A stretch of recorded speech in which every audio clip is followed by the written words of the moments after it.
Well, hello and welcome to London. Welcome to, I know you're looking at this, you're probably thinking, is that Buckingham Palace?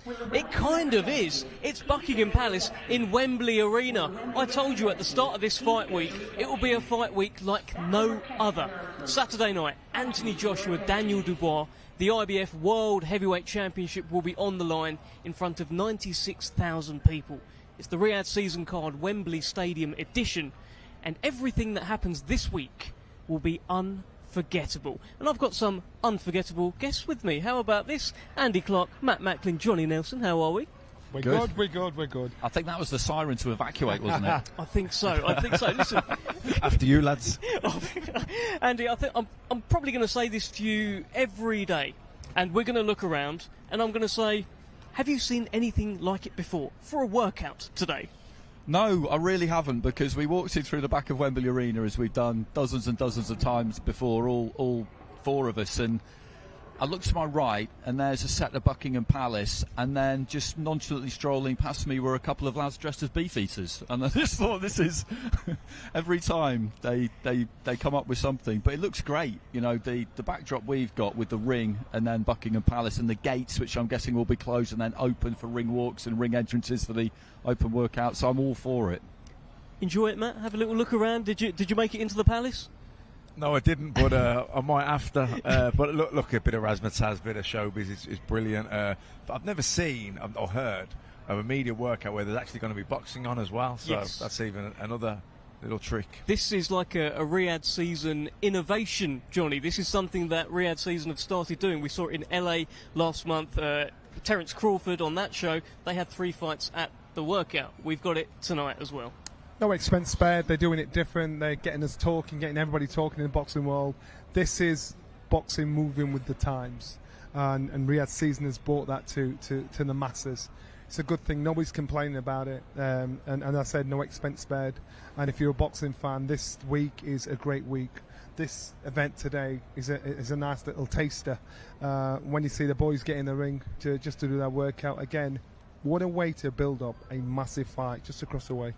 It certainly is. And what are we expecting today from Anthony Joshua and Daniel Dubois? Now, for me, when I've seen AJ workouts, I've seen him not really working out. He has a bit of fun, he brings kids in, and he kind of takes in the moment. What do you think we're going to see today? Again, I think he'll do as little as possible. And so should Daniel. Most fighters, when it gets to this week, the hard work's been done. This is just the business side of it. To get people's attention, all the hard work's been. So you're not going to get anything substantial from today's workout. But in saying that, as we saw on the purple carpet yesterday, Anthony Joshua made the most of the time and the fans and everything. So he might put a little bit of a show for us, but they aren't going to do anything. And don't be surprised, Don Charles won't be here tonight. And so if Don Charles is not here, it will show you how important this is to the fighter. This is the business side of it. Don's done his bit, and I'm quite sure, I'll be surprised if AJ's coach is here as well.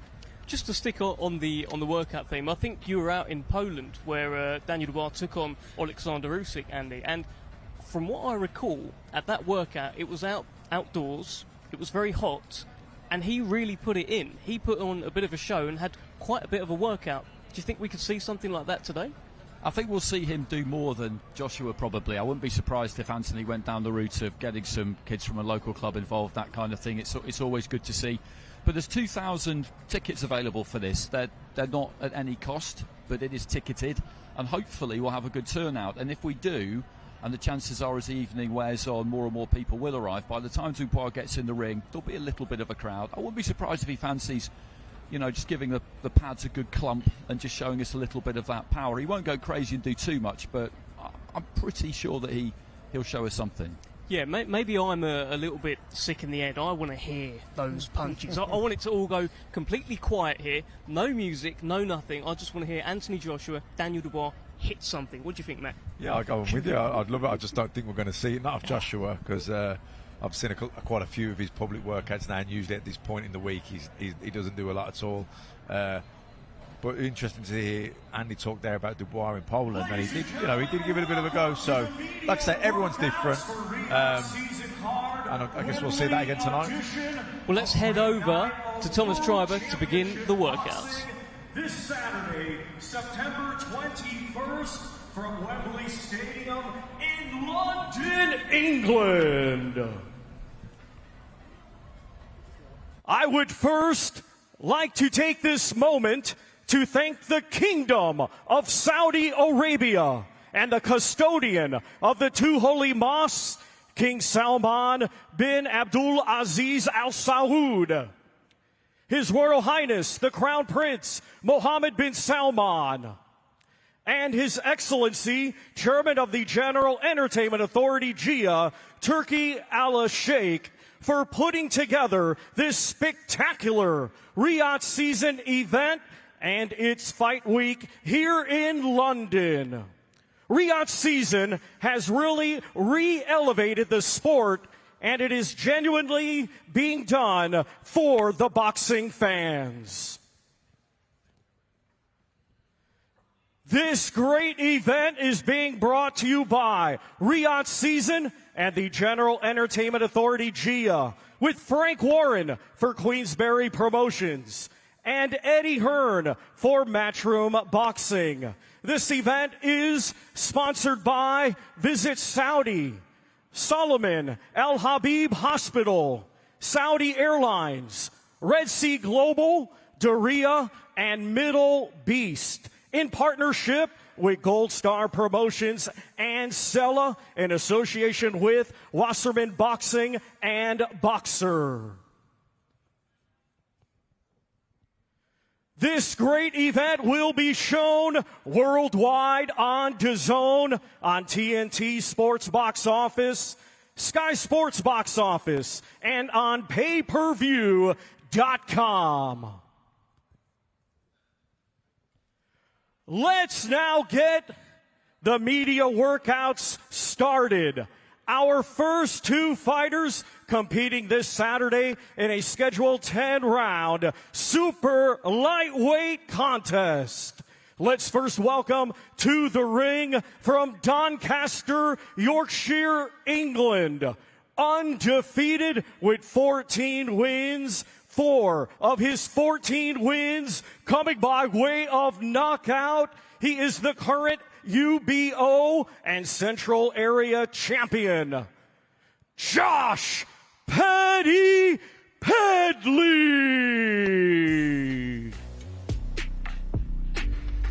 Well, here comes Josh Padley.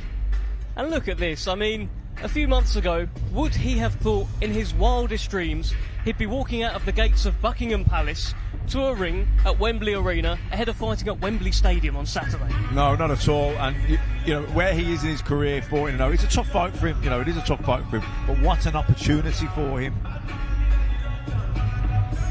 It's a surreal experience, this, I think, for quite a few of the fighters on the card, but particularly for Josh, because, as you mentioned, he's kind of come from nowhere for this one. That's Jason Cunningham in the ring with him. The Iceman. The Iceman. He's got a tattoo across his chest, Jason. The underdog who never gave up hope. And it's very appropriate for him because we were there, I'm pretty sure, in this exact arena when he beat Gamal Yafai to win the European title. And he's a great example of someone who always had ability and just kept going and going and going, and he got there in the end.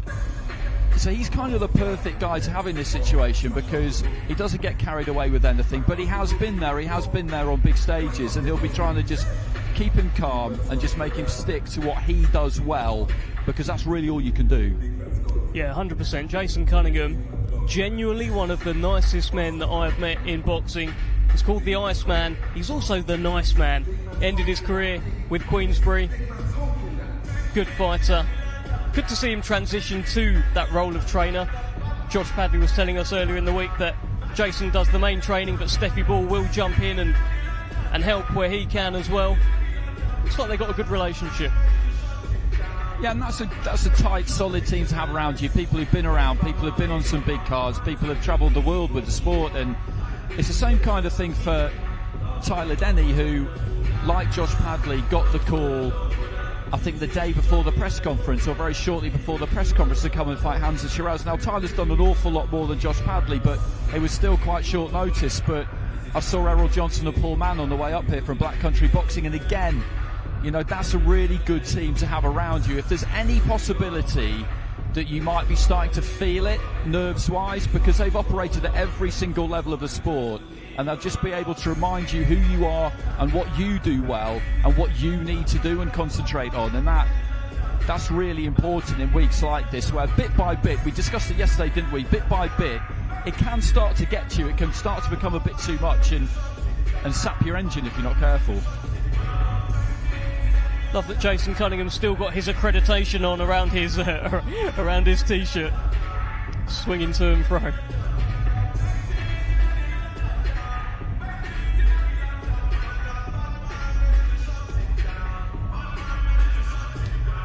Well, Matt, Josh Padley says that he's coming to cause chaos on Saturday night. Can he? I think it's a tough fight for him. You know, he's definitely the underdog, but you see him here with hitting the pads. Obviously, Jason Cunningham holding southpaw, Mark Chamberlain southpaw. You can see he's trying to let his shots off and get off to the sides. He doesn't. Looks to me like he wants to get his, you know, in and out. He doesn't want to stand around and trade off with Mark Chamberlain. I think they're sensible tactics. Yes, Mark Chamberlain on a bit of a streak of back-to-back knockouts in Riyadh, and he'll be looking to do the same on Saturday night. This fight, of course, at super lightweight. Mark Chamberlain is the WBC silver lightweight champion. I think for somebody like Josh as well, the open workout is useful because he's not boxed on one of these shows before. And just something as basic as the ring, getting used to this ring, because it's exactly how it'll be on the night. From Portsmouth, Hampshire, England, undefeated with 16 wins, 12 of his 16 wins coming by way of knockout. He is the current WBC silver and IBF European champion, Mark Chamberlain.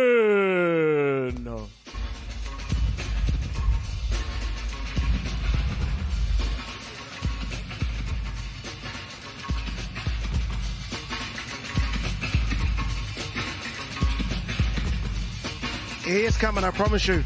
Mark Chamberlain is going to make his way. Well, here is Mark Chamberlain very shortly making his way to the ring. The Pompey Puncher in action on Saturday night. I think maybe he's got lost in Buckingham Palace. I was just going to say, there's all sorts of hilarious bants we could have about this, isn't there? He's been detained inside the palace. What's he been up to? Well, Mark Chamberlain, life just keeps getting better and better. He's found himself in Buckingham Palace. Here he is. Mark Chamberlain has emerged from wherever he was in Buckingham Palace, and the Pompey Puncher is making his way to the ring.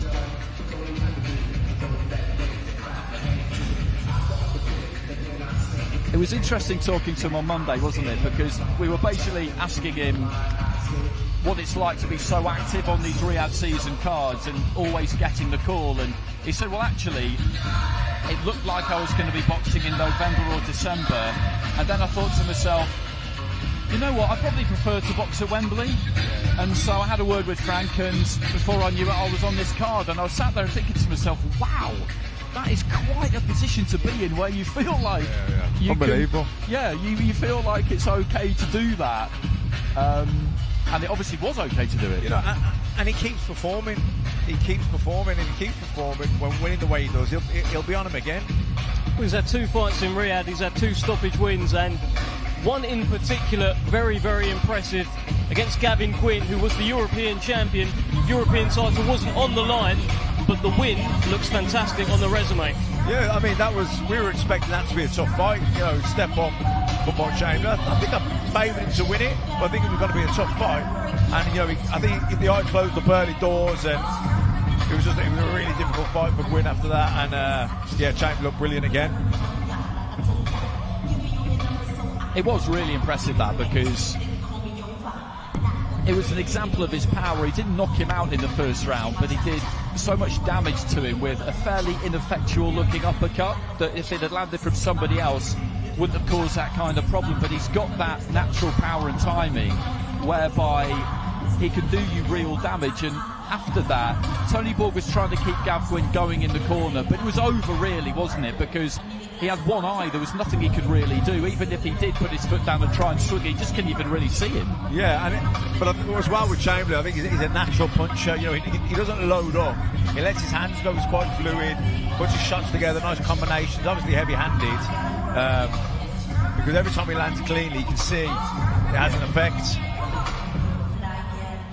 He's unbeaten in 16 fights, and that lightweight division is a good division. WBO lightweight champion is Denis Baranchyk. He is a Queensbury fighter, and you just wonder if Mark Chamberlain, Sam Noakes, of course, unbeaten as well, they're going to be angles towards the world champions soon enough. Look, I think that if they both keep winning, I think, you know, they're destined to meet, aren't they? But you know, with Frank both of them, he'll want to hold that off and make it as big as possible. But Baranchyk won that title the same night as Usyk beat Fury, so that was back in May. And they box again, of course, on December the 21st. If he comes through this chamber without too many problems, which, let's be realistic, we do expect him to, then it's perfectly possible that he can fight on that December the 21st. Bill Baranchyk will have had 6-7 months off at that time, so timing-wise for the pair of them, that would work. It would certainly work, and he's not being, Mark Chamberlain's not being drawn on any future fights. Very much focused on Josh Padley on Saturday night. Can't afford to slip up, Johnny. No, not at all. And you know what? This is it's just a nice film to make you realise you're in the big time now, even though you're not top of the bill. And that southpaw style of Chamberlain, he's nothing extra, nothing special. Stand firm, stand strong. They won't slip up. They'll do just enough today and to introduce themselves to us. That is Mark Chamberlain getting a few snaps. We just saw Frank Warren on screen. I'm pretty sure that was Shelley Finkel with Frank Warren. Of course, he is the manager of Willie, the Hutch train. Hutchinson, long-serving manager of the Hutch train. He's managed so many great fighters over the years. Deontay Wilder, Mike Tyson. And that is Mark Chamberlain. So, what are we thinking of these workouts so far? We're not getting an awful lot. It's a bit of a throw a little bit, but they're not giving too much away, are they? They won't, and that's because the hard work's been done, as I said. You know, I think you'll see that pattern with every fighter coming in. But again, it's just to be part of it, taking the experience. You know, it can only be good for all the fighters on this card. Let's head back to Thomas Troy. In a scheduled 12-round contest for the vacant WBO interim light heavyweight championship of the world. Let's first welcome from Carstairs, Scotland. His professional record, 18 wins, just 1 defeat. 13 of his 18 wins coming by way of knockout. He is the current WBC silver champion, Willie the Hutch Train Hutchinson.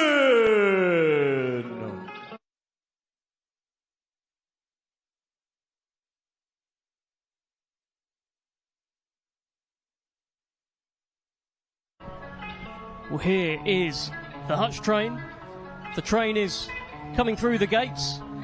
He's had an air of confidence, almost cheekiness about him this week. There's a bit of a wild card in this light heavyweight division, but very much a welcome one, Andy.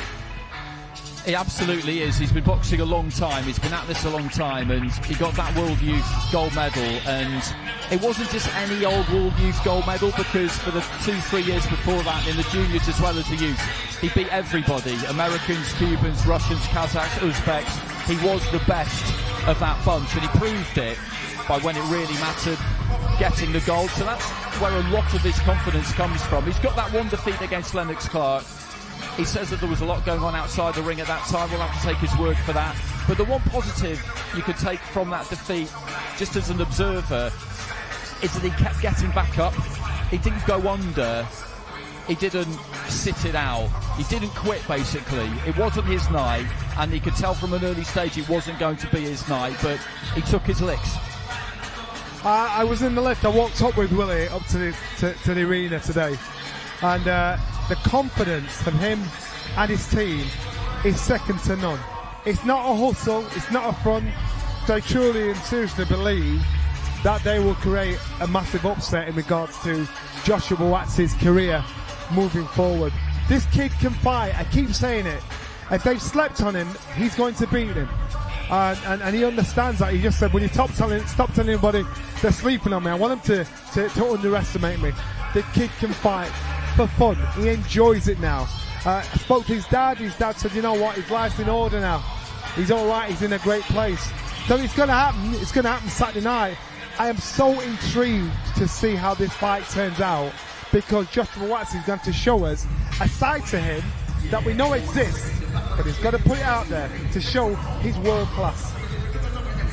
Well, that air of confidence, we saw it in the 5 versus 5 against Craig Richards. That was probably a fight where, if you're Team Matchroom, you're looking at it thinking, well, Craig Richards should come through here. Look how he performed against Dimitri Bivol. Willie Hutchinson's got a loss to Lennox Clark. There was that kind of feeling. Where is this guy getting his confidence from? But look what happened on fight night. That confidence comes from a place of knowing what he can do. Yeah, and now the confidence coming into this fight off the back of that performance. It's almost like I'm back, you know what I mean? Now, he needed that win against Richards. You know, Buatsi, Richards had a good fight with Buatsi. Buatsi won it, and he was a clear winner, but in a tough, competitive fight. Hutchinson, you see him walking around, I've seen him earlier today. He 1,000,000% believes he's going to beat Joshua Buatsi. Obviously, Buatsi's confident he'll win. It's going to be a great fight. It most certainly is. Willie, the Hutch train, Hutchinson taking on Joshua Buatsi Saturday night. The WBO Interim Light Heavyweight Championship will be on the line. Of course, the full champion, the full championship belt, will also be on the line when Dimitri Bivol and Artur Beterbiev meet. And it's just a fantastic, glowing light heavyweight division. And these guys, the winner of Saturday, gets closer to a world title. Yeah, that's the prize on offer. It's as simple as that. And Hutchinson is one of these guys who, by the sound of it, isn't fazed by the prospect of going in with anybody. Certainly not Buatsi, not Beterbiev, not Bivol, not anyone. He feels like he's done his time and that he'd be ready for all comers. And it is a great fight, this, it really is, because as discussed yesterday, I do feel like we'll have an equation where Hutchinson may well be ahead at halfway, and Buatsi has got to, having hopefully taken something out of him in the first half from his point of view, has got to track him down, and that could be a difficult thing to do. I think it could be really tight. Good finish. Yeah, I was thinking, is Hutchinson really the type of guy you want to be chasing the fight against? Not really, because he's tricky, he's got good movement. You could see him because Richards was trying to do that and he couldn't, could he? So, but I do think that, well, I'm hoping that Hutchinson brings out the best of Buatsi. I think Josh, we still haven't seen the best of him. We've seen flashes, we haven't seen that stellar performance yet. And motivation from Buatsi will be a massive thing, because if you're at the level Buatsi's at, and in his head he's having to step back a couple of steps and fight Willie Hutchinson, it's got to get that motivation up there to think, I've got to pull out my A game again. Well, it's in theory a step back for what might turn out to be the toughest fight of his career. From looking at Willie Hutchinson and from looking at the form, we talk about the Craig Richards fight. Joshua Buatsi has gone on record himself and accepted that Willie Hutchinson beat Craig Richards better than Joshua Buatsi beat Craig Richards.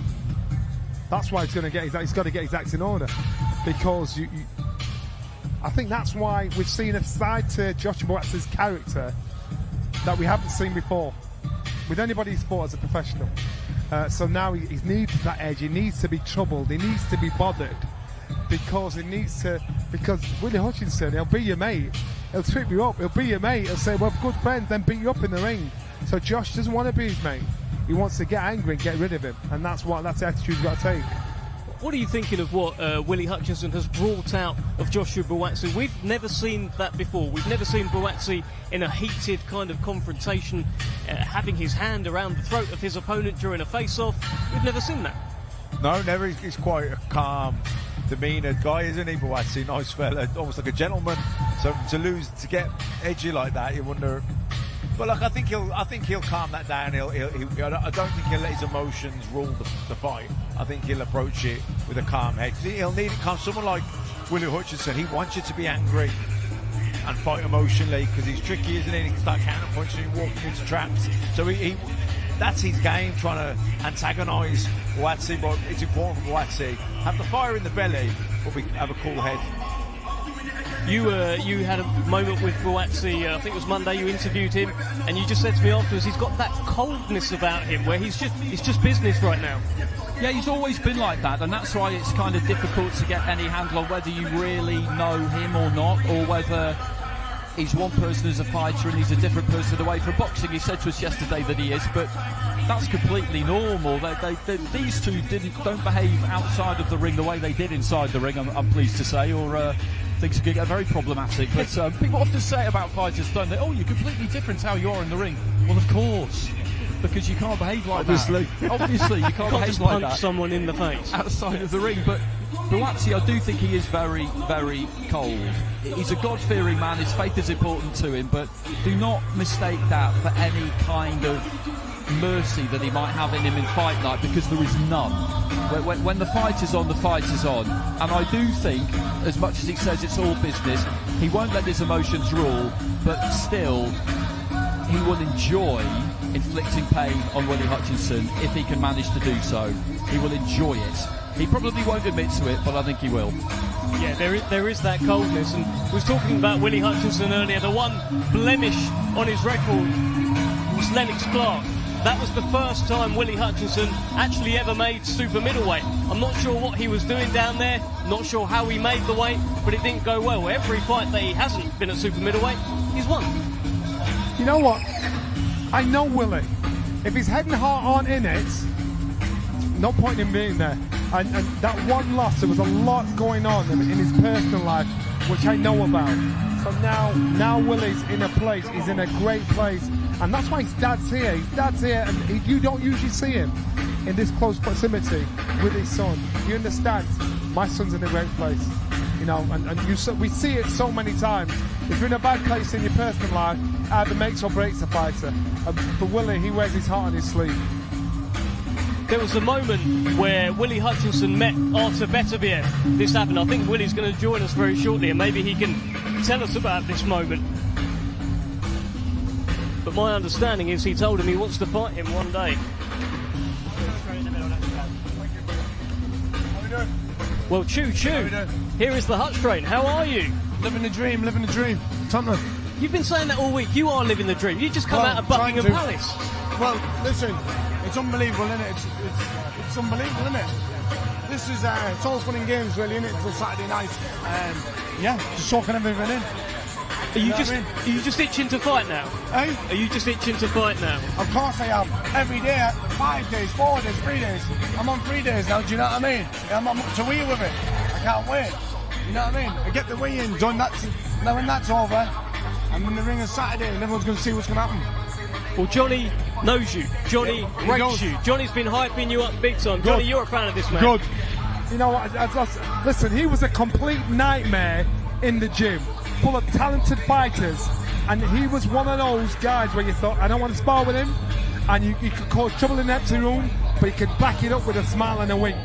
So if you can do that in the Brendan School of Hard Knocks, you can do anything. So I said, don't sleep on this boy. He's not an idiot. What's changed for you, Willie? When did it click? You know what it is? It's probably a bit of maturing, really, and probably needing time in my personal life, in life in general. And here I am now, do you know what I mean? And not just that, a lot of hard work, do you know? I've been in Spain for 11 weeks on my tour. I've never seen my wife, I've never seen my mum and dad, I've never seen anybody. This is the first time I've seen my dad in 10 weeks, 11 weeks when I fight. So I've been looking in 4 walls for 10 weeks, thinking of this man. I'm going to get him in 3 days. One day he was at the gym. He said, I'm going home for a couple of days. Never saw him again. And I thought, oh man, sent him a call message. Yeah! Yo, where are you? That was, when he was in the gym, he went, you're looking good. I said, yeah, I'll be back tomorrow. And I'm sure anyway. Yeah, a lot of stuff going on, and that's what I'm saying. When he's in a good place, he's in a great place. He's in a great place. You can tell physically in his eyes how he talks, how he smiles, how he's got a swagger going on. I am telling you now, he's going to give Joshua Buatsi kittens Saturday night. Is that how yours? Welcome to the ring from Croydon, London, England, by way of Accra, Ghana, a 2016 Olympic bronze medalist, now undefeated as a professional with 18 wins, 13 of his 18 wins coming by way of knockout. Here is the current British and Commonwealth champion, Joshua Buatsi.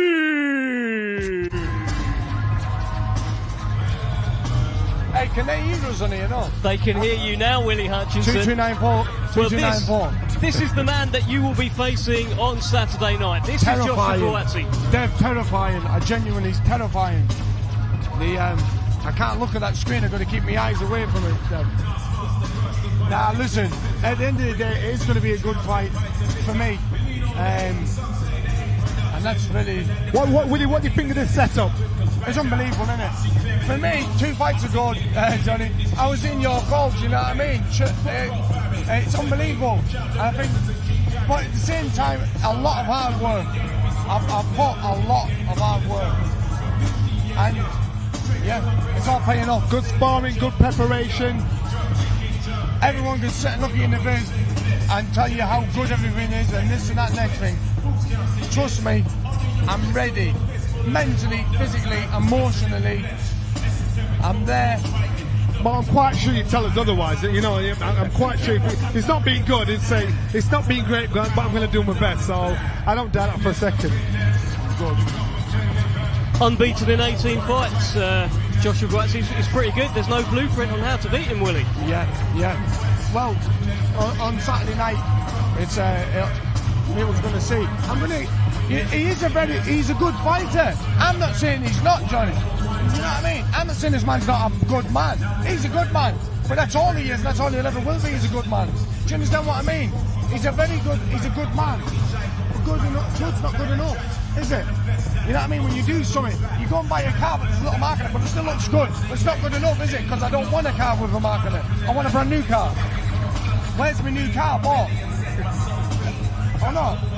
He's not a 28, 29 young stallion anymore, is he? He's 31 years old. He had a life and death with Dan Aziz. Dan Aziz just drew a 50-year-old man. Do you understand what I mean? We understand what you mean, Willie, and if you want that new car, maybe a big win on Saturday, you can get that new car. We are going to let you go at this point, so choo-choo, Hutch train, leave the station. Mucho gracias. Great to see you, mate. I love that. Thank you. I'll see you later. Well, that is Joshua Buatsi performing his workout. We've just had the Hutch train, Willie Hutchinson, with a few words.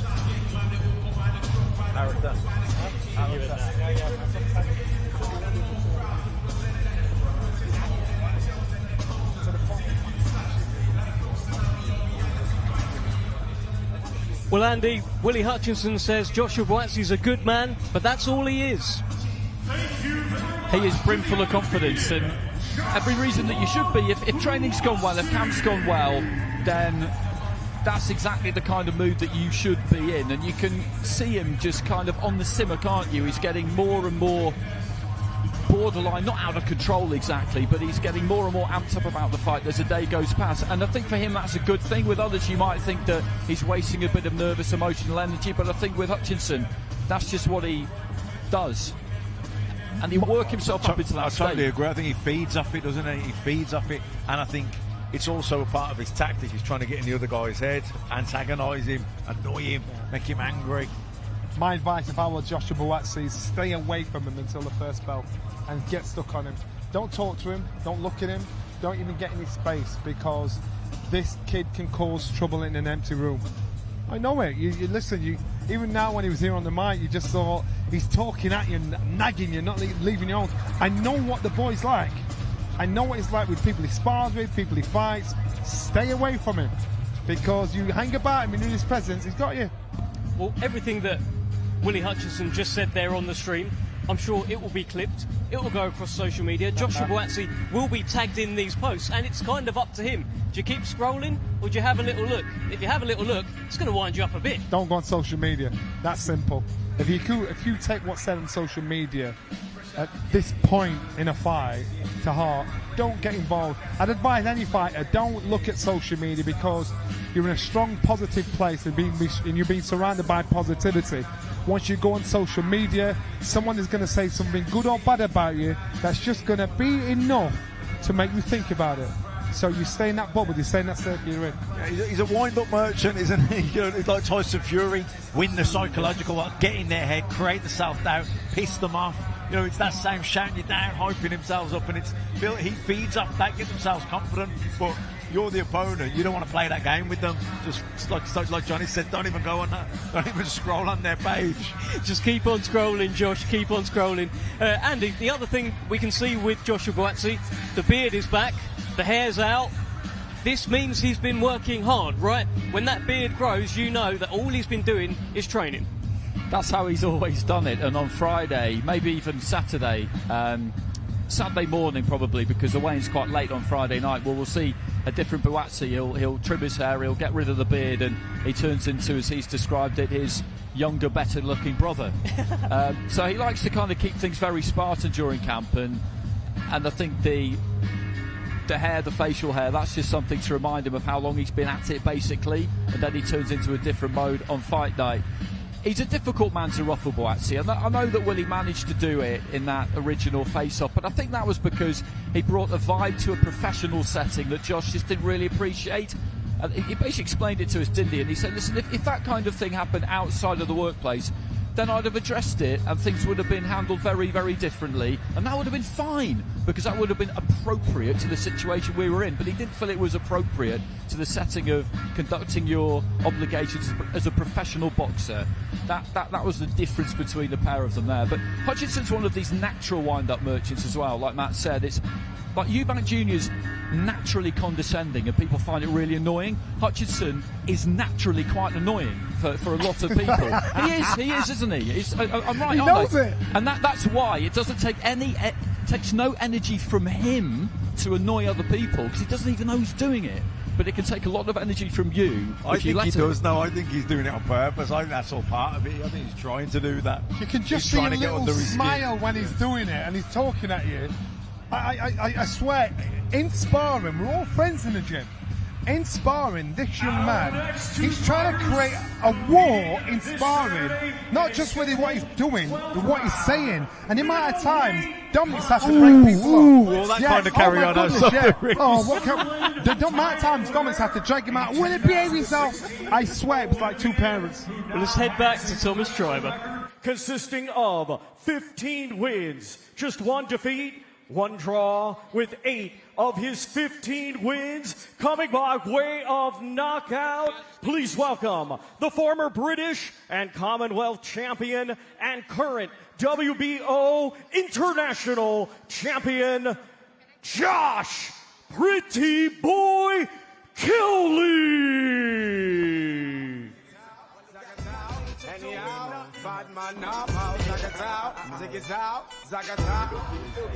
I'm loving this DJ. This DJ, it's a bit of Johnny Nelson, this, isn't it? Oh my, this is all night. Looks like it's a bit of Josh Kelly as well. We can see the shoulders jigging. That's one of your moves, Johnny. What, you know what? I just think, oh man, I wish I was 30 years younger. Well, here comes the pretty boy, Josh Kelly. Of course, he was scheduled to fight Liam Beefy Smith on this show. Unfortunately, Liam Smith had to pull out. We wish him well. Hope to see him again soon. Ishmael Davis got the call around 6-7 days notice, and he will be the man stepping in against the pretty boy on Saturday night. Yeah, listen, tough fight again. What a massive opportunity. Kelly, you know, it's difficult for him in terms of he'd have been preparing for Liam Smith, he'd have been preparing for someone that's going to look and come and try and walk him down, work the body. Different opponent now, so he's got to readjust his tactics and his mindset a little bit.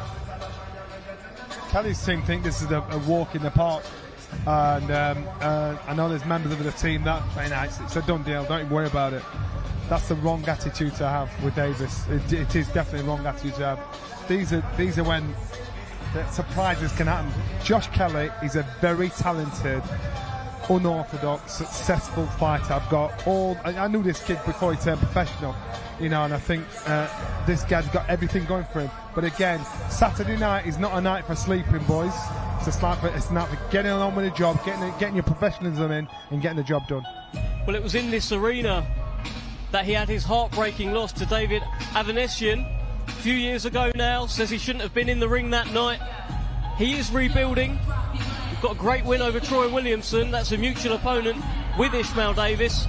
It's very interesting, this one, Andy. It's really interesting. We were talking yesterday, or these two really were talking yesterday, about how when you're preparing for a fight, camp is largely physical. It's mental too, because you've got a lot of time to yourself and thoughts can roll around in your head. But once you get to fight week, the physical side is done, and then it becomes mental. And that's where his problem was, Kelly. And he admits it now. Training would always go well, the physical aspect of it. He probably stayed at welter a bit too long, but he trained well, he enjoyed training. But he'd get to fight week and he would just destroy himself mentally. He turned into this severe hypochondriac. He would worry about the weight, he would worry about his diet, he would worry about getting ill, he would worry about absolutely everything. And by the time the fight came around, he was done. He was absolutely toast. And that's what happened against Avanesian, who was a really good fighter. And Adam Booth said to Kelly, as Josh said to us on Monday, he knew on the night that Josh couldn't win that fight, and that all Adam had was a towel and timing and throwing it in, because he knew that he was done, because he would run down his own battery. He's addressed that, and it seems like he's now found a way to cope with fight week, because you have to be able to cope with fight week. If you feel like you need to wake up on the morning of every fight feeling absolutely amazing, then you're always going to be disappointed, because nobody ever does. And when you don't, you need to be able to handle it. You can be the most talented fighter in the world, but if you can't handle the pressure that comes with the big fights and the fight week, there's only a level you're going to get to. You're not going to push on to the big fights. And they're called gym fighters. You know, you meet so many fighters that are really good in the gym. They'll produce cameos of brilliance, and they'll get so far on a domestic level. But when the pressure's on and it's really unexpected from them, that's when they seem to be found wanting. But again, this young man here, I think, you know, some people have to grow up. You have to grow up in front of the cameras, and where people will respect you. And his confidence will match his ability. Is this a moment for Josh Kelly to kickstart his career? Because a lot has been expected of him, and he is now 30 years old. The pretty boy has got to become a pretty man. Has he got to kick on? Yeah, I think he does, because the issue he had previously, he had to try and sort that out, and from what we know, he has managed to do that. It was a really good performance against Troy Williamson to win that British title. He boxed beautifully that night, and he's been matched well by Kalle Sauerland and Nissa Sauerland with Wasserman since he came back for part 2 of his career. But outside of Williamson, there haven't really been any big wins. So now is the time that he really needs a lift off. He'll be disappointed that it's not Liam Smith, but it's a massive stage, and he needs to take care of a resolute and decent fighter in Ishmael Davis. But it needs to start happening now. There is still time, but there's not much time for many more setbacks, if any.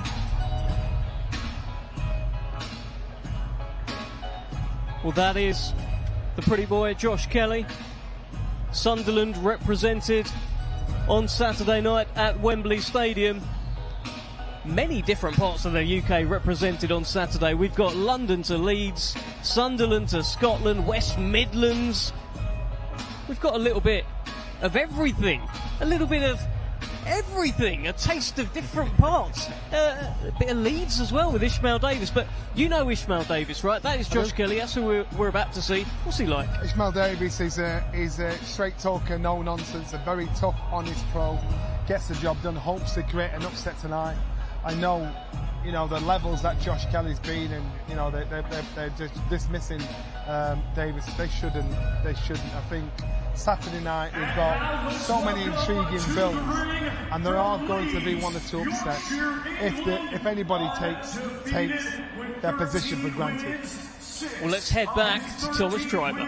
Coming by way of knockout, here is Ishmael, the Black Panther Davis.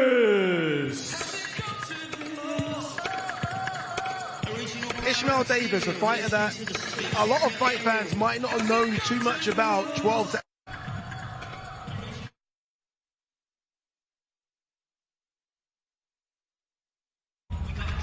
Well, here comes Ishmael Davis, and Johnny Nelson cannot stop dancing next to me. Another banger. I think I'm going to get this DJ in our hotel and get some party going. I do wonder if the fighters are choosing these songs or if this is just the DJ who's catering for Johnny Nelson here tonight. But here is Ishmael Davis, unbeaten so far, managed by Sonny Edwards and Lee Eaton. And Sonny Edwards, I heard him point out something. He said Josh Kelly's best win is the same as Ishmael Davis's best win. It's Troy Williamson. So all this talk about Kelly being maybe leagues ahead, no, not for him. And that's a valid point. We said the same thing to him on Monday, that if you take that most basic form guide and they both boxed him in pretty close proximity, then that stands up.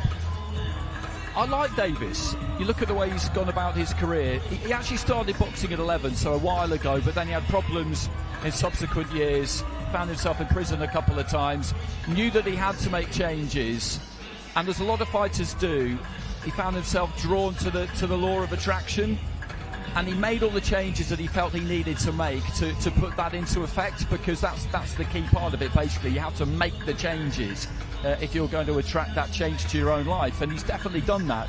He started off first 9-10 fights at Ellen Road in the banqueting suite, so small hall stuff basically, then on to fight, so then on to Matchroom, and that win against Williamson was a big win. He is tough, definitely.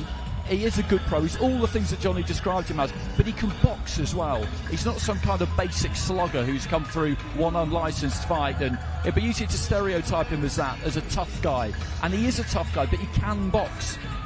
So don't expect him to go out there and just take shots and try and, walk through the storm. He's better than that. He's a switch hitter as well. I'm not sure I've seen Liam Smith do a lot of switch hitting when he boxes. This is it's a different kind of fighter to Liam Smith, right? Sorry, say again? This is a different fighter to Liam Smith. Completely different, yeah. Completely different. Like I say, from Kelly's point of view, he's preparing for someone, Liam Smith, that's basically going to try and cut the ring off, stalk him, walk him down, drain him. This is a different fight now. Like I say, switch hitter, probably more of a boxer. He's a tough guy, but he's definitely as a style, he's a boxer. So tactically, it's a different fight for Josh Kelly.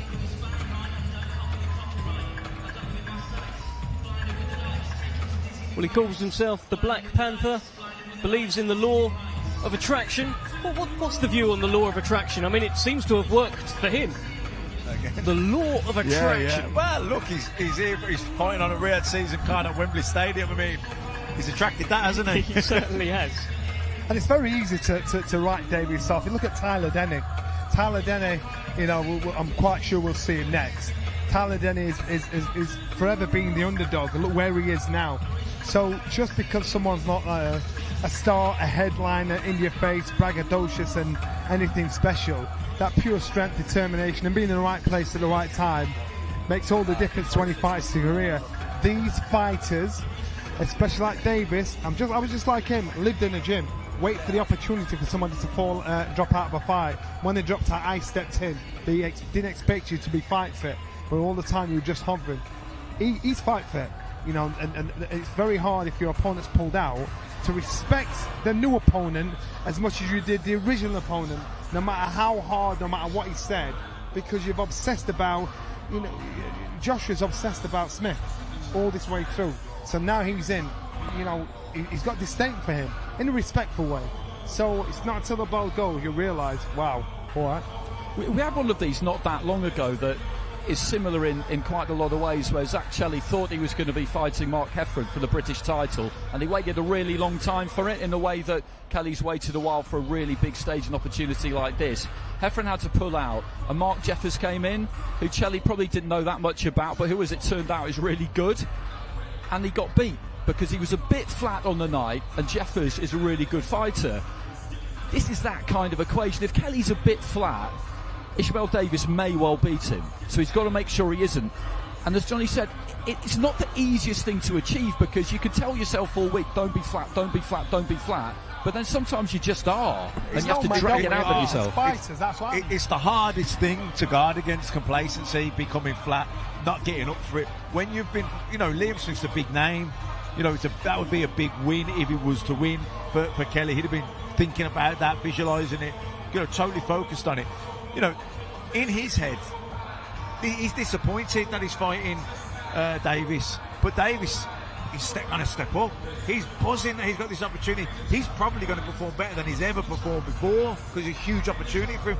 It's going to be difficult for Kelly to perform better than he's ever performed because naturally you just feel a bit disappointed, a little bit flat, don't you, Johnny? It's a hard one. There's a young man called Jonathan Thaxton, and he was in line to fight for a world title, and his original opponent pulled out. I'm sorry, I can't remember his name. He stepped in. Jonathan Thaxton got stopped, got beat. So, and the next fight was for the world title. And the problem was, because the original opponent pulled out and he got turned over, it's a complacency that every fighter... Well, you know what? The biggest example is Anthony Joshua, Andy Ruiz. Yeah. Andy Ruiz was a stand-in.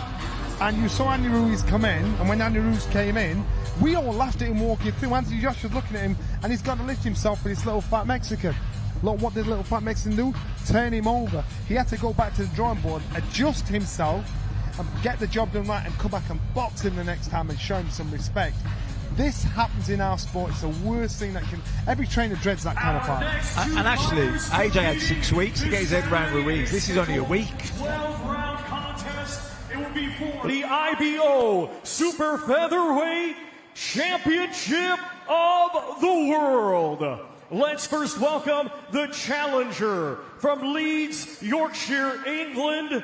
His professional record, 31 wins, 3 defeats, 1 draw, 8 wins. Coming by way of knockout, he is the former 2-time world champion, Josh the Leeds Warrior Warrington.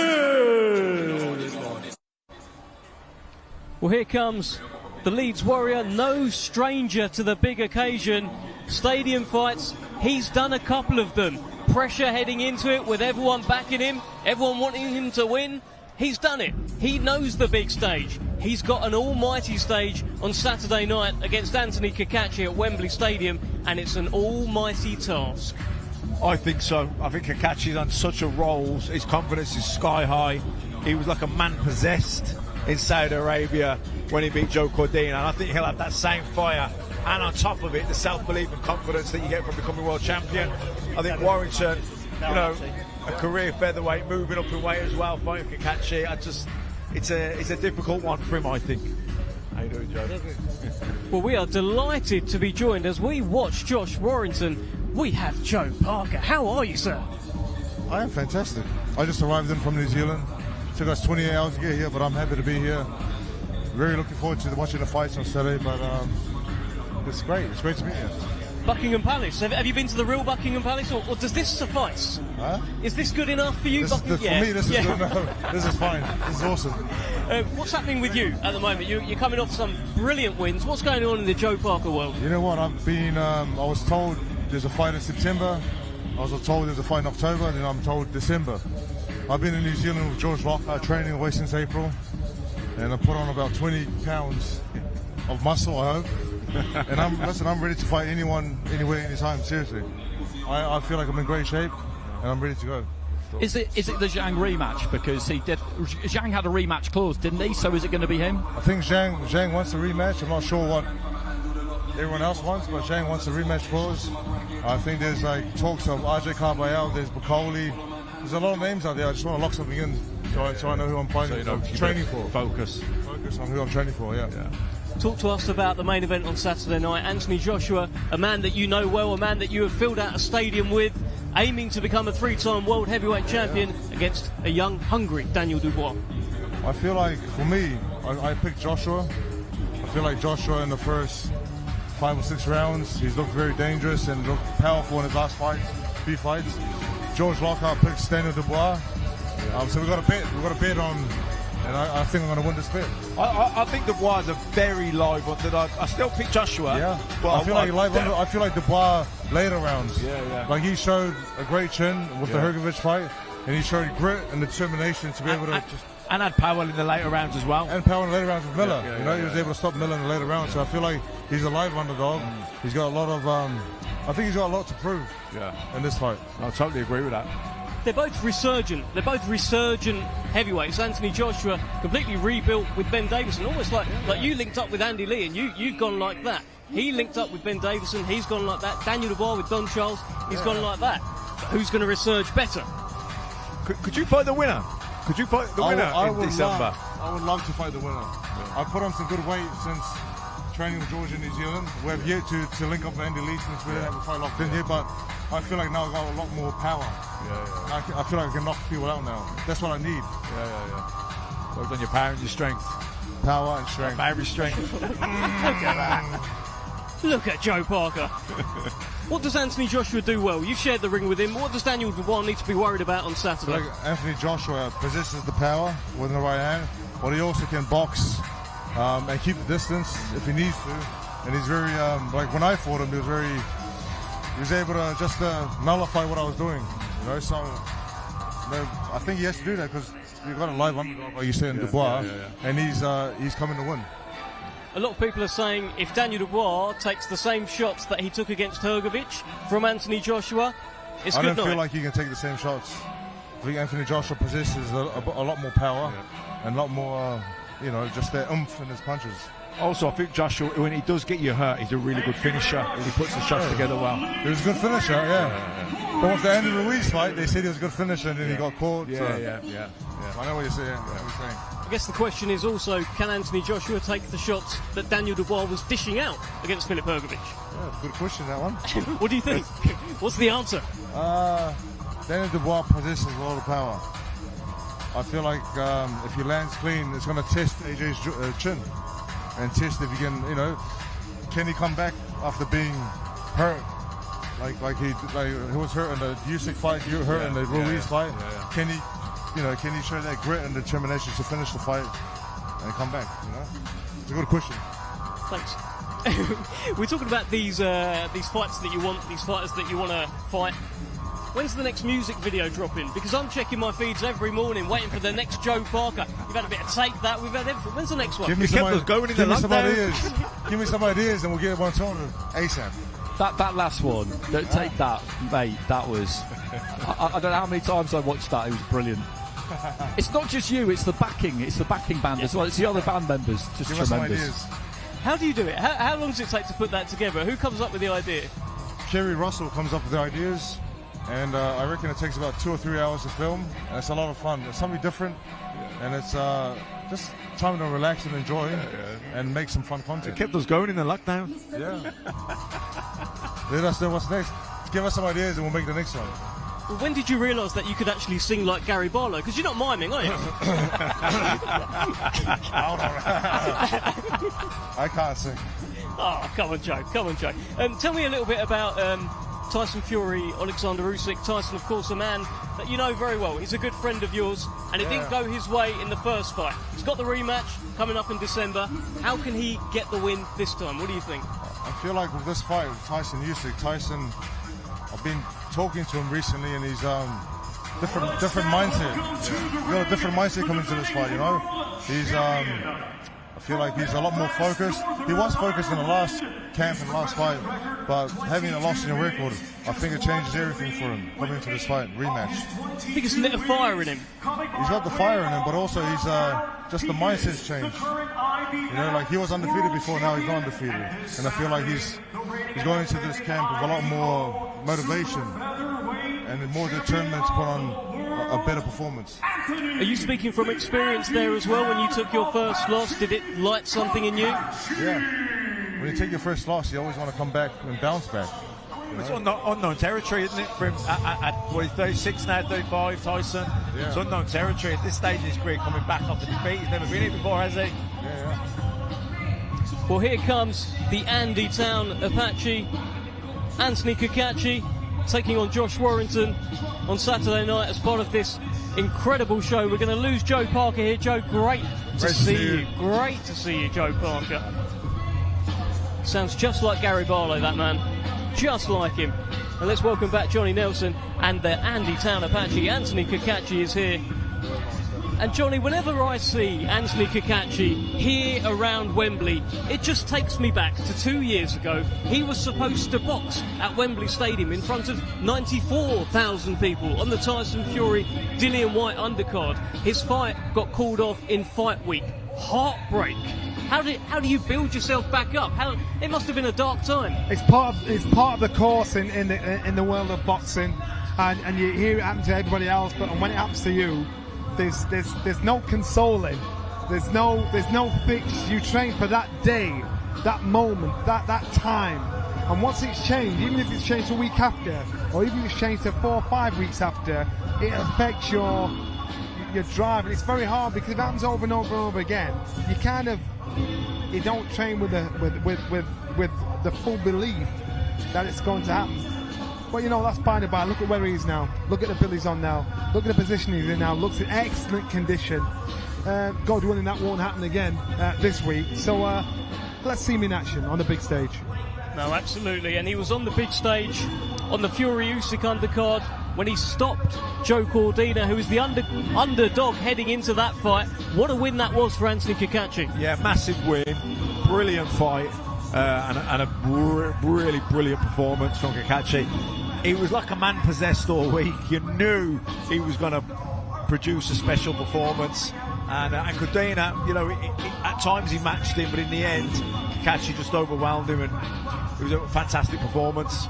And Andy, we'd heard for years whispers about the punch power of Anthony Cacace. We'd heard the stories from Carl Frampton in the gym. We hadn't necessarily seen it reflected in his record. We saw it on the Fury Usyk undercard against Joe Cordina.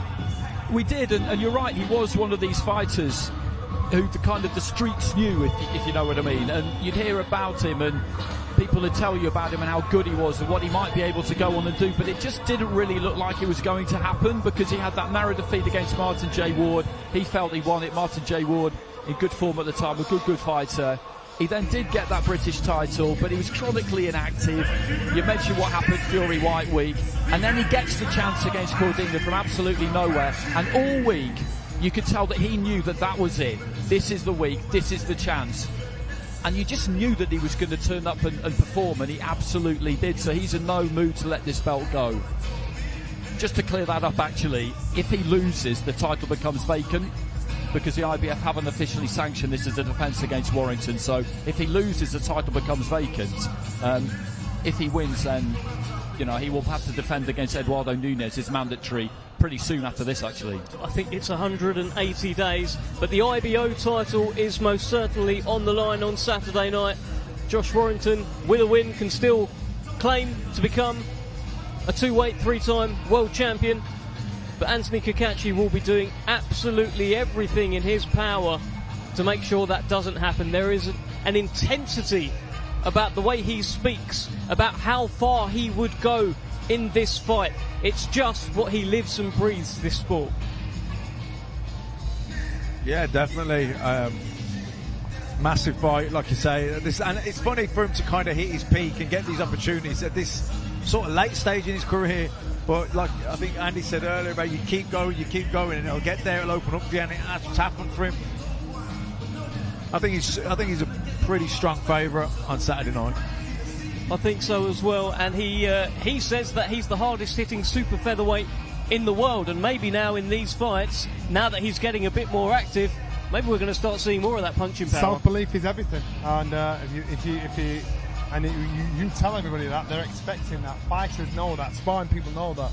He's not made up about the blue. I'm quite sure that is the effect he has on most people he stepped in with.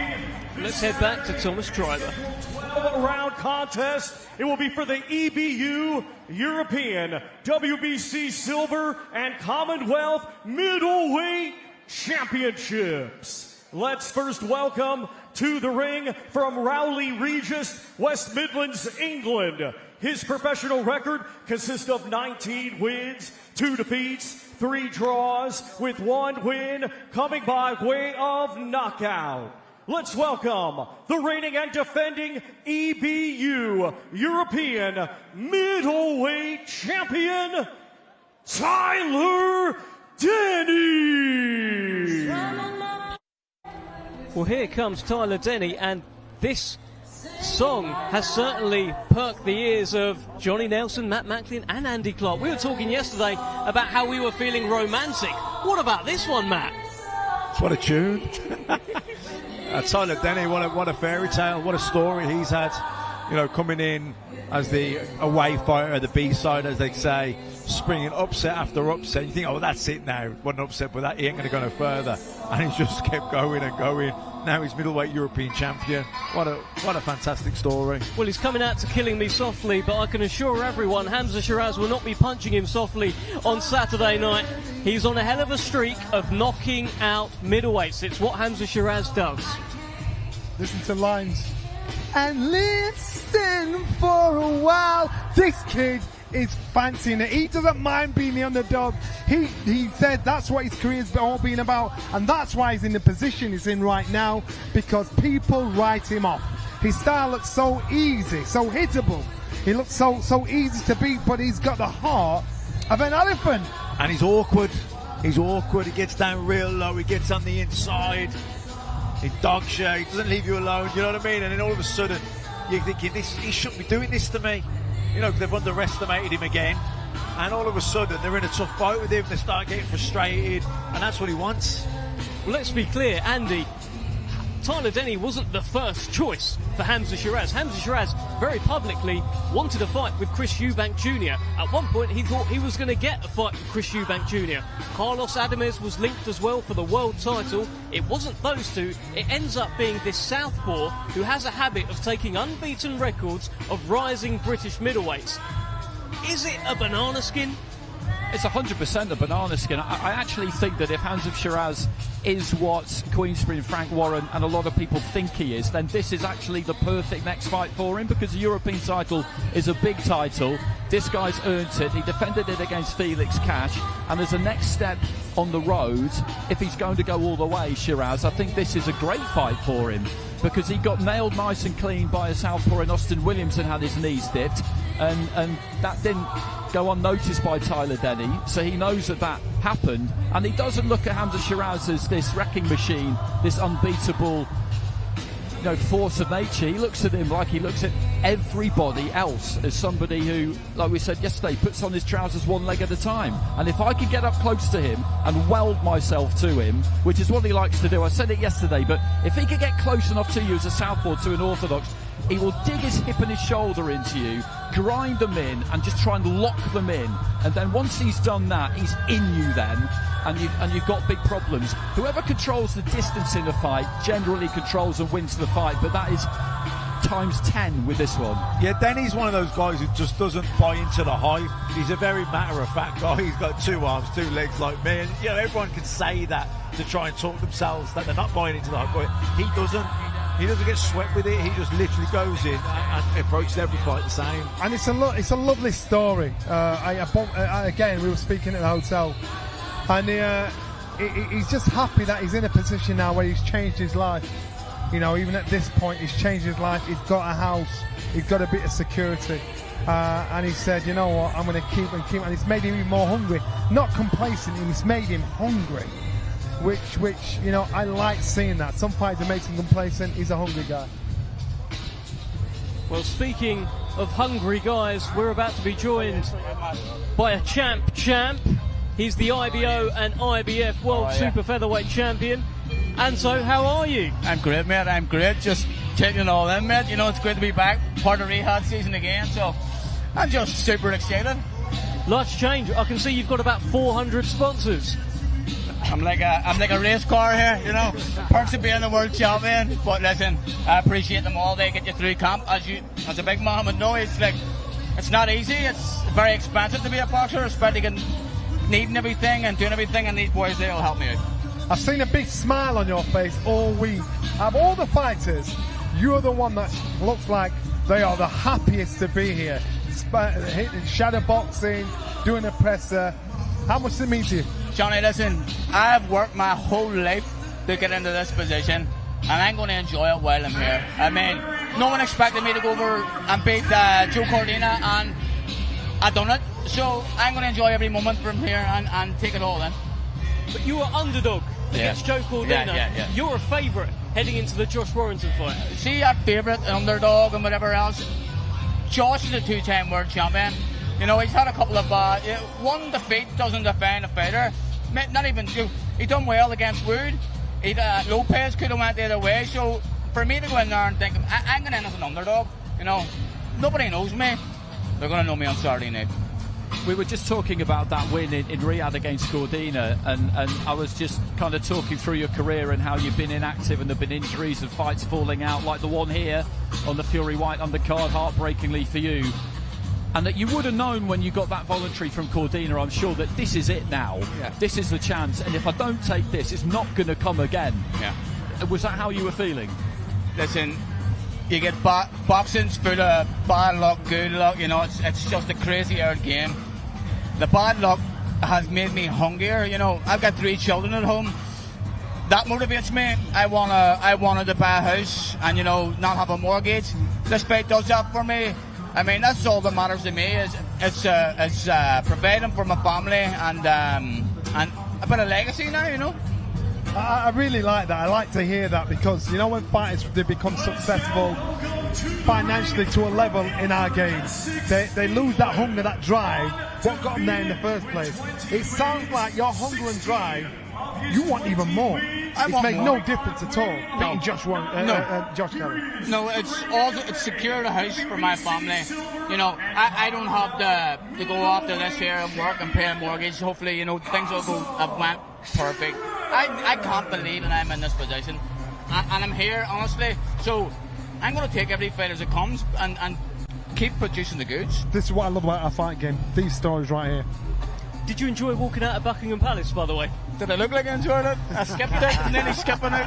It was unbelievable. But listen, the whole experience is amazing. From yesterday in the middle of centre of London to here, unbelievable. How proud were you to join the Club of Belfast World Champions? Because I read it out on the night and I'm pretty sure I got it right. You go back in the day to Rincey Monaghan, then there's John Caldwell, Wayne McCulloch, Carl Frampton, Ryan Burnett and you. I mean, that is, for a really famous old proud fighting city, that is a club, isn't it? Yeah, listen, Belfast is the best city about it. Love it. It's great to be part of all the World Champion Club. But, you know, the main thing is you know, it's great to fulfill my potential, because I boxed from 9 years of age. You know, I've done everything as in the amateurs. You know, I'm just super proud to fulfill my potential and to be here, man. Honestly, so grateful. It's unbelievable. How much do you rate this man we're looking at right now? He's very, very good, very awkward style. But he's in for a great fight. This show is stacked with great fights, and again, Hamzah. Hard fight, same as us all. Thank you so much, Anthony Cacace. We're going to let you go. Thank you. Best of luck to you. Thank you very much. On Saturday night, good man. The Andy Town Apache. And you can see on the screen a man that he rates very much, Hamzah Sheeraz, unbeaten and challenging for the European Middleweight Championship on Saturday night. A championship, a belt, formerly held by Matt Macklin. This is very much a fight worthy of the European title. Yeah, look, Tyler Denny, like I say, sprung that upset. We were there in Wolverhampton. Then he goes and again the underdog beats Felix Cash. A fight everyone expected Cash to win, and obviously Sheeraz has come up, beating everybody that's put in front of him. Obviously the fight against Ammo Williams, you know, he got buzzed, but he came back and won the fight. Certainly a rising star, and like I say, we were saying yesterday, he's got star quality about him. If he keeps winning, you can see him becoming a really big name. And it's no secret, I'm a massive fan of Tyler Denny's. But this young man here, Sheeraz, looking at him, how he talks, how he carries himself, the size of him, the stuff I'm hearing that's in training camp from someone that's tight on the inside, he is very, very special. And someone's got to lose. I don't think it's going to be him. But I do think, you know what, we're looking at somebody potentially. You know, he's just, you can see the growth that's coming with him. You can see how good this young man can be. That's middleweight. Can you imagine him at super middleweight, even at light heavy? You know, but he's got so much potential. But in the stuff I hear in the gym, it's mad. Well, Matt, it was your weight division that he's competing in. He's 6'4" as a middleweight. That's frightening, right? Huge. I'm the only But Kelly Pavlik was 6'3". He was a massive, you know, he was like putting £15, £20 on after the weigh-in. You wonder, can he, you know, how long can he stay at that weight? Well, he was actually at 154 a few years ago. That's scary. The last fight, no, what he's saying, yeah. I don't know how Maybe he did he's just that. got that big frame. Yeah, but he's, you know, in terms of reach, but he's even quite broad at the shoulders. It's not like he's, you know, he doesn't look skinny, does he? He doesn't look skinny. How do you fight someone like him? If you were taking on Hamzah Sheeraz with a bat, you got to get it, you know. Obviously, Denny's a southpaw guy, possible. You want to get inside him, you want to stay up close, you want to take his reach away, fight him at mid-distance, come and slip inside the jab, outside, come over the right, and be on him and set a pace. You certainly don't want to stand off him and give him the room to dictate. If Tyler Denny stands off Hamzah Sheeraz, he'll get picked off, surely. He won't stand off him because he knows he can't. Yeah, he absolutely can't. It was interesting to hear Tyler Denny talk about Sheeraz's fight with Williams, and obviously he noted the fact that he got buzzed in the third, I think it was. But in Tyler's opinion, after that, Austin Williams really did everything wrong. He didn't really follow up on it, and he paid attention to that. You know, you can get to Sheeraz, as Williams proved, and it's amazing how often that straight southpaw left hand goes straight through the guard of an orthodox fighter. So I think he will get opportunities. He's just got to make the most of them when he gets them. Hamzah has looked really, really good, and it was interesting to hear him describe what it was like for him when he got hurt for the not for the first time necessarily, but against Williams. And he was telling us about how he discussed it with his trainer, and they decided that when it happens, then you've got to grab hold, you've got to tuck up, you've got to do all of those things that seem obvious, but that in the middle of a fight people often don't do, because it just goes out of your head and you can't quite think straight. So I think he sees that as being a positive experience overall. And he's on a streak. He's clearly got power. He said he's doing his best Golovkin impression that he could do. It's going pretty well, that impression. Yeah, you know, the one thing about Sheeraz, you've got to remember this, he's actually not bad at fighting on the inside. And I mean, for a big, tall guy, he's not bad at fighting on the inside. So if you're going to get close to him to get some form of success, you're going to walk into those long levers coming up, bringing them up and round. So he's kind of an all-rounder, a better boxer than his fight, but he can fight. He's also now becoming a bit of a name. We can see that. He is a rising star. He was recently made a Riyadh season ambassador as well. With all of that, with all of this chat, we're really hyping him up. There'll be pressure, Matt. There'll be pressure with that. The pressure's all on Sheeraz, even though Denny's the European champion. Because like I said, Denny's just kind of, he's never really changed, even though he's had all these wins and his life has changed. You can see it hasn't gone to his head. He's kept his feet on the ground. And I suppose it's because every single time he goes into the ring, he's the underdog again. Look, the pressure's on Sheeraz, but to me, he looks like someone he can cope with the pressure. He knows it's part and parcel of the game. He doesn't look, I don't get the opinion, I never get the impression that he's like getting above himself or getting carried away. I think his feet are still on the ground as well, his focus. He's very much got that, and he's shown that he can deal with pressure, he can deal with responsibility. He was, of course, Queensbury's captain, Frank Warren's man heading into the 5 versus 5, so he can do that. But let's talk a little bit about the main event. That is, of course, the chief support on Saturday, Daniel Dubois, Anthony Joshua. I just want to go through, I think we're going to bring up a graphic here, Daniel Dubois' kind of notable fights. And we have a look there, Filip Hrgovic most recently, Jarrell Miller before that, and Alexander Usyk, that was of course a loss. But that Miller fight in particular, that felt like a turning point, Johnny. What did you think? The Hrgovic one? The Miller fight. The Miller. Yeah. The Miller fight, I actually thought when he beat Jarrell Miller, the thing is, Jarrell Miller was getting credit that I didn't think he deserved. Because he was the loudest talker, the biggest bragger, the biggest bouncer, talking the big game, everything. But then when it was put on him, the first time he came against the test in Daniel Dubois, Daniel turned him over.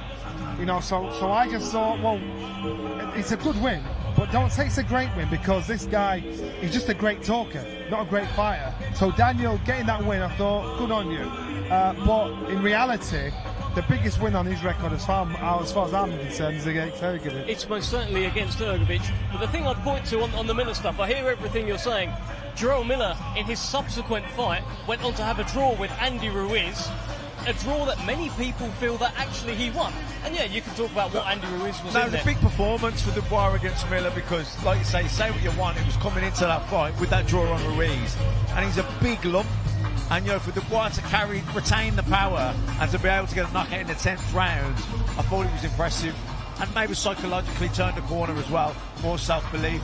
And then he kind of took the momentum of that into the Hrgović fight, and that was the acid test. You know, coming into a fight with Anthony Joshua, he's on good form. His belief is where it needs to be. But they picked Miller for a reason as well, because they needed to know, and Frank said it all week, didn't he, Frank Warren? They needed to know, quite simply, whether he had the minerals for this or not, because they always thought he did, but they'd begun to wonder, and they needed to know. And they knew that with Miller, he would keep rolling in on you with all 300+ pounds of him. And if you at any point decided that you didn't quite fancy it, or if that started to get into your head, then you would fold, you would buckle in the face of someone like him, and he didn't. No, he most certainly didn't fold, and there was a couple of moments in there where it could have got a little bit hairy for Daniel Dubois, but then his father was brought to ringside. His father was slamming the canvas, telling him what to do, and we're about to be joined by a man known as the future of the heavyweight division, Moses Itauma. How are you, Moses? How are you? Fantastic.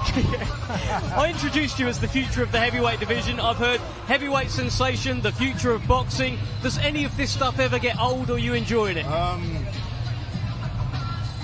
guess it doesn't get old, but at the same time, I kind of don't believe it. Because it's like, I haven't proved nothing yet. Well, like, obviously, in my fights, I got rid of Marius Wack and XYZ. But I've never really had a tough test. People haven't really seen a lot of what I can do. So until then, you know. As long well, as let's you, head as long over as you don't get, to Thomas Schreiber, who's going to introduce the fighters. World. Let's now welcome the participants. First, the defending champion from Greenwich, London, England. His professional record, 21 wins, 2 defeats, with 20 of his 21 wins coming by way of knockout. Here is the reigning and defending IBF heavyweight champion of the world, Triple D, Daniel Dynamite Dubois.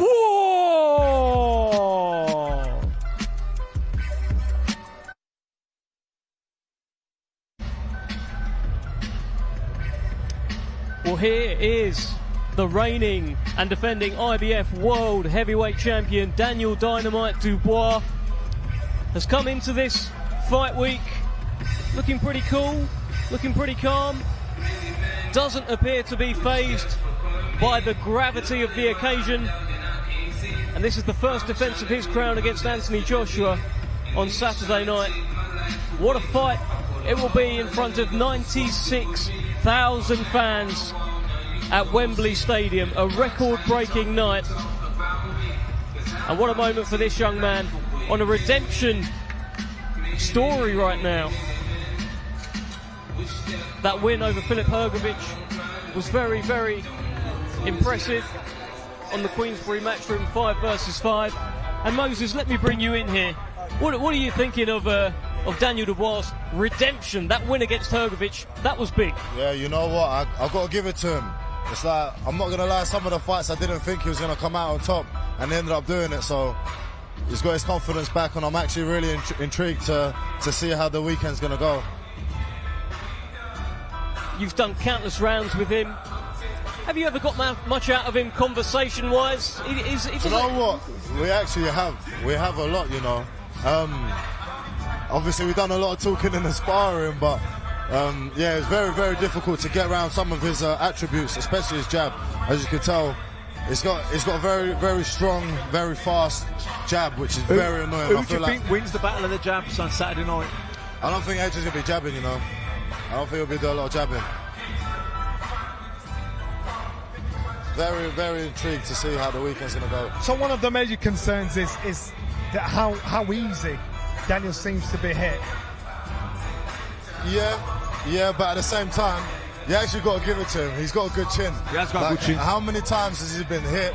And like, even the 3 times that he has been on the canvas, it hasn't been like knockout blows. It's been all right. He's kind of put himself on the canvas. So I don't know. I think he's got a good chin check. Do you think AJ's got the kind of power to make a difference in Yeah, that? 100%. And that's what makes this fight so interesting. It started with AJ and Versus Ngannou. I didn't think AJ was going to knock him out. Because I was looking at Ngannou and he's been getting hit with elbows, knees, XYZ. I'm like, he ain't knocking Ngannou out. And look where he went and gone and done. So I'm intrigued. We can see Kieran Farrell currently with Daniel Dubois. Maybe we're about to see some fast pads, or no, the gloves are they coming on or coming off? But that is the IBF heavyweight champion. Delighted to be in the company of perhaps a future world heavyweight champion, Moses Itauma. And Moses, you'll be there on Saturday night, 96,000 people. This is huge. Yeah, 100%. I don't know why, I'm not boxing, but I'm getting goosebumps. Great to see Riyadh Season putting on a show in the UK as well. You've got Riyadh Season experience. You're unbeaten generally, but unbeaten when it comes to Riyadh Season. Great to see it happening in the UK. It's a bit different. It is a lot different. I feel like there's going to be a bit more different atmosphere as well when you got the beers and whatnot. But yeah, do you know what? 96,000 people. Like, how huge is that? How huge is that? I'm excited. You're in the gym with Anthony Joshua. We had a chat the other day. You talked about how you can tell he's switched. You've seen something in him. I think he spudded you and you said, I'm ready. Tell us about that, what you've seen. Yeah. It's even like I saw him today and his demeanour is completely different to when I normally see him in the gym. He's a lot more switched on, a lot more focused, yet relaxed, which is the key. And obviously Ben mentioned today, he's been in this position so many times. Because I even went to him, I was like, he looks really comfortable, really relaxed, yet switched on. He's like, yeah, he knows what to do. He's been in this position many times. And I feel like that could give him the edge against Dubois, because look how many fights, big fights AJ's been involved in. It's a bit different to the Dubois situation. And I feel like that could be evident Saturday night. And we've been saying that the last few days, it's a fine art that you only perfect with experience, and that's being switched on, but not burning up energy, being relaxed but focused. It's not easy to hit both of those notes, is it? And that familiarity that Anthony Joshua has with Wembley Stadium, he's done the Principality Stadium in Cardiff as well. You think that gives him an edge over Daniel Dubois because he's seen it all before? That's exactly what I was trying to frustrate earlier. It's like AJ has boxed in front of 80,000 people or even bigger or whatnot, and it's like I feel like that does play a part in that. I feel like when you get called your name in the ring walk and you see all them people, I don't know, like, I'm not saying Dubois can't deal with it, but it's going to be very new, whereas AJ's done it countless times already. Dubois reminds me of a former fighter called Ernie Shavers. Very heavy-handed, comes forward, leans forward in the shots. So powerful, it's ridiculous. So you've got to outbox, outfox, and outpunch him, but you've got to do it clinically, and you can't sleep on it.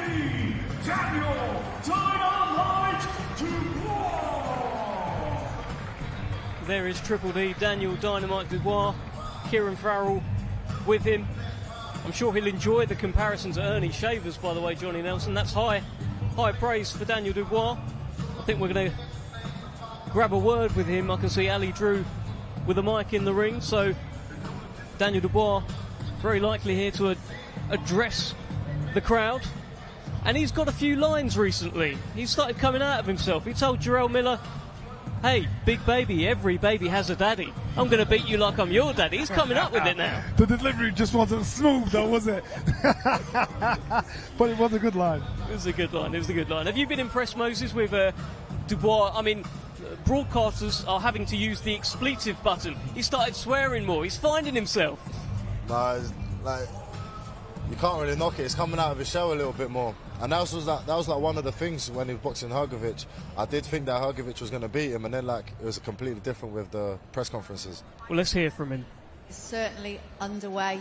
They're events in their own right. What do you make of the setup today? It's great. It's good. I'm ready to fight, so I'm in a good place at the moment. Now, we've just seen you moving around on the pads.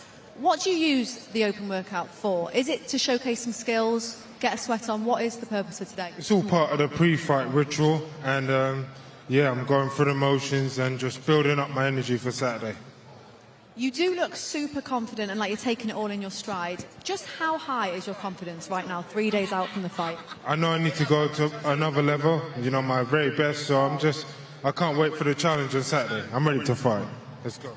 Now, there's been a bit of discussion about how good you're looking out from the fight, the preparations. Maybe that you're looking a bit heavier than previous fights. Would you say that's correct? I'm not sure. I'm not. Honestly, I've just worked hard in the gym. I've, you know, suffered and worked really hard for weeks and months, so I'm just ready to fight now. Not giving anything away? Nah, let's go. Are you going to stick around and see what AJ does in here? Who knows? You might see me at ringside. And a final word to the supporters who have come out today. Yeah, tune in. You guys, it's going to be a great show on Saturday. Cheers, Daniel. Well, a nice ovation here for Daniel Dynamite Dubois. I'm just curious, Moses, if you were in the ring on Saturday and we had this workout, would you stay around and watch your opponent, or would you head back? No, I probably would. I probably would watch my opponent.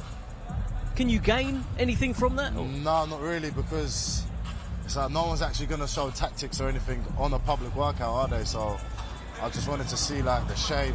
I don't know. If he's throwing his backhand a bit differently, you might notice he might be injured or something. So it'll be handy to pick up something. So there can be things that you could pick up. I remember Usyk watching Tyson Fury performing his workout, doing a few little things. Alexander Usyk did not take his eyes off of him. Oh, yeah, I saw it when Vitaly Klitschko was watching Tyson Fury in their workout in Germany, and you're trying to see if they've got a rhythm, if they've got an energy, a bounce about them when they're working out. You're trying to look for those things, but there's not really much to read from it. And if you're a fighter hanging about hoping to see something or trying to read something, you won't. I suppose it's kind of, I'm not really bothered. I'll be here if you want me to be here, but all the hard work's been done now, so all the planning and everything, what you see today should not make a difference. Can't take anything from that workout from Daniel Dubois? Not really. I mean, like you say, you do hang around because you just, in case, maybe, but 99 times out of 100 you don't. But it's a special fight, and it's a big night for Daniel. That first defence of the crown. It doesn't really get much bigger than Wembley Stadium. This is his world title fight. So I don't think Daniel believes he's world champion. You know, he got it through the post. This fight, and most fighters, when they get a world title, when you've got it, you've got it. But fighters that get it the way Daniel got it, they won't believe it's theirs until they've made that defence, they've boxed, and then you think, right, now this is mine. If you ask Daniel if he thought he was the one of the best heavyweights in the world, he'd say no, if he was honest with you. But after tonight, after Saturday night, if he gets the job done, he'll think, right, I'm RBS champion, I'm world champion, I own this. And that's where the difference is. So it's paperwork, but it's the fight that makes all the difference. And in terms of Anthony Joshua, Moses, obviously, as we've mentioned, you share a gym with him. Is he sort of setting the standards in that gym? Is everyone following his lead? Does he get in an hour earlier, leave an hour later? Is it that kind of thing? No, I don't really know, you know. But what I do get told, and I kind of do see, like, not only is he a boxer, a fighter, but he's also an athlete. He stretches before and after his sessions. Like me, I kind of skip some of that stuff because I'm young anyway. He's on it with his diet and everything. It's like to the T. Reminds me of a Bernard Hopkins. I remember he once said that obviously because he come into boxing late, he couldn't go after a fight to a club or something because he only has a short window. And I feel like AJ is a proper athlete and he does set a standard. That's why I call him El Capitan. What are we seeing you next, Moses? Give us a little insight. November the 2nd. And who have we got lined up? Have you got any idea yet? We had 2 opponents in hand, and they both got injured. Funnily enough, but we're looking for another step up. And the last win from Moses over Marius Wack, that was a step up. That was impressive, the way Moses dealt with him. He puts himself out there, and people now all of a sudden are paying attention and watching your business. But it's usually you have the privilege of learning your trade in the professional ranks undercover, but as soon as you beat a bit of a name, people have got your attention. And right now, you know, there's somebody that'll be watching him that's in the amateurs coming through, and when he gets up there to the top, they've been watching and preparing for him for years. And that's the responsibility of when you become a champion. If you're a champion, you've got to understand you're always being watched, always being assessed by somebody, that you're their motivation, you're their aim. So that win being a good win, he's got to keep looking forward, he's got to keep improving himself. The responsibility of being a top-class fighter is being able to deal with people that have been plotting and planning for you for years, for months, and beating them. Will you be looking around Wembley Stadium on Saturday night when it's sold out thinking, this will be me one day? Yeah, man, it gives me goosebumps sometimes. It actually does. It's a major fight night. We can't wait to see you again as well. And I think, are you in action before the end of the year as well, Moses? Say that again? Are you in action before the end of the year as well? Yeah. 2 fights we're looking before the year closes. I won my last fight as a teenager. Hopefully be in Saudi Arabia. Well, fingers crossed we see that very soon. We just want to talk a little bit about Anthony Joshua. I think we're going to bring up a graphic here, some of his notable fights that Anthony Joshua has been through. But well, let's just talk about the form at the moment. How much can we take from his win over Francis Ngannou? What do you think, Matt? Sorry? How much do we take from Anthony Joshua's win over Francis Ngannou? I mean, look, Ngannou's an MMA fighter. You can say afterwards that Joshua should have done that to him. But people weren't saying that fight week because we were out there, you know what I mean? And because, you know, he had that fight with Tyson Fury. Okay, Fury was poor, but Ngannou took some big shots and came through it, and he was, you know, hurt Fury. So, you know, whatever way you look at it, it was a devastating knockout. It was a big lump. You know, the bigger they are, the harder they fall. He went down heavy. It was a scary knockout. It was that. Can you read much into that? Does that show that AJ is back, or was he just fighting an MMA fighter? There's a lot you can read out of that. Ngannou is a big unit. You look at him, and if you get sucked in by all the hype and everything that's said about the fight, you then start to believe in the narrative. Anthony Joshua showed professionalism, and he looked at the facts. The facts are this: I've been a professional boxer and a former two-time heavyweight champion. This man should not touch me if I do my job correctly. And Anthony Joshua didn't knock him down, he knocked him off his feet. And Ngannou was a big unit. And it wasn't just a build-up, it wasn't just a knockdown, it was how he celebrated afterwards. He didn't jump about as though he just won a world title, he swaggered off as if to say, that's what should happen. You know, and that shows you, I actually like that. I thought, you know what, good on you, you've proved that I take my position seriously. Tyson Fury didn't, and he paid the price. He had the gypsies warning. He got the nod.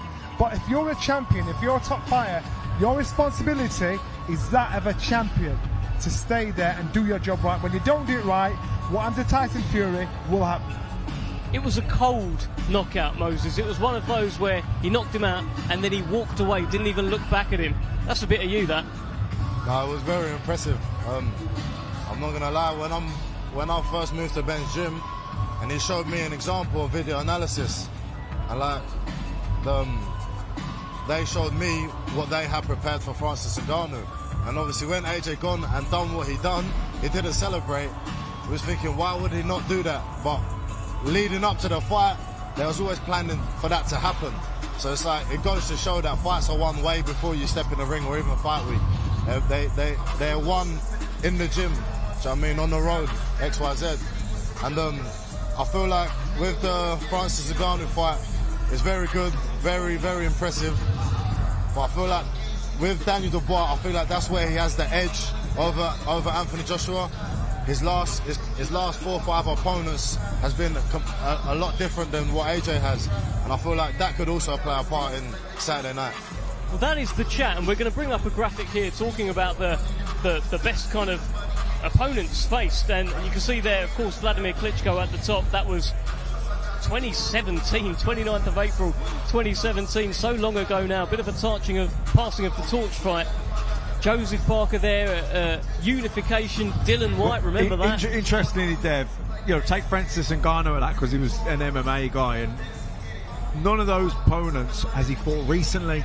So what Moses is saying there is the current form rate coming into this fight, Dubois has been in with the better opposition coming in. You've got to look at AJ's record. Look at how many former world champions he's beat and knocked out. Now, looking at list there, obviously the two that stand out to me is the Klitschko fight, because that showed the birth, a boy turning into a man. But the one fight I always loved is the Dylan White fight, because he had an edge, he had a spike to him, he had a fight, he had just some nastiness in him. And the Povetkin was a good win at the time, wasn't it? Yeah, it was, but that's what... So now you're seeing that bit of spike coming back from Anthony Joshua. And funny enough, the second fight with Alexander Usyk was actually the best I've seen him fight, because he tried everything and he thought he'd put it on the line. Usyk was just too good. He got closer, didn't he? In the second Usyk The second one was a lot closer, yeah, much better performance, better fight, better performance. And it was all Usyk could do to beat him. He did beat him, and he was a clear winner in the end, but it was a hard, it was a hard fight for Usyk. AJ really took it to him. The Otto Wallin win, that seemed to be a bit of a... I think that was Anthony Joshua and Ben Davison's first fight together, and he really beat him up in there, didn't he, Moses? Yeah, very. He made it very one-sided, didn't he? Especially like Otto Wallin coming off of a victory against Murat Gassiev, who's also a strong opponent, strong challenger. And then look what AJ went and done to him. So you got to obviously take that into account also. It was also, it was short notice as well. So I feel like sometimes these Anthony Joshua wins get downplayed afterwards. I think it just happens in boxing. Yeah, look, but both guys' form coming in is good. Both guys' confidence, belief is where it should be. Like I say, okay, Ngannou, he should have done that to Ngannou, but sometimes we don't do what we should do. He did do it, and even the fight before that, Wallin. So he's had 2 fights with a new trainer, and they've both been good performances. So his confidence in his team and his preparation is right up here. And listen, so is Dubois. So that's why we're intrigued. That's why it's such a good fight. Well, it's this kind of post-Usyk era of Anthony Joshua, and this will be fight number 5. The first 2, which perhaps people aren't talking about so much, maybe because he wasn't with Ben Davison. Jermaine Franklin, he won on points. Robert Helenius, it wasn't going great, but then he knocked him out. Can Daniel Dubois look at those 2 fights and think, I've got him here? I think I asked AJ yesterday, I said, do you see maturity? I see maturity in his how he looks on his fight, how he looks on his career. And a lot of things that have been said and done in his career that at the time he probably wouldn't appreciate. But now he's old and he looks back at those fights and looks at that version of AJ. He thinks, you know what, I actually get it. There's a maturity and there's a simplicity that he's now figuring out. So, you know what, I've got to get the job done. Don't take what you say to me to heart, because if I do, then I'm going to overthink it. If I overthink it, it's going to affect my game. Now, he's at a stage now where he's gone through all the experiences, so when he gets in the ring to fight, this is what I've got to do. No second guessing, because the biggest criticism was he's thinking before he lets the shots go. He's hesitating, and you just think, he's got the talent, but he's not letting him go. Of late, you've seen him start to let it go. The maturity and the confidence to match the ability has now come together, and it had to happen at some point. Now it's come together nicely. Also, I think he had a couple of fights with a new trainer. Maybe just quite vibe or click, you know what I mean? And that's going to impact in your performance. But I think, so he made he made a change. So he obviously felt that it wasn't, for whatever reason, didn't quite click. But he's had 2 wins now with Ben Davison, and he's looked back to, in terms of form, he looked brilliant. Well, we have been joined by the chairman of the Anthony Joshua fan club, Mr. Eddie Hearn. How are you? I could have really mugged you off there. In the old days. Different era now, Eddie. Yeah. I think we were out of shot for that as well. Thank God. How are we? How are we feeling about this one? Relaxed. I mean, I think that kind of like the old days of the uncertainty of when Anthony's comfortable, when he's dialed in, when he's 100%, I feel quite relaxed, and this is probably the most relaxed I've been about an Anthony Joshua fight. I don't know if that's a good thing or bad thing. We'll find out on Saturday. But with Ben, as Moses knows, it's just the input of data is so, it's simplified, but it's extensive. And AJ's the kind of guy, if he believes in the plan, he's very calm and confident, and he believes in the plan. It's not breaking down the weaknesses of Daniel Dubois. It's not an overly scientific puzzle to solve like an Usyk. He's still very dangerous at all times, but they know what they have to do, and you can never take the result of a heavyweight championship fight for granted, but very confident that he gets the win. We were talking to Moses about how he was shown tape before the Ngannou fight by Ben Davison, about how meticulously everything had been planned out. Moses, was it almost like a cheat code heading into the Ngannou fight? You know what, it felt like it, but obviously I wasn't training with Ben at that time. But when I did join and I did see the Ngannou preparation, I was like, no wonder you thought that he was going to go in there and knock him out, and he did. It's part of this, Eddie, the fact that AJ doesn't really have to spend all night thinking about this stuff so much anymore, because Lee Wiley, they're kind of doing it for him. Yeah, he searched for a long time for the answers, and that came from bringing in a defensive coach, you know, bringing in a pad man, Rob McCracken, watching tape himself, like, you know, but you've got to trust in someone, and the trust is there with Ben. And like Moses said, like, the difference between seeing him on the pads with Ben versus seeing him on the pads with Derek James and Angel in the pot, like a different puncher now. Like the stuff with Ngannou, the stuff with Wilding, it was scary when I went into the changing room to see them drilling it and then watch the fight. It was like, and AJ is brilliant at drilling and he's brilliant at executing the plan when he knows and believes in it. And that's why I'm confident. Like, he's going to hit Dubois sharp and hard and fast like he's never been hit before. Now it's up to Daniel to stand up to that and to come back with what he's going to have, and he'll be dangerous as long as he's standing. And I do believe also that Dubois has a good chin. You know, in his defeats, it's not like he's been out, you know, he's been rocked. He just didn't fancy it anymore. But he may have come through that. And AJ's got to hit him very hard. But this isn't Filip Hrgović and it isn't Jared Anderson. And the way that AJ's punching at the moment, he's got the ability to turn off the lights at any moment. Has AJ ever faced anyone like Daniel Dubois? Style-wise, I mean, probably not in terms of size and, you know, activity in the ring.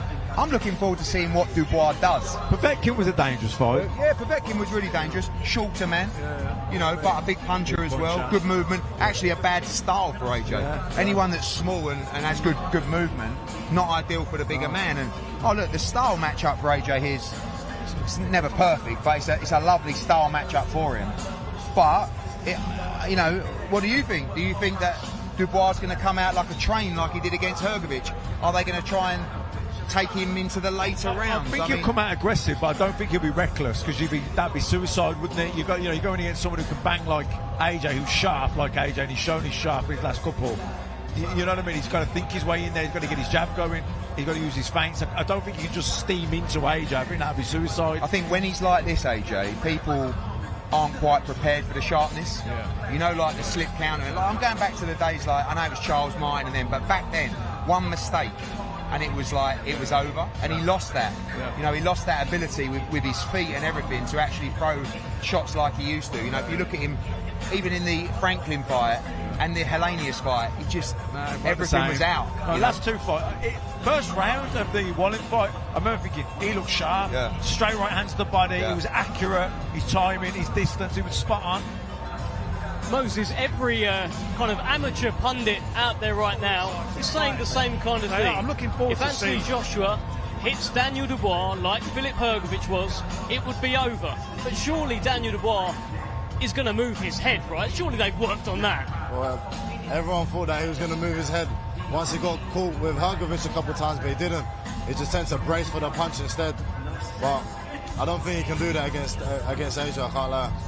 How much confidence did you take from the Hrgović fight with Daniel Dubois, or did it worry you? Both ways. I mean, you know, Hrgović, I don't think Hrgović was at his best, but we shouldn't, you know, not give credit to Dubois. It's a fantastic win. I mean, on one side you say he got hit, you couldn't miss him, and on the other hand, you could say Hrgović never budged him. So I think he showed a good chin in that fight. But like positive and a negative. Yeah, but I think, you know, again, it's the sharpness of AJ. It's not a guy that's just going to be swinging away. It's when he makes Dubois miss or fall short and then counters him, and then it's how Dubois reacts. This fight could catch fire, you know, because I feel like when someone counters someone, there's going to be a 3 or 4 punch combination, and it's going to come both ways. I think he'll catch fire. I don't think this fight. I don't think we'll be going into the 7th round. I hope not. As long as it goes that way. Well, if it goes into the second half of the fight, who does that favour? Depends, because, like, you know, people have got this perception that AJ fades in fights. I think early on in his career, he did, because he had all this kind of, like, emotional energy, like when he fought Dillian White, and he'd unload and he'd, like, load up. And 18 stone wasn't his best weight either, was it? But also, you could say that when it gets tough and it does go deep, Daniel Dubois starts fading, and he actually might look for a way out in the fight. I don't know, like, you know, it's one of those you could debate. I think the father's a big thing. You know, I don't think a lot of these sort of discussions about how the fight goes, people probably aren't talking about the dad effect that much for Dubois. You know, he was, in my opinion, he was on the borderline of giving it all up against Jarrell Miller after 5 or 6 rounds. Frank brought the dad in, and he screamed and shouted at him every round in the corner. Didn't look at Don Charles after that. He just sat down and looked for his dad. And then in the Hrgovic fight, after about 2 rounds, Frank brought the dad actually in the corner. And I believe he's actually a second in the corner for this fight. It's good, you know, it's important for him, because he can't find that confidence without his dad. I don't mean that critically, it's true, it's fact. And it's an asset for him, because he'll be looking out for him when things get tough.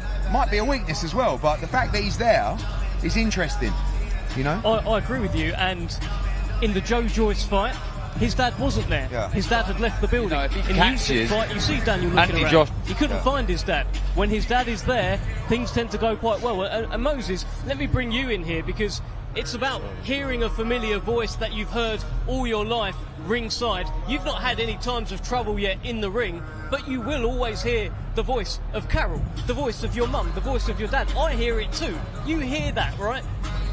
My last couple of fights, I haven't really heard anyone else's voice apart from my brother's, because he speaks Slovak while I'm in the ring, which makes a difference also.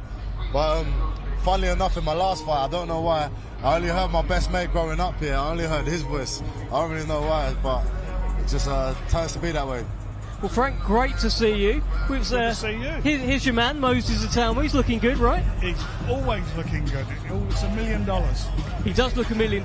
We were just talking about the dad effect. Eddie brought it up about Daniel having his father ringside, what effect that has. Is it a good thing? Is it a bad thing? It seems to be a good thing for Daniel Dubois. Look, he's in a very good place. There's no doubt about it. He's in a very good place at the moment, and he's confident. And I'm pleased with it. And at the last couple of fights, it's worked. So why fix it if it's not broken? Can I just say that I've heard a rumour that the traffic's going to be very bad for Daniel Dubois' dad on Saturday getting to Wembley. I've already heard there's a problem with one of his tyres. No, it's all right. I've bought him a tent. He's going to sleep over. Well, the traffic is actually bad, by the way, guys, for Anthony Joshua at the moment. That's why we are delayed, but we're in great company here. Eddie, it's Queensberry versus Matchroom. Your form's not great heading into this. What happens if, dare I say, Queensberry pick up another win on Saturday? Yeah, this one means a little bit more, you know. I think as we're 10-0 down, feels like this is worth at least 10 points, maybe more. We've also got, of course, Josh Warrington fighting Cacace on the card as well. And then we go October 12th, we've got Raven Chapman v Sky Nicholson, and loads of other Matchroom and Queensberry matchups down the line. But this one's a little bit special, isn't it? World Heavyweight Championship, 2 guys we've both had from the debut, 2 guys that mean a lot to us, and are very important fights for our respective companies and broadcasters, but more importantly, the individuals as well. This one's absolutely everything, isn't it? Of course it is. You know, this is the big fight. This is for the IBF title. And the winner of this is well and truly in the frame to fight the winner of the fight on the 21st of December in Riyadh. Riyadh season fight over there. Rematch between Tyson and Usyk. You know, brilliant times for the heavyweight division. Nobody can afford to lose. We're seeing plenty of graphics go out. There's events going on this week around Fight Week. My understanding is Tyson Fury is going to be there. Alexander Usyk is going to be there as well. It's going to be a festival of legendary fighters ringside. What can we expect when Tyson Fury and Alexander Usyk take their place ringside on Saturday night, Frank? They'll probably sit down and watch the fight. But they'll be watching a future foe, right? Of course they will, but their mind is well and truly on the 21st of December, both of them. You know, it's a big moment for them. And you know, of course, they'd be interested in watching the two guys because they're going to be facing them down the road. What sort of impact do you think it has on Anthony Joshua having Tyson Fury, Alexander Usyk ringside? I mean, he knocked out Ngannou in front of Fury. Yeah. Fury clapped. Yeah, no, I don't think it's really relevant. I mean, you know, he'll be dialed in, switched on. There'll be 96,000 people there. I don't think Fury or Usyk's going to bother him that much, you know. But I think it's an intriguing fight that all heavyweights and all fighters are really interested in as well, because, you know, I do feel like AJ's a favourite in the fight, but everyone believes Daniel Dubois has a chance in this fight, and the closer it gets, as always, the odds shorten, especially once Frank starts talking. What can we expect? What can we expect at the presser tomorrow? What do I expect? The press conference tomorrow. I mean, we saw when they had the round table, Anthony Joshua, Daniel Dubois, it got a little bit interesting. Look, it's tense. It's going to get near the fight. All fighters, it gets more and more tense. And each of them be trying to mentally outdo the other, but it won't matter. It's all about Saturday night. And the thing about this, why everybody's so interested, the bottom line of it is because they're two phenomenal punchers. That's what it is. That's the excitement of this fight, because they're such big punchers. I mean, you could probably say they are the two biggest punchers in the heavyweight division right now, Moses. Obviously, you can bag a bit as well. He doesn't agree with that. Nah, obviously they've got to be. And obviously Daniel Dubois is obviously the world champion, and AJ's challenging it for it. It makes it a very intriguing matchup, especially now there's Matchroom v Queensbury. I feel like good to see you picking a Matchroom boy though, Moses. You know, nice to see you switched on. Nah, do you know what it is? I feel like with the position obviously I'm in, I'm a Queensbury boy, but obviously I train with AJ, so I get to see a lot of insight with Anthony Joshua's training, and also I've done countless rounds of sparring with Dubois, so I feel like it's very interesting. It's very interesting Saturday night. He's someone that you should look at, you know, in the respect of being a competitor and a winner, 100%. because we know that when you start in the game, the hunger has to be there, but to have the hunger and the discipline and the consistency that he has today, of course, with everything he's done, the money he's made, I think he wants it more now than he's ever wanted it in his entire career. Right? He wants to win this fight more than any fight he's ever been in before. And there's a reason for that, because if he doesn't, he's in trouble. So he wants to win it. But I'm telling you, in Daniel, I've never seen him so confident. I mean, you've seen him over here. He's relaxed. Normally, he doesn't want to do an interview. He don't want to talk to anybody. He's he's engaging in this, and I like to see him like that. And I like the fact that he is the underdog. I do like that. So I'm talking up this in my head. But I'll tell you what. Whatever way you want to look at this, it's going to be exciting. It will be an exciting fight. Stand on me. I think that, and I said it yesterday, I think this is going to be a heavyweight version of Hagler Hearns White Last. That wouldn't be bad at all. Listen, before I let you both go, Frank and Eddie, state your case. Why does Anthony Joshua beat Daniel Dubois on Saturday and become three-time world heavyweight champion? Too experienced, too composed, too good, too sharp. Inside 3 rounds, Anthony Joshua by knockout. And Frank, state your case. Why does Daniel Dubois retain his IBF World Heavyweight Championship on Saturday night? I think he's the bigger puncher. I think he's got the better chin. I think he's on a roll. He's hungry, he's young, and he's got speed. And Moses, state your case. Why do you knock all the heavyweights out? Oh, you know, it's a good fight. I'm kind of leaning towards Joshua, but I'm definitely not ruling out. I'm not ruling out Dubois. Oh, he's changed his tunes. Now Frank's up here. You know what I mean? Wants another 0 on that check, Frank. No, honestly. I can't get another 0. It's not on the page. There's no more paper. No, listen. I feel like Dubois is an underdog. Well, he's not underdog, but he's the younger, hungrier man, and I feel like that could play a part in Saturday night. Very, very interesting. Thank you, Eddie. I'm not even going to go for the fist bump. Thank you, Frank. Great to see you as always, sir. Thank you, Moses. Oh, goodness me. See you later, mate. Thank you, guys. And we're going to bring back in Matthew Macklin, who's going to join us. We are. How's it going? You all good? Filling for time at the moment. Anthony Joshua, my understanding is stuck in a little bit of traffic, a little bit of London traffic. Maybe he's stuck somewhere. Here we go. We can see on our screens now. The former two-time unified world heavyweight champion Anthony Joshua is somewhere in that car, in the back, making his way, making Daniel Dubois wait. Actually, I'm not sure if Daniel Dubois is here. I don't know if he did stick around. That would be interesting if he has made him wait. But I think Daniel Dubois has gone, and probably rightly so, right? I wouldn't have hung around if I was Daniel. I'd have done. The job's done. He's not going to see anything else. As I said yesterday in the purple carpet walk, AJ took about 15 minutes to get down, and Danny was there. And he's just showing, yo, look, I'm the man. You've got to respect me. Look at what I've achieved. And it's those subtle things that make a difference.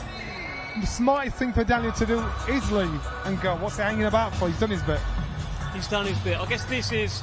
Look, we can say he's probably just stuck in traffic. That's why AJ's a little bit late. But is there any more to that? Is there a little bit of experience, a little bit of just making people wait? I don't know. I mean, I don't think he's probably not in any rush to get here, but they can wait for me, you know what I mean? But I think it probably is legit. He's probably just really laid back. He's like, you'll know, in the gym. You know what I mean? He's just laid back. It's just one of those things. He's just laid back, but I guess one of the conversations just now was about whether or not Daniel Dubois is just going to charge at Anthony Joshua when the first bell rings on Saturday night. Is he just going to walk forward and chuck the kitchen sink at him? What do you think? You never know in the heat of the moment. 96,000 people, the atmosphere, what that can do. But I'd be surprised. I don't think he's going to go out. I think he'll be aggressive, but I don't think he'll be reckless. Is that how you see it? Well, he said yesterday, I'll do everything to win. I've got to use my head, I've got to use my elbow, I've got to do it. He's got to do that. He's got to get in there, because if he stands up Anthony Joshua, he will get carved up. He will get absolutely peppered, boxed and knocked out.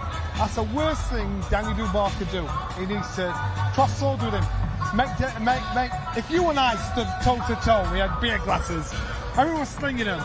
It's a case of who lands first. If I'm going to keep it at reach and box you, use what I've got, you've got no chance. So for Daniel Dubois, I'm not saying he's got no chance. What I'm saying, his best chance is get Anthony Joshua up close in the tear up. And then, who would it suit better? I'm glad you've given me sort of half a chance in hand-to-hand combat against Johnny Nelson. Goodness me, I need a bottle, I need a bat. I'll probably need an awful lot more than that. They just brought up Ben Davison on the screen as well. Obviously, clearly a brilliant mind, a brilliant coach. How much has Ben and Lee taken you to another level from what you've experienced? Or has it, Moses? I don't know. I'm trying to find a way how to get my words out. Do you know what? The thing is, what I liked about their whole setup is, I remember my first training session, I walked through the doors and Ben's got like pages about what I need to work on. And then he shows me video clips of what I do right and what I do wrong. And I'm like, okay, this is what I need. And I feel like it's even just been with the experience of training Billy Joe Saunders and Tyson Fury, also Anthony Joshua. It's like, that's some things that money can't buy. And I feel like being in the gym with him, I've improved a lot more. And it's not only that. Look at all the boys I'm in the gym with. Obviously, I've got Pat and Luke McCormack, got Royston, who's a fellow like up and coming. You've got Alois, Lee Wood, Anthony Joshua. There's countless of names that's in the gym with us, and there's only one way we can really like go from that. Fabio Woodley also. Do you get what I mean? It's like I watched Fabio spar today, and it's like, okay, cool, I can pick up on something. Let's say he's not doing correctly, I might put that in my game. Do you get what I mean? So, listen, there's only one way we can go in that gym. It's that whole idea of iron sharpening iron, something you gents know very much about, both from great gyms. Yeah, massively, and they're all competitive, and everyone wants to be the top guy. And like you say, you're just absorbing it all. It's all information, it's all knowledge, and you're learning from everyone. Like you say, you could be watching a gym mate spar. You're not actually training with them, but you're learning from watching them. All good. Yeah. Well, absolutely, and we are delighted to be in the company of Mr. Spencer Brown. Oh, nice to see you. You all right? To see Unbelievable, you. Isn't it? Isn't this unbelievable? Hey, nice to see you, mate. You all right? Tell us about this. I mean, what a fight week this has been. Leicester Square last night, Wembley Arena today. Yeah. It's incredible. Yeah, and you're going to see a lot more. So I keep a hearing. lot more, yeah. But apparently there's a lot more coming as well. So this is just the start of it.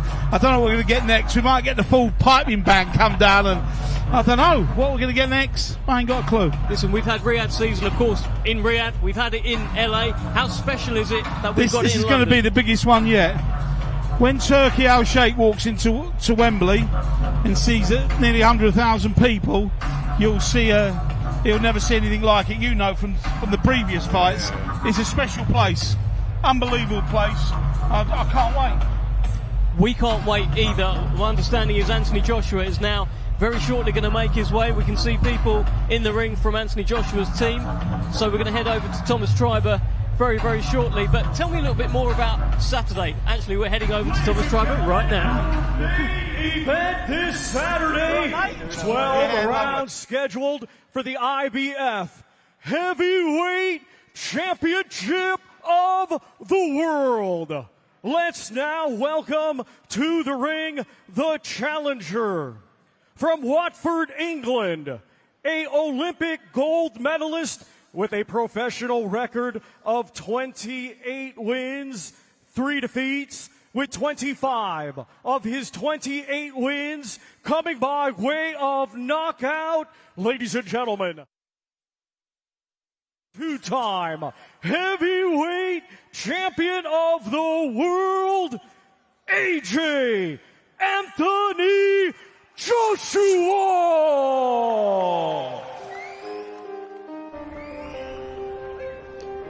Well, here comes the former two-time unified world heavyweight champion Anthony Joshua, limbering up here in Buckingham Palace, aiming to become a three-time world heavyweight champion on Saturday. He would join a very, very small club, very elite club, if he's able to do it. No stranger to Wembley Stadium. It's a big fight. It's a big night, Spencer. It's a massive night, and I think it's very close, this, and I think it gets decided in the first 6 rounds. We're going to see that.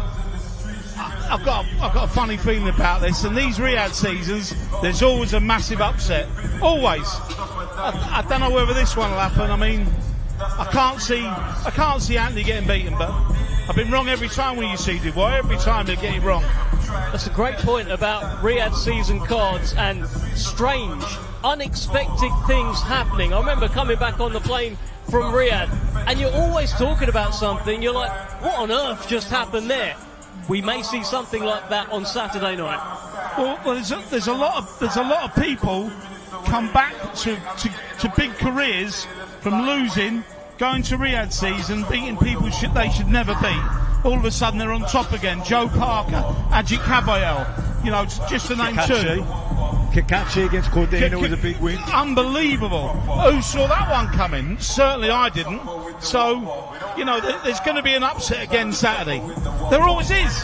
There always is, and as you mentioned there, Riyadh season very much has reinvigorated the careers, really, of so many fighters. Anthony Joshua, 2 big wins in Riyadh. Otto Ballin, Francis Ngannou, Daniel Dubois, had Jarrell Miller, he had Filip Hrgovic, and now they are meeting on Saturday. Interesting to see AJ here. Doesn't really give much away at these workouts, just training with the kids from the amateur gym. It's kind of what he does at these workouts, Matt. So this is what we expect. If it came out hitting pads, I'd be more surprised, you know what I mean? The fact that he gets the local lads in, he boxed for Finchley, didn't he himself as an amateur, wants to give the lads a G up, put them in, have a bit of a shake out, and that'll be it. Well, he's obviously ready. He knows what he's got to do. He's done this a million times before. So this is him all over, isn't it? And I believe, I've been told by his team, he's so focused on this as well. Very, very focused. Well, we can certainly see that in Anthony Joshua. He's got that air about him. Is all the pressure on him on Saturday? Moses, let me bring you in here. Do you feel like Anthony Joshua is the one with all the pressure on Saturday rather than Daniel Dubois? What do you think? One more time. All the pressure, is it on AJ? Yeah, I guess so. Only because, you can say he's a veteran, And he has a lot of things over him, meaning like his fights, his experience. Obviously, he's the 2-time heavyweight champion of the world, and like the age difference also. I feel like it's more in Anthony Joshua's favour, and I feel like he has to prove something. Whereas Dubois, you know, he's still young. I feel like if he doesn't win on Saturday night, he's still got loads of time to come back. Whereas Joshua hasn't. Well, I think one day you possibly will be fighting Daniel Dubois. That's going to be one of your one of your main opponents one day. So, 100%. you know, this will be interesting for you as well, because this kid is the real deal, by the way. This is the real deal. This is the next generation. Definitely. And that's not just from what I've seen him spar with some of the biggest hitters in the world. And let me tell you, frightening, absolutely frightening. Remember that name, Moses. I haven't seen a lot. I've seen him box twice. Yeah. Each time I've thought, whoa. Well, you want to see him with the big guns. Doesn't faze him. He bangs extremely hard. But can box too. Can box. It's frightening actually to watch. And I mean, obviously I speak to Tyson all the time, and he said there's nobody else. This kid is the one.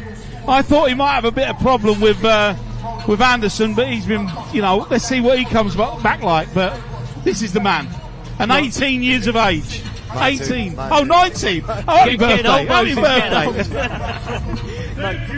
I'm keen to hear what Tyson thinks about this fight. What has he said to you about Daniel Dubois, Anthony Joshua? Tyson, I think, fancies Dubois. Yeah, he's. I'm sure he fancies Dubois. Well, last time I spoke to him, he did. But you know, people change their minds, don't they? But yeah, he fancies Dubois. And he'll be there on Saturday night, Tyson. He'll be here Saturday. We've got a big do on at Box Park.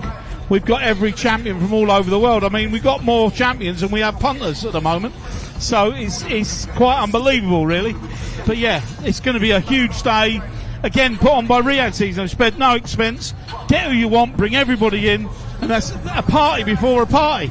To be fair, I've been seeing the posters come out, and it's like, it's almost one every minute. It's like, oh, Manny Pacquiao's coming, Roberto Duran's coming. Yeah, and it's all because of Turkey Al-Sheikh and Riyadh Season that we're going to get these.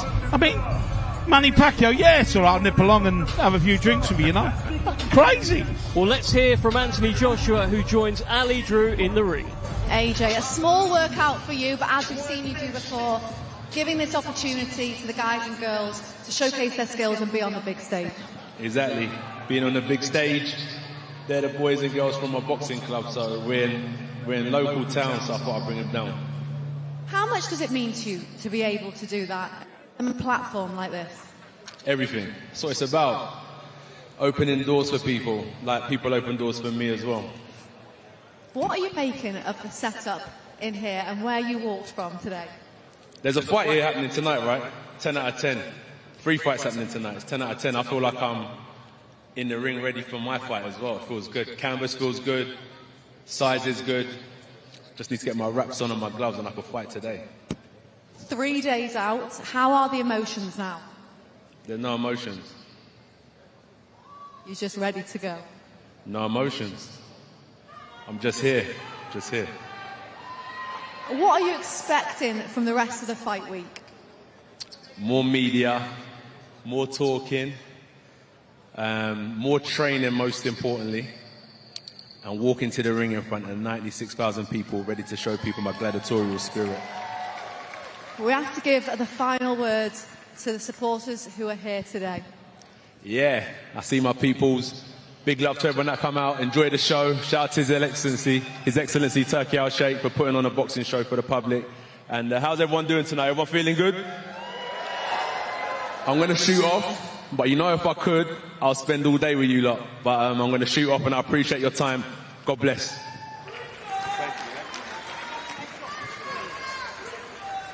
Great stuff there from Anthony Joshua, and I think he probably would have spent all of his time here if he could, but he has got quite a big fight coming up on Saturday. Delighted to be in the company now of Kevin Larena, who joins us. How are you, Kevin? Great to see you. You are well placed to give us a bit of an opinion on this fight. You have shared the ring with Daniel Dubois in a football stadium. It was a great fight that night. What is the Kevin Larena breakdown of Anthony Joshua versus Daniel Dubois? You know, you've probably heard this so many times, but I truly believe it is a fight that is 50-50 because both guys are big punchers. But I think we need to take into consideration, since Anthony Joshua teamed up with Ben Davidson and since Daniel Dubois teamed up with Don Charles, they've both clicked and come on. So, you know what? I think it's a fight that a lot of people are siding one side. I can't really side towards one side. I believe I see opportunity for both fighters. Obviously, AJ's not new to the stage. He's been on the biggest stages many times, and Daniel as well. He's fought at Tottenham. He went to Poland. He went to fight Usyk in Poland. He then fought Hrgovic as well as Baby Miller. And those two fights, he showed a lot. So, you know, Daniel, I think, is coming to himself since he faced adversity against me. So I think it's a fight that could go either way. But, you know, as cliche as it sounds, he has a puncher's chance. Well, so does AJ. I just truly believe that Daniel can't get hit with the right hands like he was getting hit with by Hrgovic. He can't afford to get hit with those type of shots with AJ's power. That's kind of what everyone's saying. He can't afford to get hit with those same shots. You got to go. I think it's going to be telling over the first 6 rounds. If he is getting caught with them shots, they're going to put a big dent into him, and it's hard to keep taking them all night. It's hard. What does Daniel Dubois do well? Moses mentioned his jab. Moses has sparred plenty of rounds with him. The jab's amazing. You've actually boxed him. What did he do well against you? Moses took the words out of my mouth. I said when I fought him, I found his jab was irritating me most.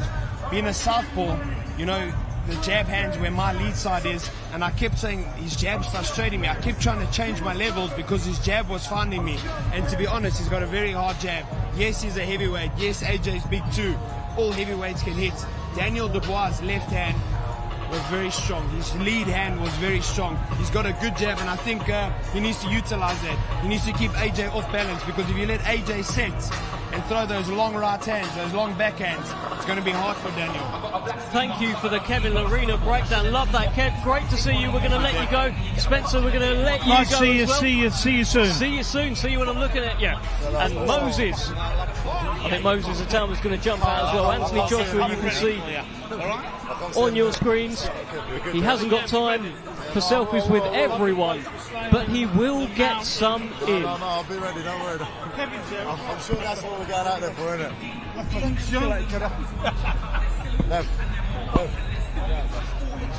Well, Moses, we're going to let you go as well. Thank you for joining us.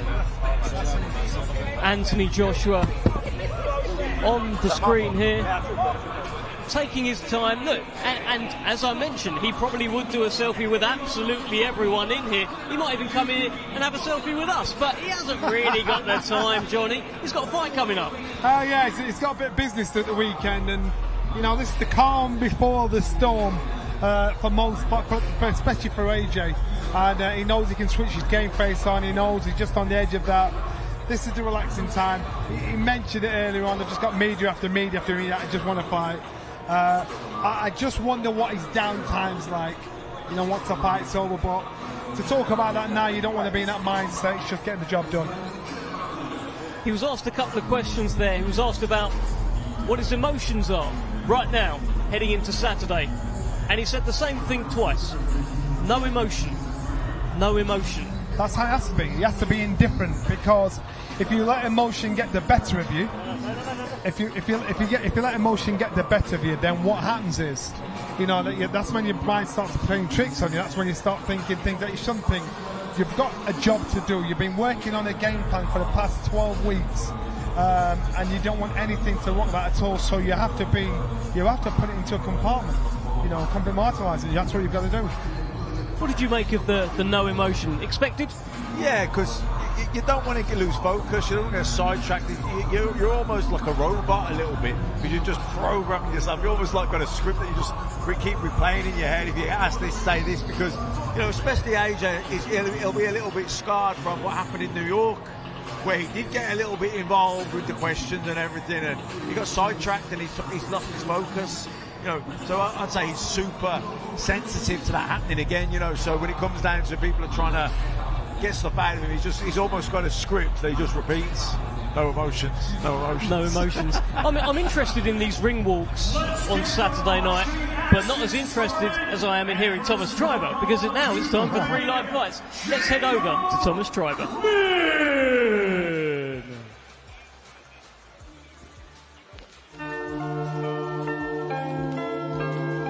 And a very warm welcome, everybody, to ringside at Wembley Arena.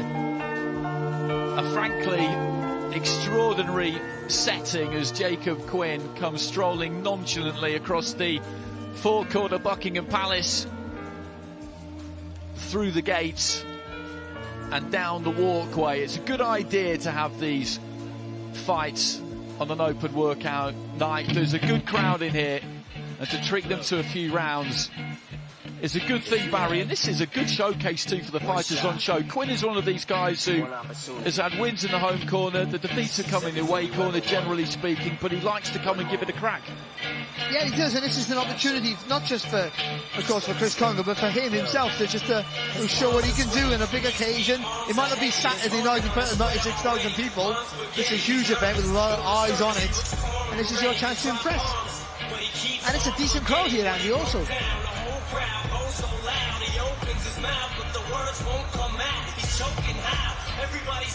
And now let's welcome to the ring, Chris Too Slick Congo.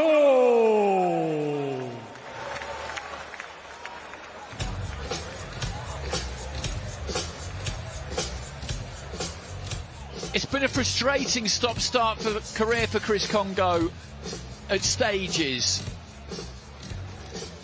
And we've begun to wonder, I think, whether he was quite going to get there and deliver on the promise that he's always had. In 2 big fights against Michael McKinston and Echo Esserman, he came up short. And then when he found himself in against Florian Marku at the O2 back at the end of March, really it was a must-win, wasn't it? And he produced a career best performance on the night to win what a lot of people saw as a 50-50 fight by a distance. Oh, he really did. He didn't only just show the boxing skills, he showed that mental fortitude and also physical strength in some of his work as well. To not be allowed Congo to bully him, I thought it was a really stand-up performance in a pivotal time of his career there.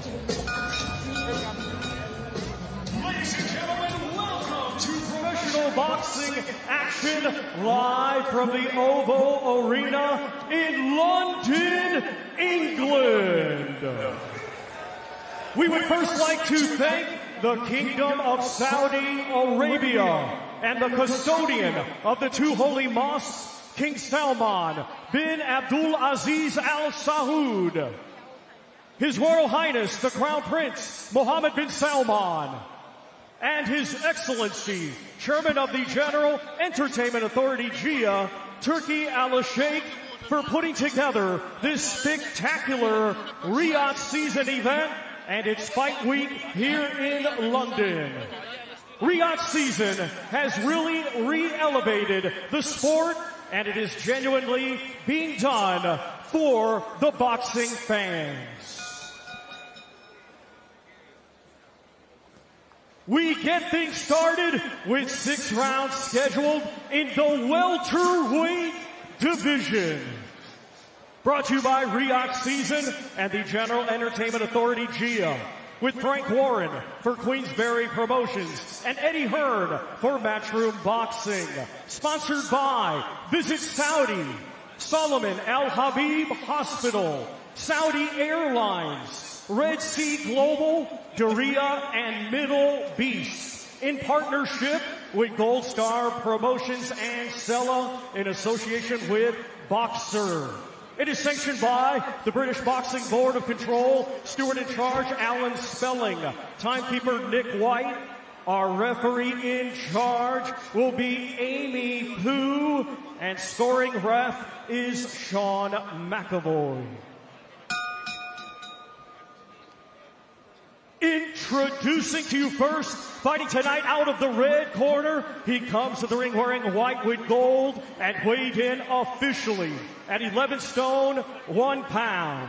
Hailing from Huddersfield, West Yorkshire, England, he has a professional record consisting of 8 wins, 4 defeats, and 1 draw. Ladies and gentlemen, please welcome Jacob Quinn. And his opponent across the ring, fighting tonight out of the blue corner. He comes to the ring wearing black with white and weighed in officially at 11 stone, 3 pounds. Hailing from Bermondsey, London, England, he has a professional record of 15 wins, 2 defeats, with 7 of his 15 wins coming by way of knockout.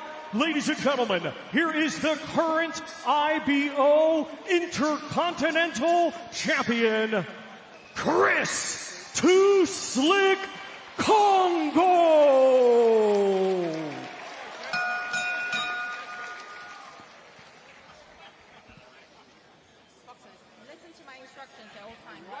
No low blows. When I say break, step back.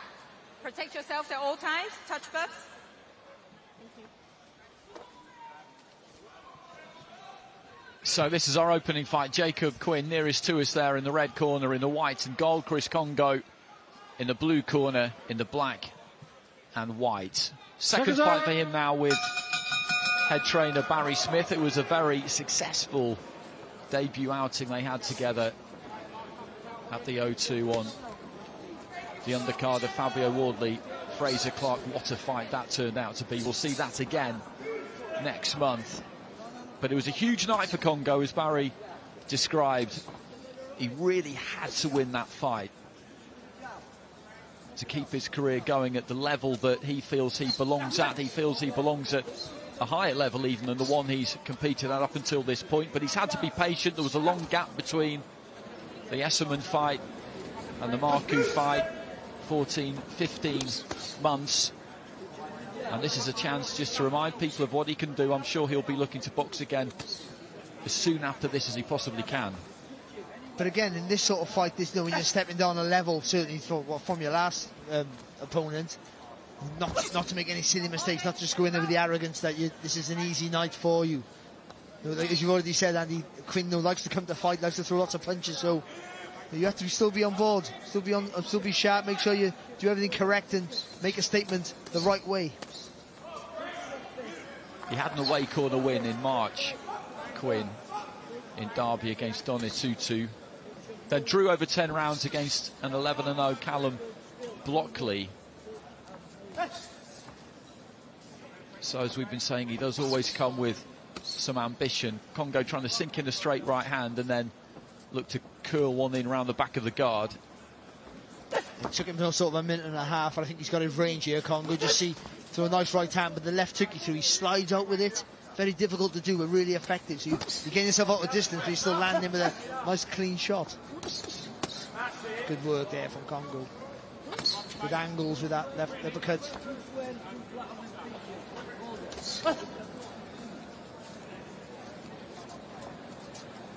Again, we talk about, when you're boxing a southpaw, get your foot on the outside. He did it there to throw the right hand, but when he throws the jab, he takes the foot on the inside and punches sort of on an up angle, sort of tries to spear through the guard there of Quinn. And just dips his knees and looked for the right hand into the body. Quinn managed to strangle it, then tried to throw the uppercut. He's got good variety, Congo. That's something he's always had. People have wondered about the power, but we did see some more of that against Marku. I think it's something that he's been working on with Barry Smith at that Ben Davison Performance Centre. Let's go with the right hand there, but Quinn just slid underneath it. And when you're a mover, it's learning when to plant your feet to get a bit of purchase. You're always on the balls of your feet, because the movement keeps the fluency, but just knowing when to get that balance right, to holding your feet to get a bit of purchase, but still maintaining that good movement that he has. And I think he sort of found that in the Marku fight, and I think he's found it so far here tonight.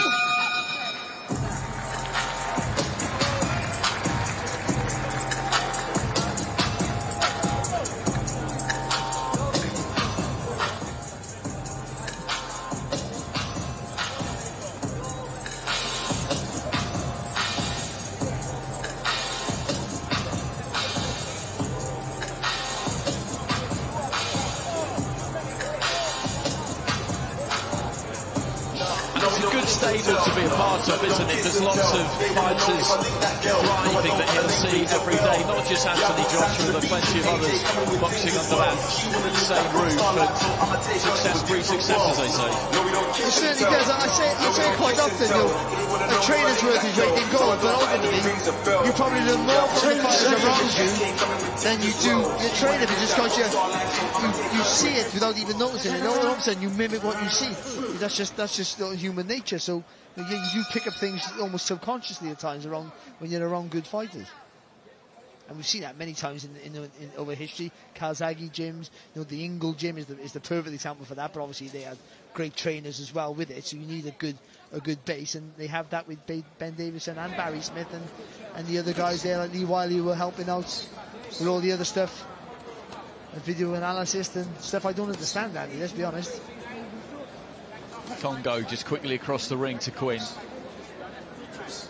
Latest recruit, Joe Cordina, of course, who's had a blow in the last week or so. That fight against Shakur Stevenson won't be happening on the original date, but they'll be hoping to get that one rescheduled. Congo just opens out and looks to slap in that right hand almost. And he's taking the centre of the ring here, hasn't he, Congo? Looking to be a little bit more forceful, maybe. And sometimes you get that when you're the guy with experience, and you should think, I need to sort of bully the guy here now, tell him I'm the boss, I'm the level above. Just got to be careful, because Quinn has got a fast little right hook sometimes when he leans back.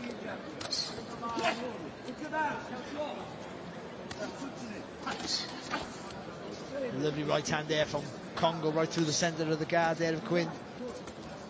Then just pulled back out of range, didn't he, in case something was coming back at him. Leans into a left hook, and the problem that Quinn has got is that he's not really sure where the punches are coming from. Again, he just dips his knees, goes wide with the front foot, and then throws in that right, and it's always hitting something, isn't it? And what it does, that it disguises it because they think you're going low, but also it widens your feet, and when it engages those bigger muscles like all the back of your body, and you push off your legs, and it gives you a bit more acceleration in your work.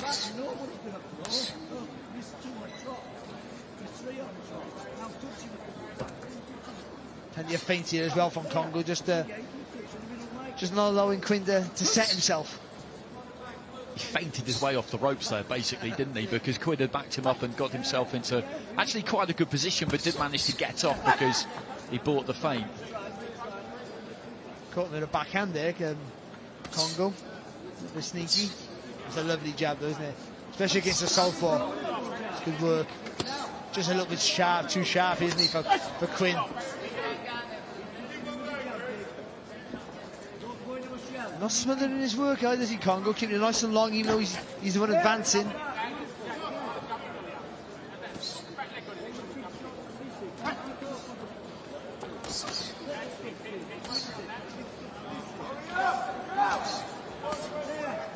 It's a decent looking jab there from Quinn. Assuming the rest of this fight goes according to plan for Congo, it will be really interesting to see who they manage to get for him next, because when he boxed McKinson, and you cover that card, it was like the two vice presidents or joint presidents of the Who Needs Him Club, wasn't it, going up against each other. And you just wonder whether he maybe is still slightly in that bracket, and that without a title, people aren't really going to fancy it.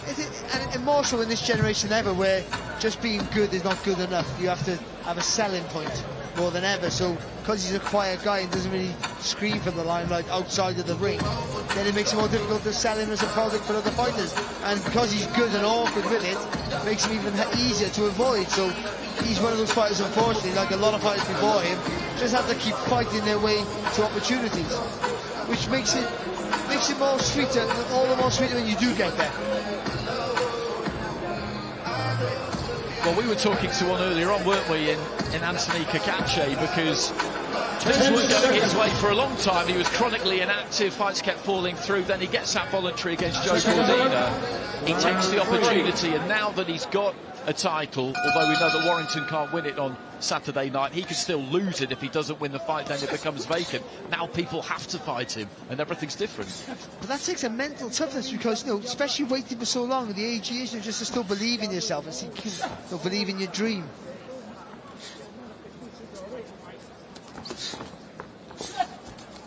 Good feed there from Congo.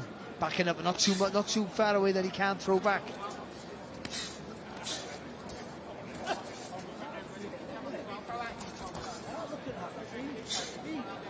If Quinn's going to have any success, I know going forward is going to mean he's potentially going to walk on the punches, but still, he's got to throw in combinations on in bunches, because single shots is making him an easy target to counter here for Congo.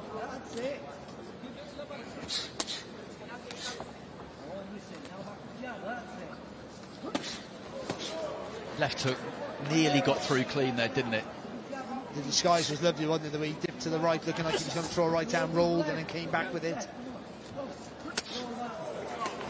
It's a solid body shot, just in around the back of the elbow. He might have blocked it slightly there, Quinn, but it had a good, satisfying sound to it as it landed. Oh, good work, good shot. Just took the sting out of it there, Quinn. There's a lovely little timed right hand there from Congo. Just trying to turn the screw, isn't he, a little bit here?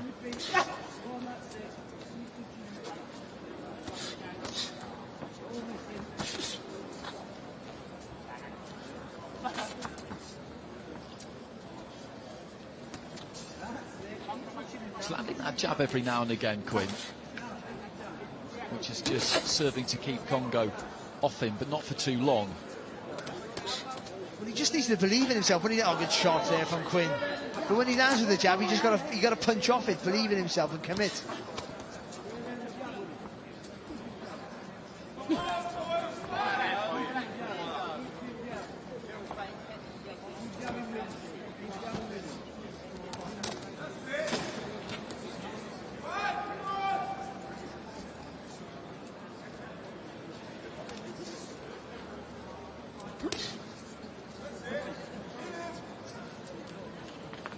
Trying to look for that perfect shot there, isn't he, Congo? He's been a bit more sparing this round, hasn't he? He hasn't thrown as much, but as you say, he's looked to land solidly whenever he is throwing.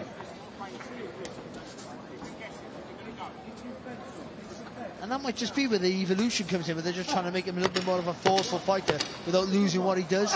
And that does take time. It's a gradual process.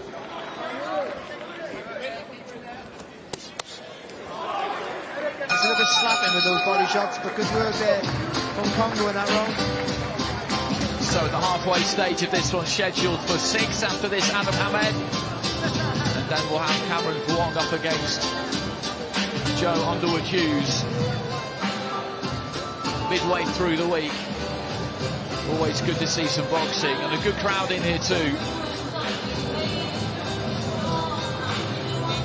It's been a good start to the week, hasn't it? We had the kind of sit-down media day on Monday, then the grand arrivals last night at Leicester Square in the cool open air. It was good fun, wasn't it? And then this again tonight. And what's been good too is that there's been a good pace to it all. It's all moved nice and quick. People have come for a chat, but nothing's been too dragged out. That's good for us, and it's good for the fighters as well. And it's all in the afternoon, evening, so people can come along as well. People who finish work and come and have a look, and it's been fantastic. So Round 4.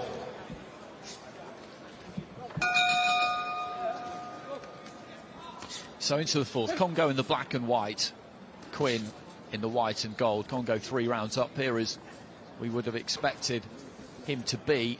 It's just a question really now of whether he can up the tempo, turn that screw in the second half, and maybe try and force a stoppage here. He's only been stopped once in 4 defeats, Quinn, and he certainly knows what he's about as he slips a jab there just on the borderline of range, and he is always looking to try and get something done. At no stage has he just tucked up and tried to hang in there.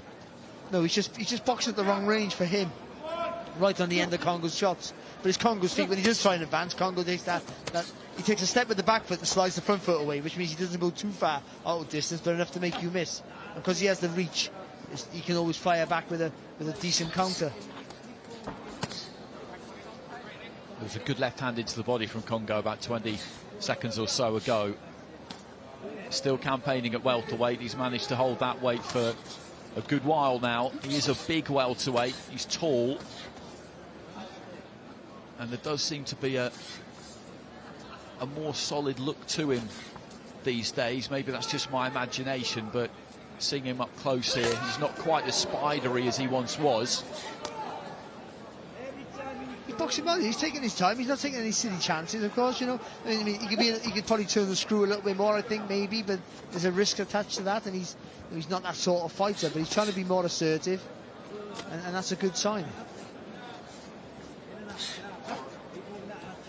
He has an opportunity to let his hands go in combination a little bit more here, Congo. Don't invite Quinn to have some success. Coasting is what I call it. I think coasting is always a dangerous thing for any fighter. Says the man who coasted through his whole career and then got knocked out. Coasting through a second career these days, some might say. Congo again with the feint, just trying to go up and down with the jab slightly, but Quinn sticking to his task, lands a lead right hook there and then showboat slightly. Yeah, good shot. Again, see, again that coasting, allowing a guy to get a bit of confidence. And again, that's 2 right hands on the spin there for Quinn. The punch output from Congo has dropped in the third and the fourth compared to the first 2 where he was busier. Again, good work to the body there from him. And better movement when he come back. He takes that step back. He turned his body just to avoid the punches. Only slightly, but it's enough. Nice short right, followed by a left, and you can just see the head judder a little bit of Quinn as it landed. Right uppercut there on the inside from Congo, who puts them together nicely at the end of the fourth.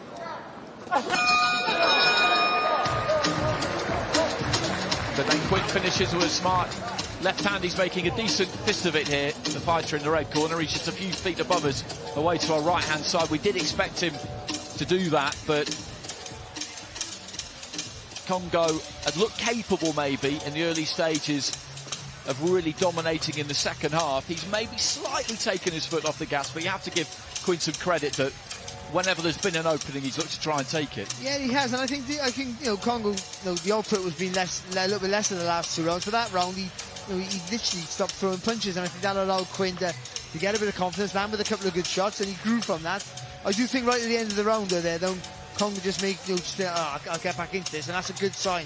I'm sure in the corner they'll be saying, listen, don't mess around, get back to business, plenty of shots, think about your work, but keep the pressure on. Seconds out. Round He's a good amateur, Congo. Spent time on the GB, set up on the development squad, lost to Josh Kelly in an ABA final. The first big card I saw him on was Dillian White, Lucas Brown, which would have been back in 2018. He was the float fight, something we don't seem to really have anymore. And due to some stoppages, he got a really, really good slot, and it was the perfect opportunity to provide an explosive, eye-catching performance. He was just slightly unfortunate with his opponent because he was in with Serge Ambomo, who at the time was a rock-solid, very capable fighter, and he wasn't the kind of person to go after that explosive stoppage against. That would have been exactly the way in which that could have gone wrong. So he did the right thing, which was box nicely and tidily and safely for 6 rounds and get the win. But of course, in terms of the watching audience, that wasn't really what they wanted to see. Yeah, but and ultimately, you've got to try and be a more fan-friendly style, but don't forget what made you what you are originally. You box to your strengths. You fight or box to your strengths. Now that's better now from Congo. He's been more assertive in this round again. Solid left hand into the body and then just took the left hook upstairs.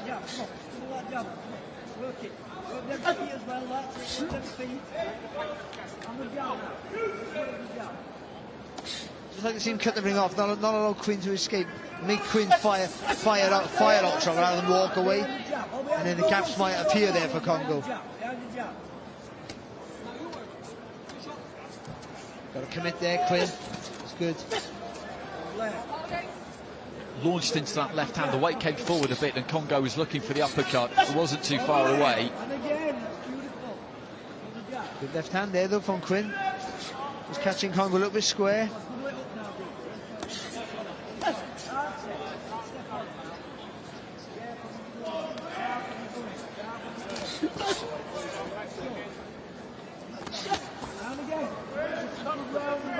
It's the final minute of round 5. It's been a decent watch this. There's that jab again from Quinn. Yeah, and as you alluded to before the fight, he just makes you think all the time, doesn't he?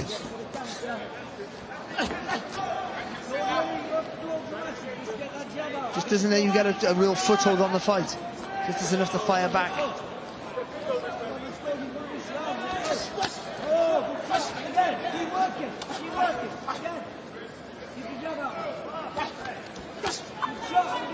Muscles in the left hand to the body there, Quinn. He's having a decent round here. I'm not saying he's done enough to win it, but a decent enough round. Good solid right hand there from Congo. And if you're Congo, if you're his training team, this is good. This is what you want, because this is supposed to be a tune-up for something bigger that they hope will be around the corner. And having this kind of fight where somebody is coming at you and basically doing their best to win as many rounds as they can to win the fight is more worthwhile than someone who just tucks up for 6 rounds. And also, for his profile, it's a more watchable fight, which is what you want to be, a more watchable fighter. That's the whole point of it, isn't it? I thought Quinn was having a good round, but I think that right hand right at the end of the round, there it is there, I think he felt that there, Quinn. I'm not sure Congo realised what there was a bit of damage done there, and he maybe could have and should have just stepped on the gas a little bit. There, now he needs a flurry. Or look for a big shot again. Either way, you need to let his hands go. And it's just to get out of that mindset of what you used to being a safety first, a reactive fighter. You've got to change that mindset. It's a very difficult thing. They'll tell him in the corner, but you see in every round he reverts back to type. But again, like I said, that's a long process to change that in the right way. So 6th and final round. Touch of gloves between these two.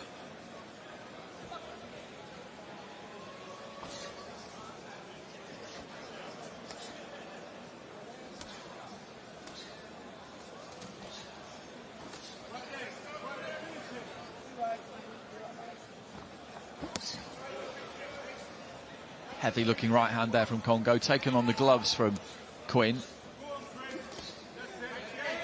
Just like they're throwing combinations. You haven't got to all be heavy. You can throw shots just to open them up a little bit, then land with a big shot. And he has the range and the reflexes to do that. Just trying to get off with a jab every now and again in this round, Quinn. He's yet to really do too much. Could be because he did feel that right towards the end of the round, or maybe he's still feeling it a bit. Yeah, and also every time he misses, Congo's not hitting him with heavy shots. He's getting tapped, he's getting tagged every time. So you're well aware that if you're going to miss, you're going to be paid for your mistake. That just means he's just got to get lower, slide that front foot a little bit closer, and swoon in. Not romantically, of course.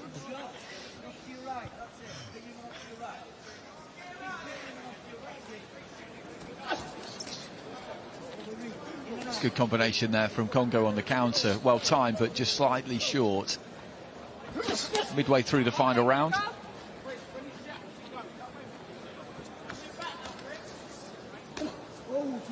Good stiff jab again there from Quinn. Just caught Congo on the way in. And it's because of the inactivity of Congo in this round again. He's a good boxer, he's talented, but you have to, just got to be a little bit busier.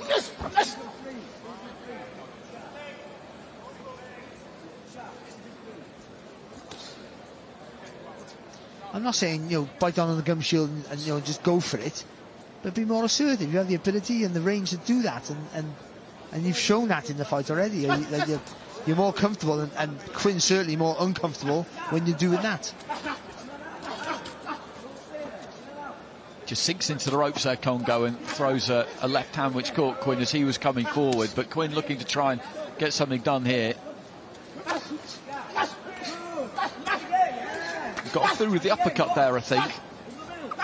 Lead right hand there, Quinn. A good bit of work there from Quinn. And again, loaded up with that right hand. Left hand, sorry, from the southpaw stance.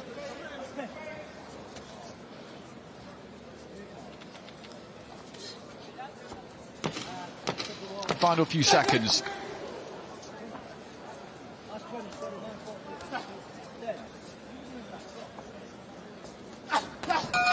Looking for that counter right hand at the very end there. Congo didn't quite land it, but that was a good fight. Decent 6 rounds between those two. Quinn has put plenty into that. He did have pockets of success. It'll be interesting to see if the referee feels he did enough to win any of those 6 rounds. In the 5th and the 6th, he made the best case for himself, I think. I thought he might maybe won a round or two, and I just think it was a really good start from Congo. It just petered out, didn't it, at the end? And I think that's just maybe not really being comfortable with being a little bit more stronger or trying to be a little bit more offensive first. And I just think he struggled a little bit with that. But all in all, it was a good fight to watch, actually, I thought, and a decent performance for Congo, and good to get out. That's the most important. Good to get out, and obviously good to get out that's ready for the next and hopefully a bigger fight.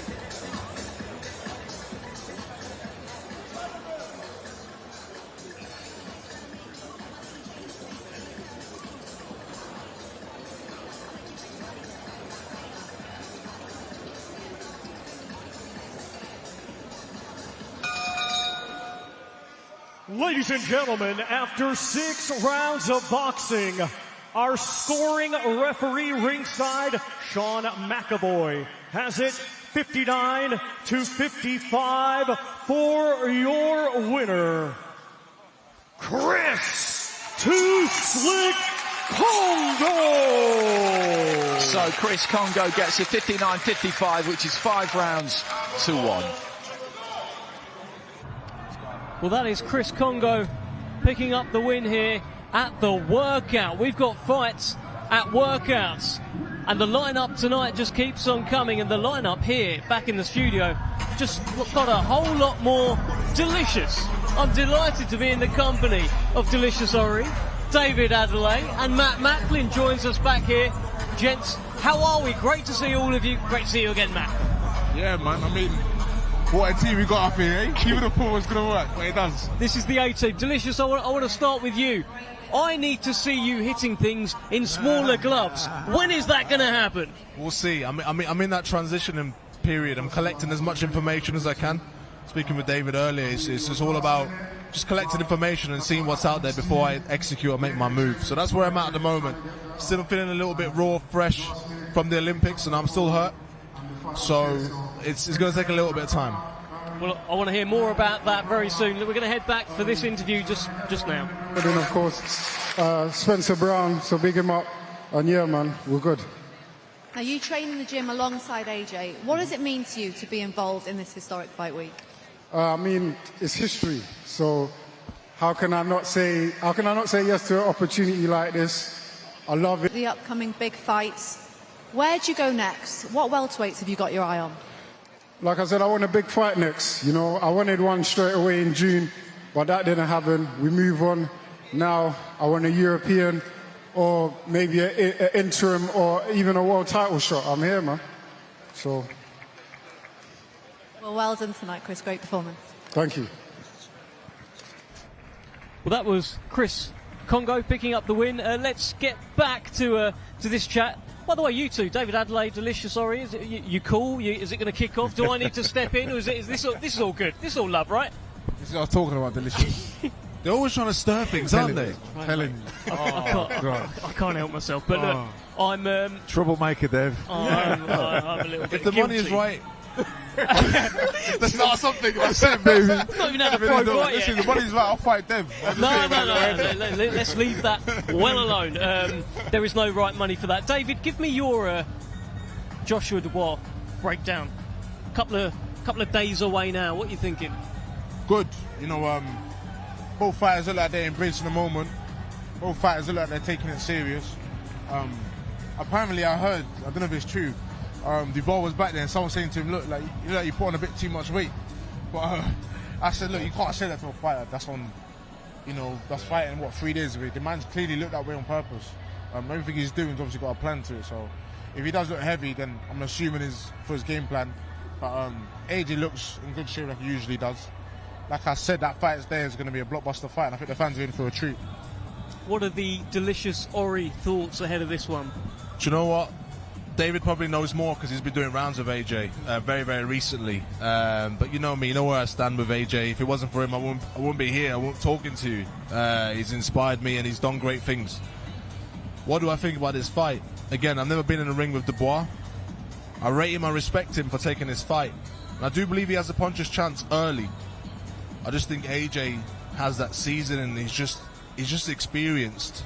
And he wants it. There's something about him. I had a brief chat with him just down by the ring. I could just see it. He was confident, relaxed, chilled. And I think that's what you want from a fighter. So if you want a short answer, I see AJ winning.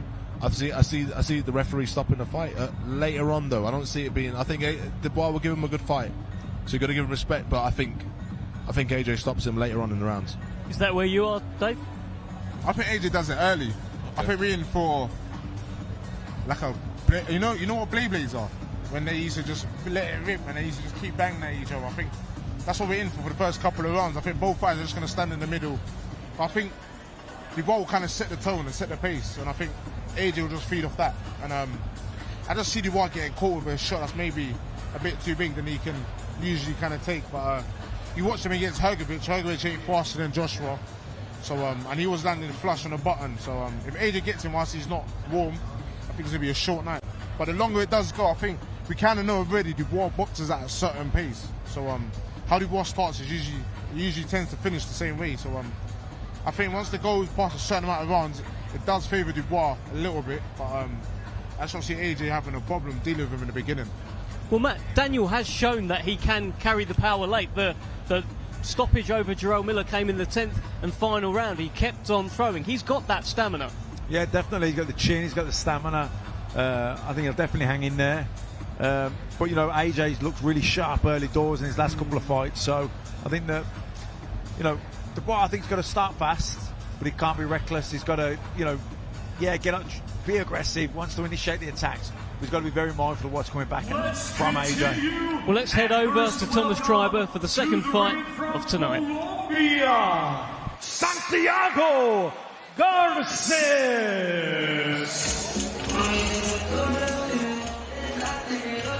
Santiago Garces, a 22-year-old Colombian, has boxed all over, mainly in his home country and in the UK. Was undefeated after 7 fights, 4 wins, 3 draws. And it was at that point, really, that he started to hit the road. His last fight was just 12 days ago at York Hall, a defeat over 4 rounds.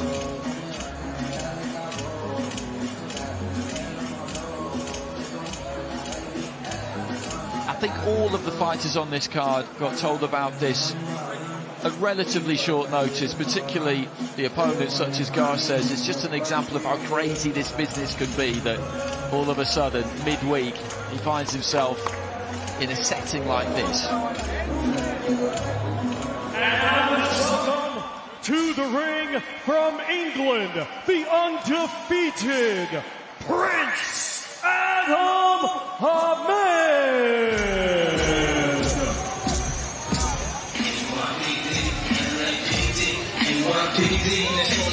From famous boxing stock, of course, his father, Prince Nassim Hamed, is in the front row across the other side of the ring to us. He's 2-0 now, Adam Hamed. It's very much a family affair. We both saw his debut out in Germany on the undercard of Usyk against Dubois. That didn't last too long. It was a little bit of a free hit, I think it's fair to say, but that's acceptable for a pro debut. He's had one since then, and he's also changed his training situation, Barry. He's now with Jamie Moore up in Manchester. And in a situation like this, we've seen it a few times, you can't get too carried away with yourself trying to predict what he may or may not be, nor can he. You just have to see what happens and enjoy the ride. Yeah, you've got to treat him like any other prospect, of course, and see how good he's going to be, but it's very difficult with that name tag. We've seen that with other fighters, with famous fathers. It's difficult, lots of pressure on them and all. They can afford the big opportunities, but there's also a pressure that I wouldn't want. Ladies and gentlemen, this bout is scheduled for 4 rounds in the super lightweight division. Brought to you by Riyadh Season and the General Entertainment Authority, GIA. With Frank Warren for Queensberry Promotions and Eddie Hearn for Matchroom Boxing. Sponsored by Visit Saudi, Solomon Al Habib Hospital, Saudi Airlines, Red Sea Global, Doria, and Middle Beast, in partnership with Gold Star Promotions and Stella. Our timekeeper is Nick White. Our referee is Amy Pooh, and our scoring referee is Sean McAvoy.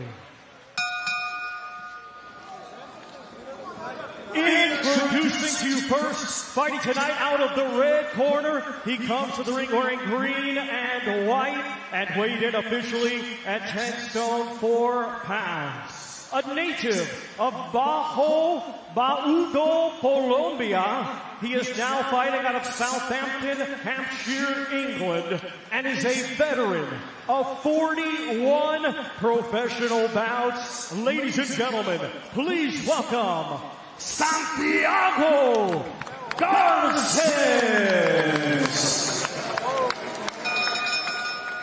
And his opponent across the ring, fighting tonight out of the blue corner. He comes to the ring wearing black trunks and weighing in officially at 10 stone 6 pounds. Hailing from Surrey, England, he is undefeated with 2 wins. One of his 2 wins coming by way of knockout. Ladies and gentlemen, please welcome Prince Adam Hamzah.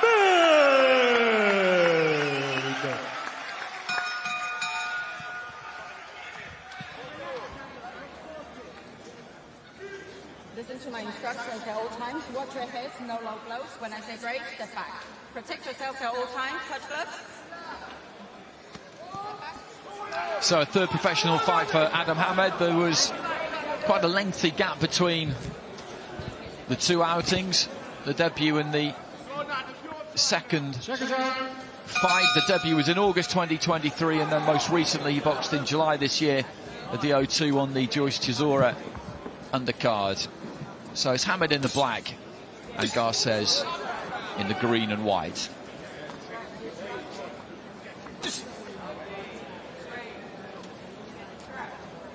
And I think it was good that he had to go the distance in his last fight, so he gets a proper experience of what it's like to manage the rounds. And then everyone's going to fall over in front of you, regardless of their record.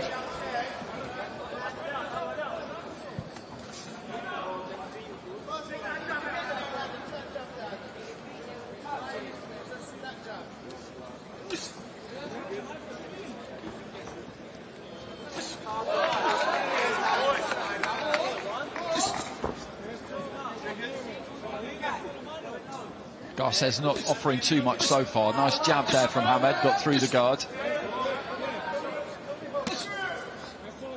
Just like to see him when he throws that jab, just dip the legs and throw that left hand right on the middle. Yeah, right to the stomach. That's a good jab, really long, isn't it? Powerful, that right hand there from Hamzah.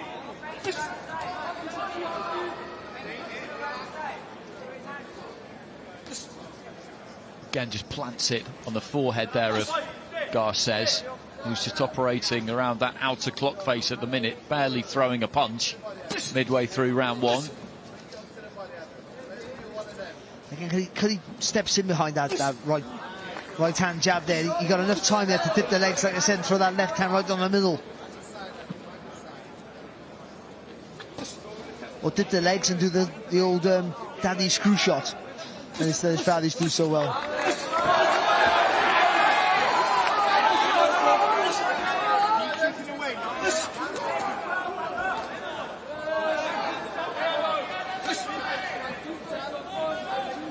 It's the final minute of round 1.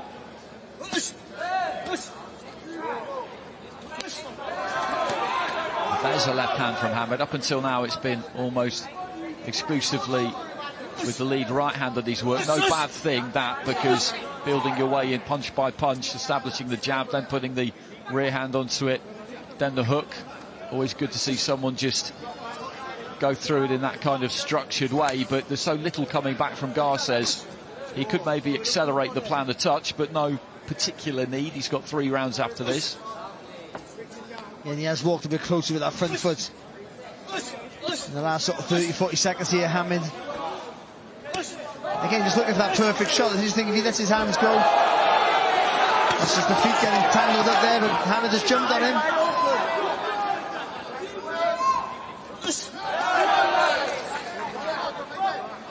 And he's just ramped things up bit by bit in that round as he realised, I think, that there wasn't going to be too much ambition shown here by Garces. As you said, it was a tangle of feet, that stumble when he almost went down there, the Colombian. That wasn't due to a punch, it wouldn't have been called a knockdown. Jack Cattrall in the corner there with Jamie Moore. We'll see him against Regis Prograis, late October. So some of the good work here, I mean, not accurate with everything, but I think if he just lets his hands go, he might miss you 1 or 2, but one of them's going to land, it's going to have some effect. And it's just important to keep that pressure, keep the hands up, be safe when he's walking forward, but just slowly walk this guy down. There was some good work in that round there for Hamid. The jab was a really good weapon for him. And then at the end of the round there, there's a couple of good solid left hands there also. Round 2.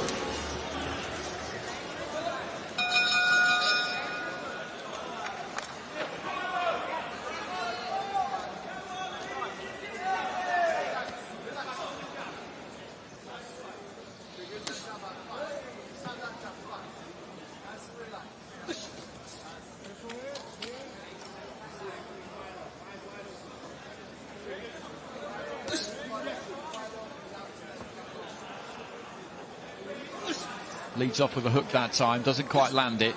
Back on the jab and does immediately pierce the guard. Yeah, he just telegraphed that right hook, didn't he there, Hamid? So make it a little bit faster. That just takes away the little tell at the beginning of the shot there then.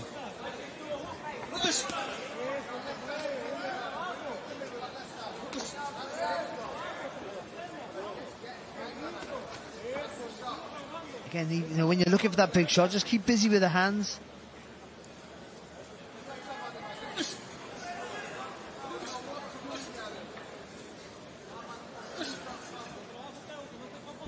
Maybe just needs to get a little bit closer, just short with that jab 2-3 times. Garces says trying to keep that head on the move and then looks for a quite tame looking overhand right. He's come here to get through the rounds, to navigate the distance. That's what he does.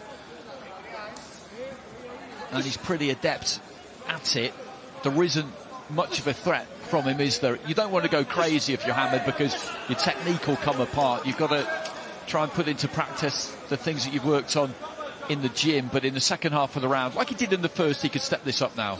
Yeah, well, I think he's throwing the jab, he's trying to throw Garces out of his shell, but that's not going to work. I think you've got to really push him back and force him to fight back out of necessity rather than just thinking, oh, I've got a shot to land here. I think he'll fire out of self-preservation. But single jabs, he's not going to fall for that. He's not getting hurt with them. So if Hamid just pushes behind with that jab or doubles the jab up, he's a little bit more forceful. With in mind of having to step back to counter, I think there'll be gaps will appear there.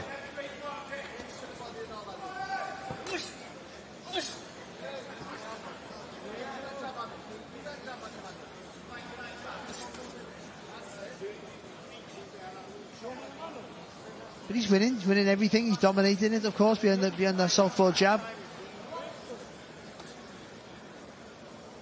And there's a couple of rounds left after this as well. Final 30 seconds of round 2.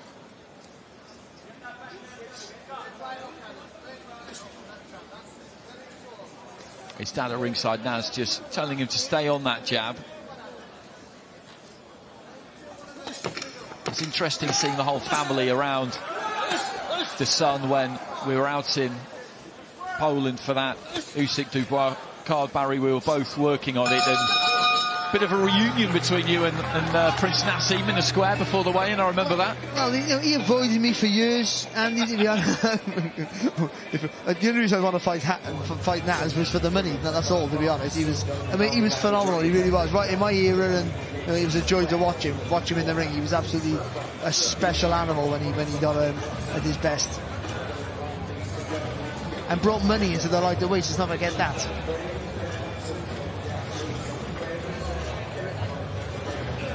He's largely stayed away from the boxing scene. He had that one high-profile, or a couple high-profile appearances as a pundit where he wasn't too complimentary about Chris Eubank Jr., which is a clip that still does the rounds every now and again. Well, there's history with his dad, Mike. Don't forget that, of course. He had an altercation in the airport, didn't he? A few years, with many moves before that, I should say. But yeah, it's, he can speak his mind.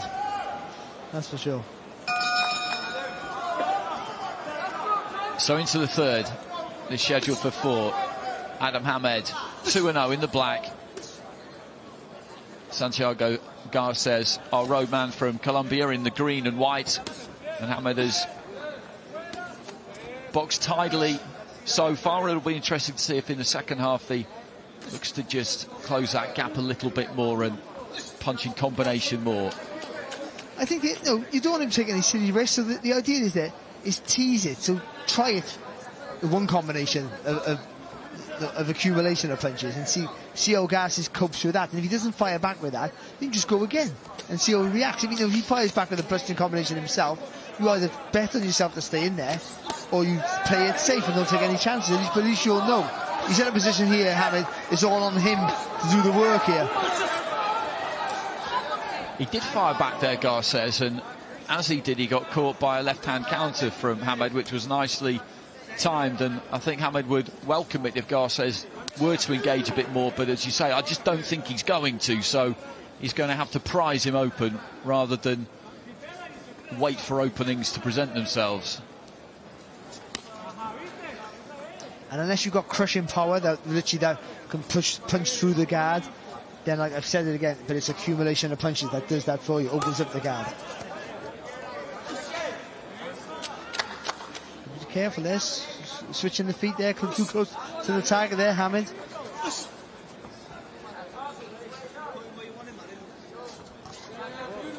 He can't win, can he? Got to do more work, and then you've got to be careful when he's doing it.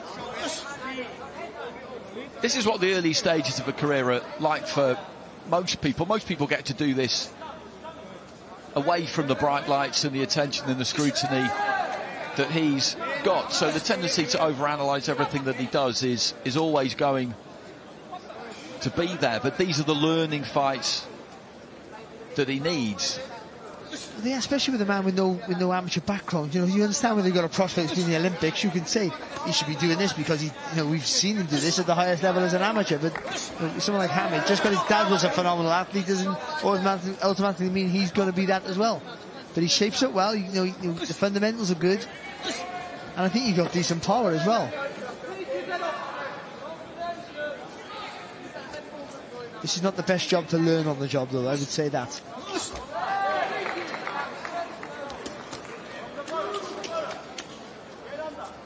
No, I agree with that because Garces isn't really asking any questions of him, but he's got a good solid jab, good shape to it when he throws it, no particularly great tell about it.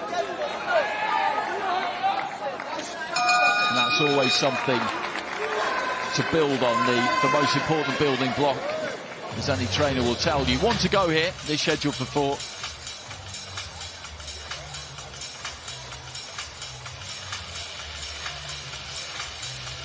And let's not forget that, people think his dad will be watching this thinking, why haven't you knocked him out? But his dad's been boxing all his life. I've seen his dad in like 1988 in the schoolboy finals in Derby, so he boxed and he knows about boxing, so he understands that as long as you're winning the rounds, that's all that matters. As long as you're winning rounds, you're winning the fight. Knocking people out is great. I know he did it for a living and he did it for fun, but I mean, he'll understand the importance of knowing how to box and knowing doing the fundamentals right. So I think he'll be encouraged that his son is disciplined and winning everything behind his head. What's really interesting about this kind of situation, and we've seen it recently with, let's say, Eubank, Ben, Hatton, and now Hamid, 4 mega names in British boxing. The dads just don't understand why the sons want to do it, because they did that well that they don't have to. And I think it takes them a good while to get their head around the idea that this is something they really want to do, and they're probably just going to have to let them, otherwise they'll always wonder what if. Yeah, it baffles me why they would want to. I mean, I love the sport, but it baffles me why they would want to do it, because there's no need. You got a bunch of rich kids. Their parents are rich. That doesn't mean they're rich, but from a privileged background, let's say that, not needing to do it. But they show a toughness as well. Let's be fair, that they want to fight and they want to carve their own path. Nice sharp start to the round there from Hamid. Landed the left hand off the back of the right. I like the movement that he's doing that when he does that, because I think he's still the way that back foot's set a little bit to the side means he can push off it for a bit of power. So he might be the sort of fighter Hamid, but you need to walk onto his shots rather than him push you back. But he doesn't know that, because he has no background to think about. He has to find out what he is. Lead left hand there from Hamed was decent, got through the guard, landed on Garces. So 1-2 there from Garces. Nothing on it, but 2 landing shots. It's good though for Hamed, good reflexes with that hook. Garces just looking to come forward a little bit more here as we enter the last 90 seconds, and this is often what away corner fighters do. They'll save it for the end, confident that they're now going to find that finish tape. This is where they'll look to give it a bit of a crack. Good left hand there from Hamed. I think it helps Hamed actually. That's a beautiful jab, really good work. He's just backing up slightly, just on the move almost, and timed it really, really well. He needs to be on the ball to his feet, Hamed. I mean, he needs movement to get the rhythm for his work. I hope he understands that now after watching this last round. I think he's boxed really well here. He's throwing now, isn't he?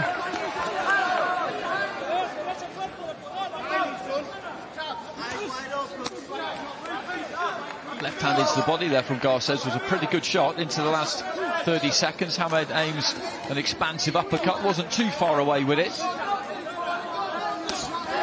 There's a good, real stiff jab there. He stepped into that one as the clock ticks down, and I think the training team and he himself should be well pleased with this actually, because if we were watching this at York Hall, a 2-0 fighter deep on an undercard, learning his trade, no real amateur background, what we say about that, I think, is that there's some good fundamentals there and something to really build on. Yeah, and that last little punch there, that uppercut coming screw shot, that rocked the head back there to Garces, was a fantastic shot to finish the fight. I thought that was his best round actually, Hamed, and I think even though he looked like he was under pressure, I think he's a reactive fighter actually. I don't think he is a come forward fighter. I think he needs to box that way and hone that. I think he generated more power from the move around the target and taking a step back, and I think the gaps appeared when the guy was coming at him. So it was really some really good work. There was some rounds there but it was a little bit, he didn't really know how to change the pace and how to really turn the screw and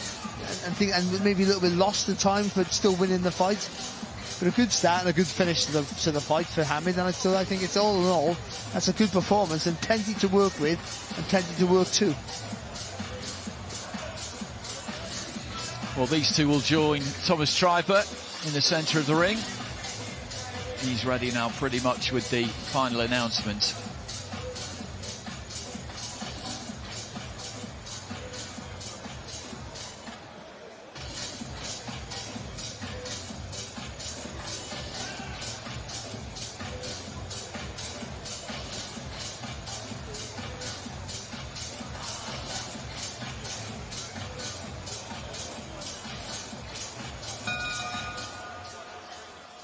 Ladies and gentlemen, after 4 rounds of boxing, our scoring referee ringside, Sean McAvoy, has it 40-36 for your winner. And still undefeated, Prince Adam Hamed! So 3-0 now for Adam Hamed, onwards and upwards. Well, Prince Adam Hamed gets the win, moves to 3-0. Plenty of skills on display and plenty of skills up here joining me in the studio. Denzel Bentley, Jamie TKV, and of course the returning Matt Macklin. How are we, fellas? All good, man. Thank you, man. How you been? All good. Very, very good. Jamie, I want to bring you in first. Okay. You've got insight. You've been in that AJ camp. Yeah. What's the vibe in there? To be honest, AJ is happy. And a happy fighter, as you know, is a very dangerous fighter. So I know he's going to come correct on fight night and you're going to see something special. Have you been able to do any rounds with him? Has he moved about with you at all? Funny enough, no. Like, this camp, they were looking for a specific style, like, specific tendencies. And they found it with other sparring partners and they kept them throughout. So but I was able to see a few of the spars and, yeah, he looked sharp. He looked very good. He looks sharp. I wonder if he looks too sharp like Denzel Bentley. Denzel, I mean, look, I'm going to have a chat with you very shortly. We're going to head over now to Ali Drew, who has Prince Adam Hamed with her. Let's hear from the Prince. Adam, you moved to 3-0 as a pro. You're learning on the job. How did that one feel compared to your previous 2 outings? It felt good. I got the call when I was in Morocco like 6 days ago. Sam said, "Do you want to fight? It's an amazing opportunity." I'd like to thank everyone that's put this show on. His Excellency Turki Al-Sheikh, Frank, Warren, Eddie Hearn. I'm blessed to be in this position, and I just want to keep showing up for the people. What kind of opportunity is this to fight on an event week like this? Alhamdulillah, it's the biggest platform you can ever box on, and it's my 3rd fight ever, and I just feel like no one else is doing it like this. I'm blessed to be such part of a historic event at such a historic time. Thank you to everyone. Alhamdulillah for everything. Allahu Akbar. And we do have to mention your dad was sat ringside watching you. How good does it make you feel knowing he is there supporting you? Yeah, it feels unbelievable. Big up my pops, legend in the game. Inshallah, can be half as good as he is one day. What is next for you? When are we going to see you out again? That's up to Sam Jones and Frank Warren and Jamie Moore. I just fight whoever's put in front of me, and whenever it is, I'm ready. Well done tonight, great performance. I appreciate you, Ali. Thank you. Do you know what? Adam Hamid is such a nice young man. I love his energy, I love his vibe. I've been able to do a couple of sit-downs with him as well. Just a truly nice guy. And that was a good performance in there, Denzel. Yeah, no, it was a good performance, man. He looked nice and slick, letting his hands go. I've seen that away fighter box before, and he is quite tough, but he handled him well. And like I said, he seems like a nice guy, down to earth. Do you know what I mean? He's not too full of himself, even though he is the son of a legend. And you know, he's ready to just get down and grind. Well, that legend was just on the screen there, Matt. We've just seen Naz there with Frank Warren. Give me some Naz memories. What a fighter! Wow, there was so many. That was like the year when I was probably like 14, 15. You're staying up watching it. I remember coming back in a taxi to watch the Kevin Kelly fight in New York, and you know we were trying to get back. And there was some roadworks or something. It was like 3 o'clock in the morning, and so we weren't going to make the fight. It's on the radio. We're all going mad on the radio. We're going, "Oh, Naz is down," and we're like, "Why?" You know what I mean? We couldn't believe it because we thought, "Nah, he's going to do it definitely." And then anyway, he got up and won by knockout a couple of rounds later. But yeah, I think that was. Well, there was so many, weren't there? But that was the one that stands out. And he won by knockout by that on that night. And this is a man who also wins by knockout. Denzel Bentley here. Great to have you. I guess you'll have an eye on the Chief Support bout on Saturday night. Hamzah Sheeraz takes on Tyler Denny, European Middleweight Championship. Thoughts, Denzel? Yeah, good fight, man. Like I've said to everyone that's asked me, Tyler Denny's done very well to get to this stage, but I think Hamzah's a much more, clinical fighter. I think he's a better fighter. I think he's very disciplined in and out of the ring. So I'm expecting a Hamzah Sheeraz win. And it's a fight I'm looking at, but I'm also watching it just as a fan. And, if potential talks come up that I can fight the winner, then I'd be happy. You want the winner? Oh, 100%. Who would you prefer the winner to be? It doesn't really matter. The better fighter, which I think is Hamzah. So, yeah, I'd say Hamzah. But it doesn't really matter. Whoever wins, I'd want the winner. I like that energy. You like that energy, Jamie? Yeah, of course, I love that. If anyone put in front of him, he's going to fight, man. Listen, I know Denzel's always on smoke. Always on smoke from time he had no hair. Now he's got the dreads, but yeah, listen. 0.5 haircut. 0.5, but yeah, man. That's what I rate about Denzel. He's a big power puncher, and he's proven it time and time again. Well, there's a big, powerful voice now on the mic. Here is Thomas Treiber introducing the final fight. Welcome the participants. First, here is Joe Underwood Hughes.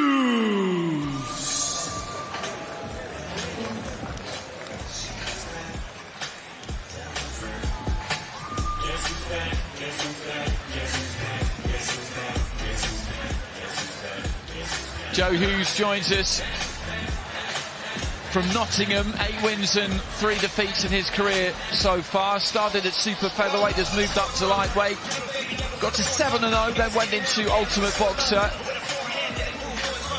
Ran into Ryland Charlton in the quarterfinals, which wasn't a great draw, lost that fight over 3 rounds. And has had a little bit of a mixed time of it since. Was supposed to have a Midlands area title fight a couple of years ago, which fell out very close to the actual event, which was bad luck for him. So this is exactly the kind of stage he's been after, just to remind everybody of what he can do. And now let's welcome to the ring the undefeated Cameron, the One Vong.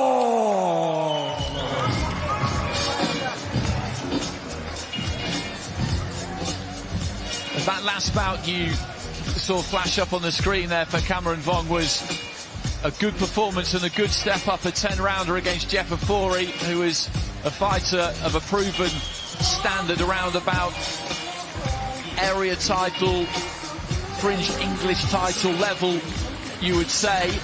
And he's made good progress, hasn't he, Barry? You've seen him more than me from ringside. He was a good amateur, a senior elite champion, a Three Nations champion boxing out of Berkeley.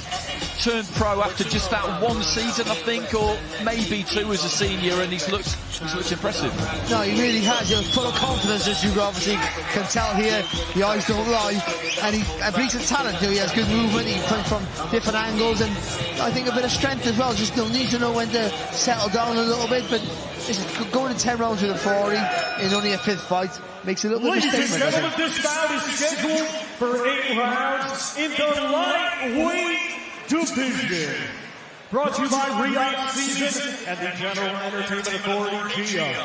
With Frank Warren for Queensberry Promotions and Eddie Hearn for Matchroom Boxing. Sponsored by Visit Saudi, Solomon Al Habib Hospital, Saudi Airlines, Red Sea Global, Duria, and Middle Beast. In partnership with Gold Star Promotions and Stella. Sanctioned by the British Boxing Board of Control, steward in charge, Alan Spelling, timekeeper, Nick White, our referee in charge, and scoring this contest will be Sean McAvoy. Introducing to you first, fighting tonight out of the red corner, he comes to the ring wearing green with gold and red, and weighed in officially at 9 stone, 11 pounds. Hailing from Beeston, Nottinghamshire, England, he has a professional record of 8 wins, 3 defeats, with 1 win coming by way of knockout. Ladies and gentlemen, please welcome Joe Underwood Hughes. And his opponent across the ring, fighting tonight out of the blue corner. He comes to the ring wearing silver with yellow and purple, and weighed in officially at 9 stone, 13 pounds. Hailing from Blythe, England, he is undefeated with 5 wins, 3 of his 5 wins coming by way of knockout. Ladies and gentlemen, here is Cameron, the One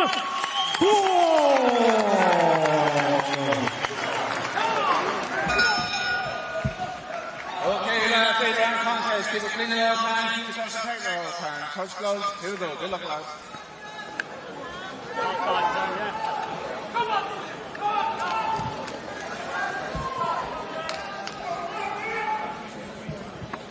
So that's Cameron Vong you're looking at there, the schedule for 8 rounds or fewer in the lightweight division. Boxing out of the red corner, in the red, green and gold, Joe Hughes. And Vong straight away into that wide split stance, hands low.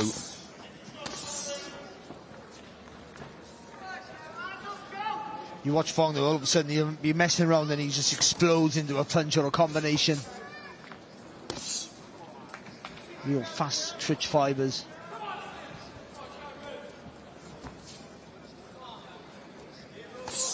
And the way he plants those feet wide just gives him that really solid base to punch off as well.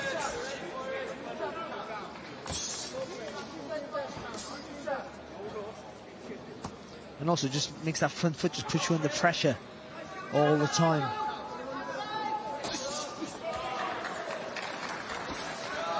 Led off with the uppercut there, Vong. It just about got there. It was accurate, but I don't think there was too much on it by the time it landed on Hughes. Trying to get his jab going here, Hughes, to his credit. Just got to be careful he doesn't lean over the front foot too much and allow an opportunity for Vong to land with that uppercut. Good double jab there from Vong. The second one got through, and again there, he almost fainted with the first one. The kind of stutter jab he followed through so quickly with the second. And all these little jittery movements that he does just means that if Hughes wants to throw a punch, he's just not really confident that then his hands go. You can see the good movement there of Vong.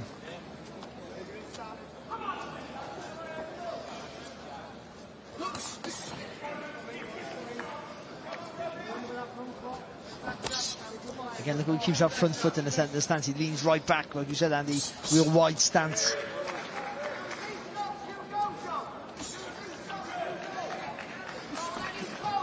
As you said, it just makes his opponent feel like he's on top of him because that front foot's so close to him and makes him feel like he's in range when actually he's probably not, because he throws Hughes and he pulls his weight all the way onto the back foot and all of a sudden he's a long way away. And what that does, it makes you throw the necessity rather than when you want to, and that just totally throws your rhythm out of sync. Can't get the speed or the accuracy with the shots then. It makes you a more readable fighter and easier to hit. Flurry from Hughes about 20 seconds ago, but Vong just looking to step in and put some heat on that right hand. And there's another good snappy jab. He just plants it up from the waist. Vong trying to encourage that chin there, isn't he? Trying to offer it to Hughes there. That was absolutely tremendous. It's exactly what you just said. He leaned in, gave him a target, he went for it, Hughes, and then he just rocked back and shoveled that uppercut up the middle. That was high quality stuff.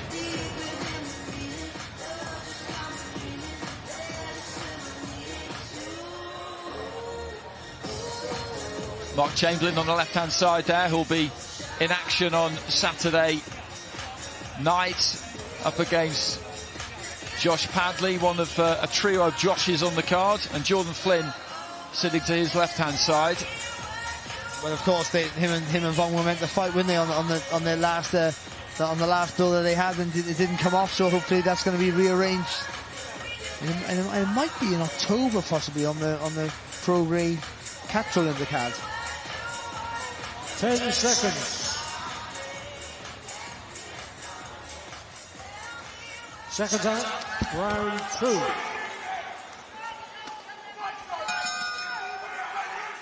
So into the second.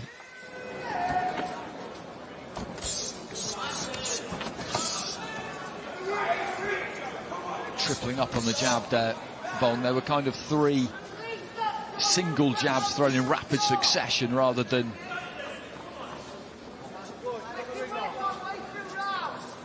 a triple, if that makes any sense at all. But you know what I mean, the way that he stepped in behind it, it was so quick. See, for Hughes here, and it's a big ask, but you've got to throw in combinations against a guy who has much better reflexes, better timing than you, so it's flurrying and punches. But you have to quicken your feet, and I'm not quite sure he has that in his locker. You see there, single shots there, just leave you exposed, easy to read. That's better there from Hughes. He's not being distracted, Hughes, by what's going on in front of him, because that is part of the battle against someone like Vong. There's a lot of extravagant movement, seemingly. There's an awful lot going on in your eye line, or just out of your eye line often, but he's staying locked onto the target here. Attacks the body, good uppercut. A lovely shot, and again, he just willing to let his hands go. His feet are in the right position. That's good movement there, though, from Vong, but Vong's got to respond a little bit there, for my feeling. Trying to put Hughes back in his place if he can. That was a real good little pocket of work there from young Hughes.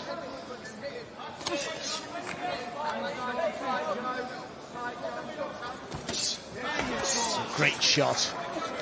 And the movement after that right hand, Andy, was absolutely fantastic. The right hand was half blocked, wasn't it? And then he just span off to his right hand, found the angle for the body shot. Look at the acceleration, the pace there. He throws the jab, and like you said, it's a single shot, but it's a second, and then it's woof, straight away with the right hand. Just make sure he sees the target clean before he lets the hand go.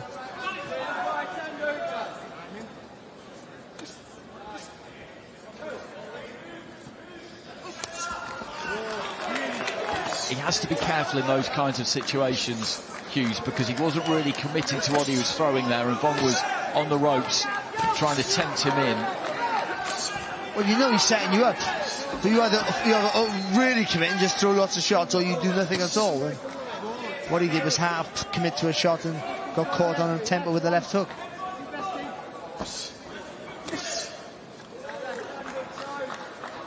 See, I think if you're a conventional boxer, if you box a conventional way, Hughes gives you a hard night, I think. But just the unorthodox movements here of Vong. Good footwork, fast combinations, really fast reflexes, causing Hughes plenty of trouble.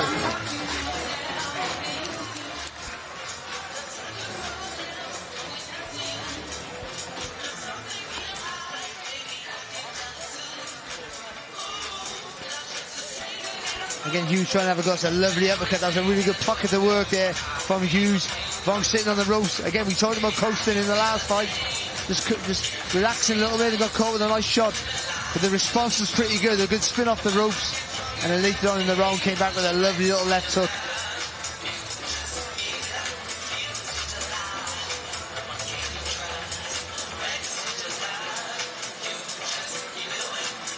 Jamie Moore in the corner. Been a busy night for him.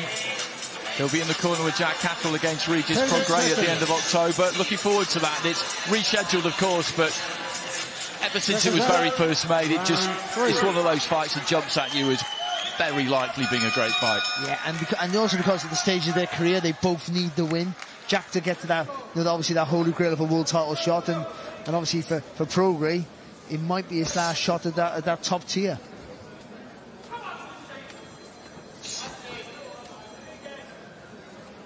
Into the third round here.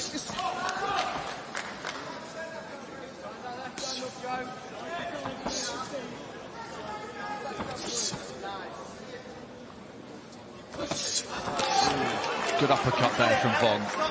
Just skimmed the target, didn't it? A lovely little move. Just trying to turn the screw here, Vong. He's come out very quick at the start of the round, hasn't he? So marking up underneath the left eye there of Hughes. That must have happened right at the start of the round or late in the previous one. I don't know whether it's a cut or a little bit of a swelling or a combination of the two, and just puts his hands behind his back and then flings his right hand up there, Vong. Hasn't deterred Hughes, though, is it? He's still trying to come forward here. He's trying to make a fight of it. But just a little bit route one and a little bit too easy for Vong to read. That's good from Hughes, though. Steps in, goes to the body. I don't like him on the ropes, though. He can do all that movement in the middle of the ring.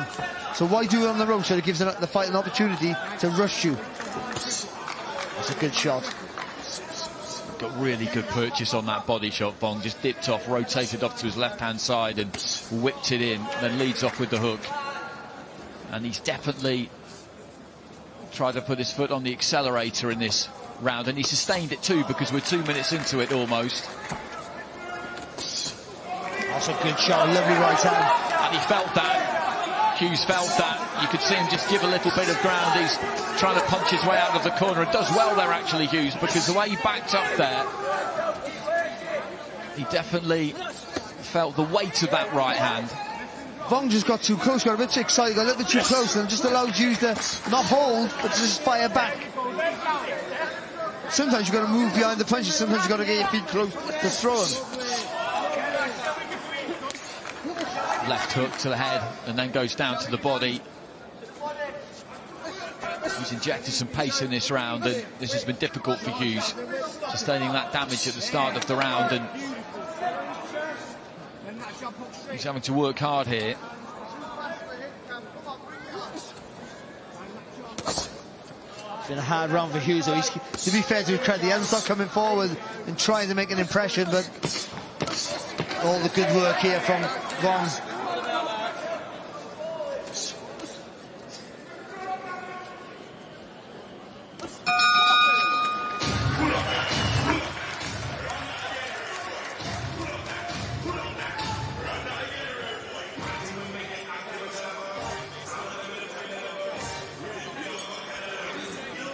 You could just see the damage on the left eye there. There's some swelling around the eye and some blood as well.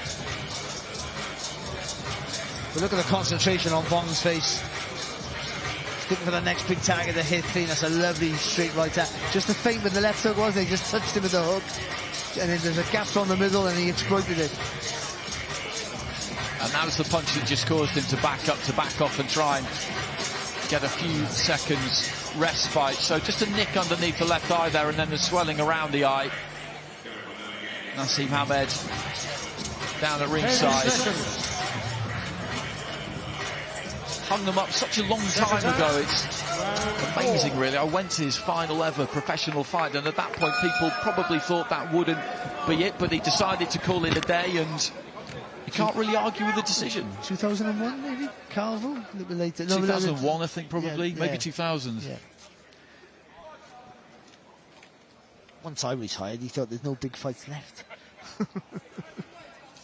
But you look at that kind of decision now, and I always find the chat that he didn't fulfil his potential slightly hilarious, given everything that he did do. Everybody could always have done better, can't they? He just did it all young, whoever didn't you he? look at. But he called it a day on his own terms when he wanted to, having made an awful lot of money and without having taken too much damage. So all around, that's the perfect career. Exactly. In many ways. And people say, oh, he lost to Pereira. Pereira's an all-time great. And it wasn't a one-sided fight that people think they remember. It was a close fight that had the rightful winner in Pereira. Vong just pouncing with the left hand there at the start of the round. And again, just whipping in that lead left hook. Hughes managed to pull just back out of range of it.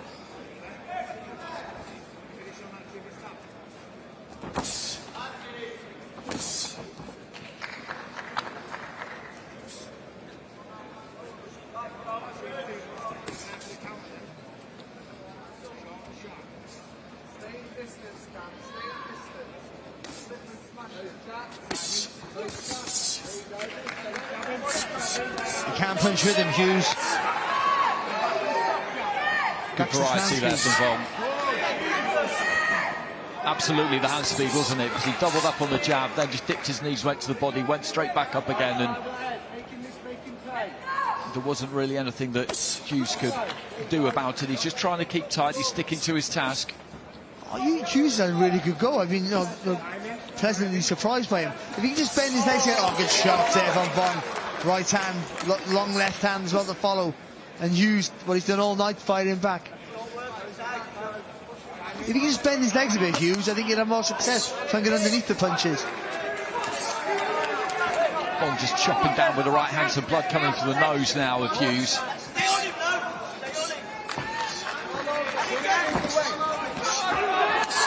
Right hand getting through, left as well, and he's beginning to work Hughes over a bit here, but Hughes again does well there, trying to come off the ropes, but again he's knocked back. 3 right hands in a row, a minute remaining in round 4, and the temperature is rising all the time in there for Joe Hughes. Oh, look at this from Hughes. How tough is Hughes here fighting back. So some really heavy right hands in that little exchange.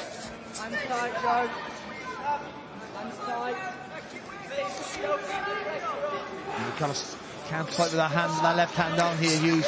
Good shot though. It was a good shot, just caught Vong as he turned around that front foot. And lead left hook there from Hughes, and he wipes some blood away. There's blood coming from the left thigh, there's blood coming from the nose. He's gradually getting busted up here by those kinds of punches, because that 1-2 again, great distance and biting point on it. And as well as he's doing, Hughes here, and as well as he's sticking to the task and not getting distracted and trying to get his own work done, we can see his face just a few feet away from us, and there's the evidence that Vong is getting through. He's trying to have a really good go, Hughes, but wherever you paint it, he's getting beat up, isn't he, unfortunately? Because it's just a superior hand speed, the weight of the shot. He takes a great shot, man, Hughes, because some of those right hands, they weren't knockout punches, but they were the punches that make you feel, maybe I could do this another day. Not today. You know, they punch the fight out of you at times, and you see it. But some of those punches that Vong landed with were really crisp, hard shots, especially with that right hand. You see that? I think it's like 3 on a trot. There they go. But then after that, he fired back with his own combinations there, Hughes.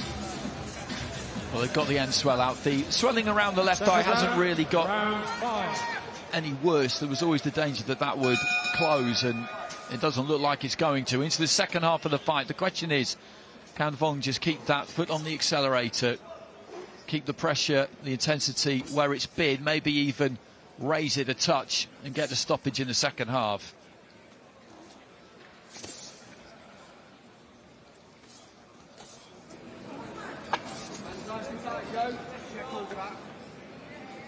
Again, he isn't going to rush anything here, Vong, but he also can't wait too long for the next assault. Otherwise, Hughes will get a little bit comfortable, a bit more wind in his sails, and start feeling a little bit more confident again. That was good from Hughes, as Vong just tried to step off the ropes to his left-hand side, stepped in and landed a combination. There's that long right hand. Good shot. Both throwing left hooks simultaneously there, but it was Vong's who landed. Then he looks for a couple of uppercuts. It's weird, he got the heavy shots, but they're sort of pretty punches as well, aren't they? The way he sets them up, the way he turns his body into them. Uppercut counter there from Vong wasn't a million miles away, and Hughes continues to try and land. He has come to this fight with ambition, and he continues to operate in that way. He led off with a left hook there, which missed by a distance. And Vong there just trying to sucker him in midway through round 5.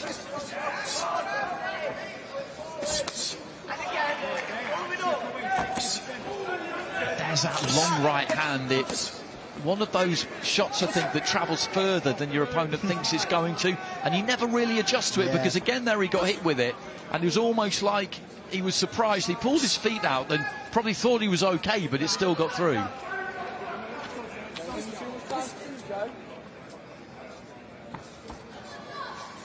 Even that, he takes a step forward and he knows Vong can step back and make him miss and then make him pay with a solid shot. And if he backs up, Vong, as you said, can land with out the distance almost. Still find the range. Strong left hand there from Vong. That knocked him onto his heels there, Hughes. He's trying to tuck up on the ropes here. Vong goes down to the body and is looking to really put it on him now.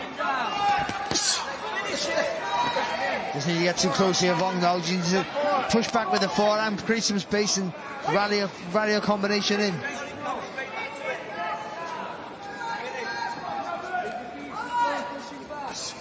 Really good performance, isn't it, so far here from Vong? 22 years of age, Andy. Exactly that. I was just going to say exactly that. The maturity and the ability to really pace this has been impressive. I've not seen him from ringside before. This was a fight that he was expected to win, obviously, but he's gone about it in such a methodical fashion, hasn't he? With a lot of variety, but he's just slowly just busting his opponent up, basically. And I think he got the right mix between showing off and actual proper stuff as well. You know what I mean? A proper quality work. He gets the blend just right. And these last few rounds, he's been all business, and it's been really hard for Hughes. Only the toughness, really, for me, keeping him in the fight. His willingness to fire back under pressure, but these last 2 rounds have been incredibly difficult to watch. I always find it really interesting watching people like Vong, because there is quite a lot going on. It's quite extravagant, it's quite expansive, but pretty much all of the time, if you freeze-framed it at the point at which he's letting the punch go, everything would be where it needed to be. A split second before that, everything might be all over the place, but then when he's actually throwing, he's where he needs to be. And it's very hard to teach that, so you almost can't teach it. You have to know where you are. And again, he started quick at the beginning of the round here. Hughes dips his head, tries to get onto the shoulder. Vong happy just to tuck up on the ropes there and see if he can explode out of that shell. I love the uppercut there from Vong. He just dips his legs, doesn't he, before he lets the hand go. They've told him in the corner, constant pressure, and this will be the round. There's that uppercut again. He's not looked really hurt at any point, Hughes. He's backed up a couple of times and looked to take a few seconds, but sustained attacks here, and it wouldn't be that surprising if the referee jumped in, Hughes would protest, but that's one way he could get the stoppage, because you look at him and he's taking some hammer here. Yeah, but I think it still needs to be a sustained attack, doesn't it, rather than just as doing that. He's touch shot him beautifully, but I'm not sure whether that's going to warrant the referee to step in. But if there's a bluster of quality shots, the referee, I think, would jump in straight away. Exactly that, a good volley of unanswered punches, and I think that's what would prompt the ref. But that was a good right hand there from Hughes. As we've been saying, it's not like he hasn't had success. He has had success. I'm willing to follow it up with there as well, Hughes.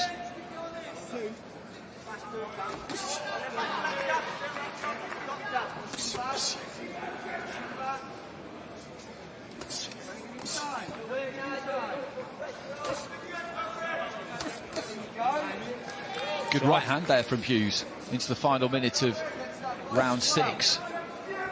Vong just needs to take a breather here, and that's why Hughes has seen that and just stepped forward a bit here and taken the initiative.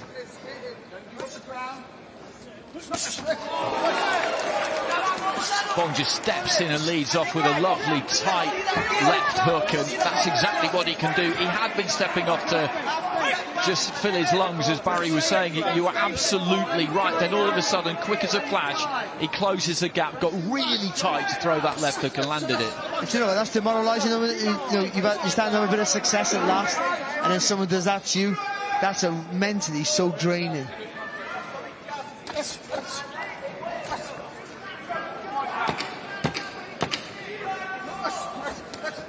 Oh, good left hook there from Hughes.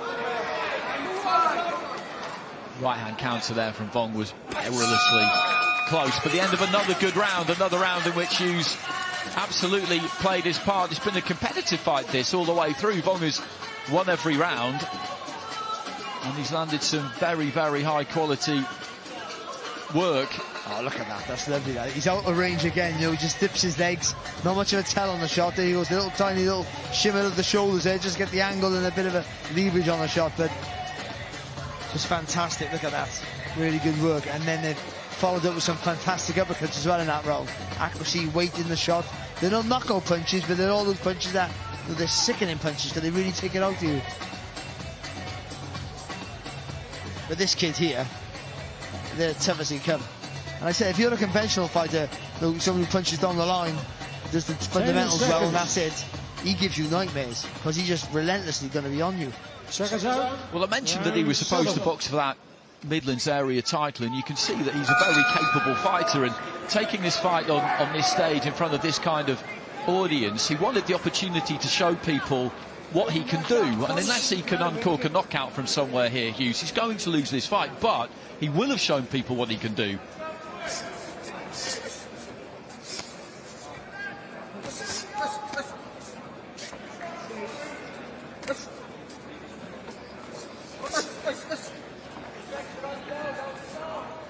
But again, the Vong, we talk about prospects, being fed a load of journeymen and the professional losers, and that's part of the game, of course.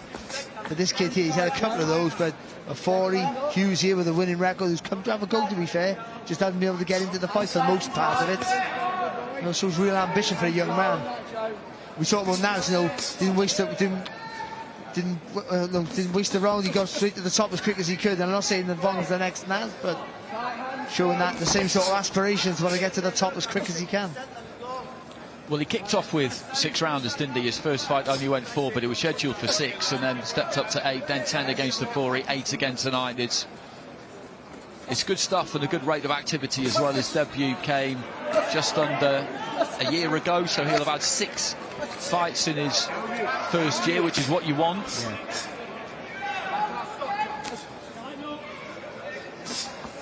Good jab there from Vong.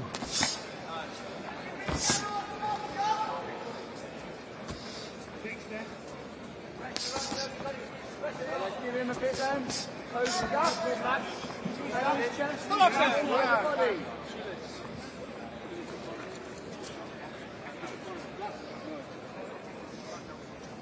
Oh, it's a shoelace, is it, I think, for Vong, that needs to be retied, which will give both of them just a little bit of a breather with 69 seconds remaining in round 7. And for Hughes now, he really can see that finishing tape. As I say that, Vong just steps into a lead left uppercut.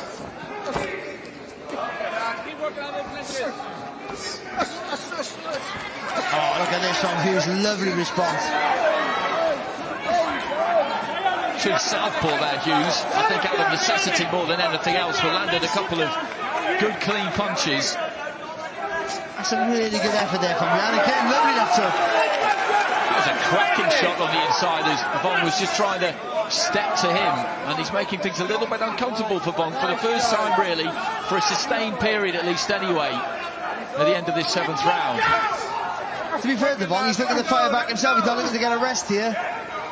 And Hughes with maybe a little bit of a bit between his teeth.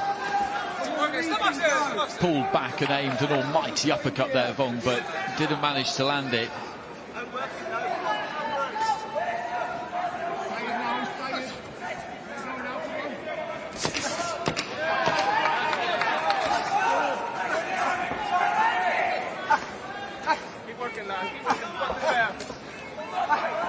A real gutsy effort here from Hughes. It really is, because we'll have to wait and see what happens in the final round, but at halfway, the way things were going, that eye had started to swell, there was the cut, a bit of blood was coming from the end of the nose, and it just looked to me like in the second half, if he could just maintain that tempo, then he would probably overwhelm Hughes. Hughes would probably break, to be honest with you, and he hasn't, has he? And that's to his credit. That's what I mean, you can do all the right things like Vong has done, but you know, you can't factor in how tough some men are, and Hughes is extremely tough, but also ambitious. He's trying to fire back. He's up against a guy who's naturally more gifted than him, you know, technically better, and of course he's winning the fight, but he's always trying to win the round, always. It's just not, unfortunately, he's just, you know, that's not happening for him. There's pockets of success, and certainly in the last few rounds there's been pockets of success when we thought, as you already said, Andy, that he might have folded. Roll of tape has just spilled out of the red corner onto the canvas. I'll need to retrieve that. Skillfully done.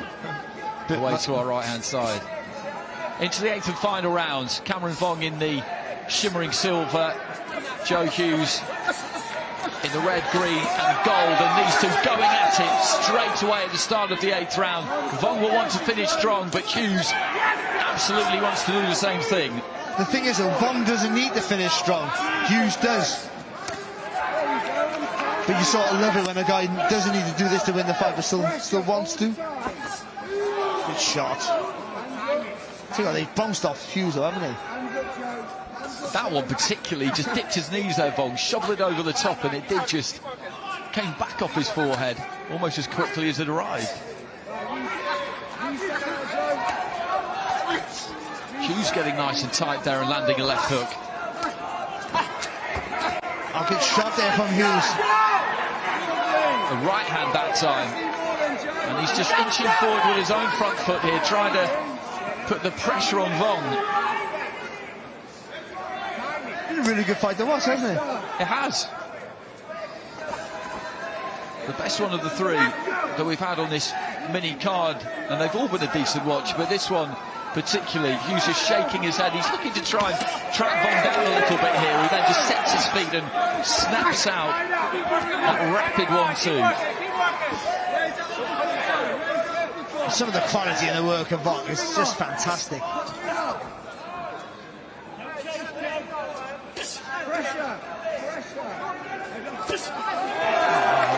What an uppercut. What an uppercut. Hughes gives him a smile. And then that nice tight left hook again there from Vong. Just over a minute remaining, a solid right hand, and I think Vong is getting the feeling now that this guy in front of him is not going to go anywhere. He can hit him with the kitchen sink, he can hit him with absolutely everything. I don't think there's going to be any shifting him. Oh, it's been a quality watch, it really has. We've seen the full array of skills here from Vong, and I think a lesser man would have folded. But Hughes has been fantastic, hasn't he? He really has been. He really has been. In a losing cause, but as we were saying earlier on, he wanted this fight because he felt that he could show everybody the level that he's at, the dedication that he's got and what he brings, and he's done that. And there will be opportunities, I hope, for him off the back of this. good shot. That's Warrington. It's like a rattlesnake, that counter right hand. He just pulls back and throws it with such venom. And he's really working Hughes over on the right side, Vong, and there goes the bell. And the embrace between the two. A good finish there from Cameron Vong, who was just getting Joe Hughes going, but Hughes hears that final bell, which is good to see because he put an awful lot into that. It was a really good watch right from the very, very start. The man we're looking at here, he was on top throughout the entirety of the fight, but look at Hughes there, just roaring as he leans on the top of the ropes. That roar sums him up. It absolutely does. You look at the damage to the face, but the spirit there remained unbowed all the way through. Do you know what? If that would have been a minute earlier, we can say this for everything, of course, but I think that right hand really hurt him, and he stumbled back just a little bit, and I think Vong might have got the stoppage, but I'm glad the bell went, because Hughes deserved to finish that fight because he was so tough, always tried to win. But I think Cameron Vong, he's got a great future ahead of him, I think. For such a young man, taking fights like this already, 10 rounders, 8 rounders, 22 years of age, there's no rush for him, but he wants to get there as quick as he can, and I think, you know, there's a big, if managed right, I think there's a big future. Well, speaking of that, I think in terms of a first year as a pro, it'll be 6-0 with 3 stoppages. Fighters with winning records in his previous 2 fights. He'll have done a total of 38 rounds. I mean, it's gone pretty well, hasn't it, when you think about the experience of these guys and the performances he's put in? Yeah, it's given that maturity in his and we saw it. I think we saw it tonight. You know, cautious in his display, and then when he's seen the gaps, he really went for it.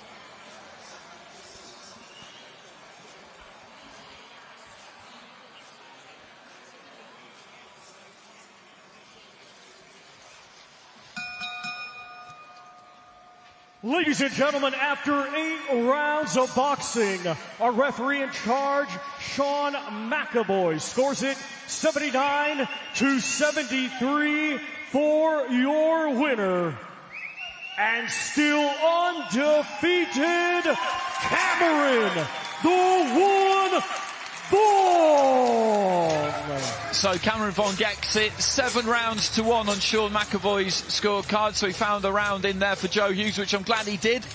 Good to see him get some return on the cards because he played a good part in that fight, as we were saying all the way through. But Vong definitely is one to watch. I'd seen him on TV, I've heard plenty about him, but there's nothing like seeing somebody up close and personal at ringside. He's got a bit of star quality, hasn't he? He's got the flash, he's got the confidence, he's eye-catching, but also, having come through that Berkeley club, it's not surprising. The fundamentals are all there. And the no-nonsense at times. He is a flashy style, but actually, when you really see him, he's more substance than anything else, isn't he? So I think there's a lot to like. And he has a likability factor as well, so I think he's a real sellable product. He looks good, he talks well, he's quite likeable. You want to see someone like him win, and he delivers the goods, and he delivers it in style.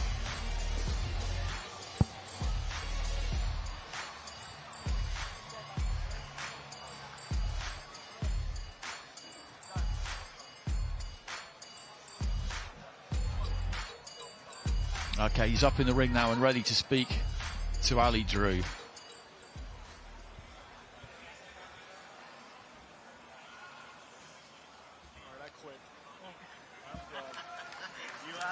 Cameron, you remain undefeated. Some valuable rounds there. Not long to prepare for this fight, but how did you feel in here tonight? Yeah, you know, it was a massive opportunity. Firstly, I want to say a massive thank you to His Excellency Turki Al-Sheikh for the opportunity. Eddie Hearn, Frank Smith, Sam Jones, my team. It's a great opportunity. I'm happy to be here on this big stage, and I feel it's where I belong. How important is it to have opportunities like this, especially so early on in your career? It's massive, you know, getting used to these bright lights. I feel I'm a different fighter to when I was 3 months ago against Jeff Fawley. I feel like that fight brought us on leaps and bounds, and I'll continue to get better. Just talk us through the fight, and especially the ending. You had a flurry of punches. Looked like you were maybe trying to get him out of there just at the end. Yeah, I would have loved to get him out of there on my Riyadh season debut, but it wasn't to be. Another 8 rounds in the bank, and the learning continues. Certainly does, and a lot of the boxing fans were looking forward to your fight with Jordan Flynn. He was ringside watching. When is that fight going to happen? Any updates? Listen, it's never going to happen. The man's a pussy. He was offered the fight on November 30th. He turned the fight down and he doesn't want to know. That man, he's only relevant because of me, and he's nothing without me. He'll never fight or match him again if it's not me next. So what is next for you? Whoever, wherever. I'd love to box in Saudi. Someone like Gavin Gwen. I feel like I'm due a step up. I don't want to be a prospect no more. I want to be a contender. That wasn't my best performance tonight, and I'll show it in future, God willing. Well done tonight. Another great performance. Well, what a night it has been. What a week it has been. That was the public workout. There were 3 fights on the public workout. That is how Riyadh season does things. It is an innovation. You saw the grand arrivals last night. We saw fighters grandly arrive on a purple carpet at Leicester Square. The whole thing is building up to Anthony Joshua, Daniel Dubois, Saturday night, Wembley Stadium in front of 96,000 fans. You wait till you see the press conference tomorrow. We'll see you then.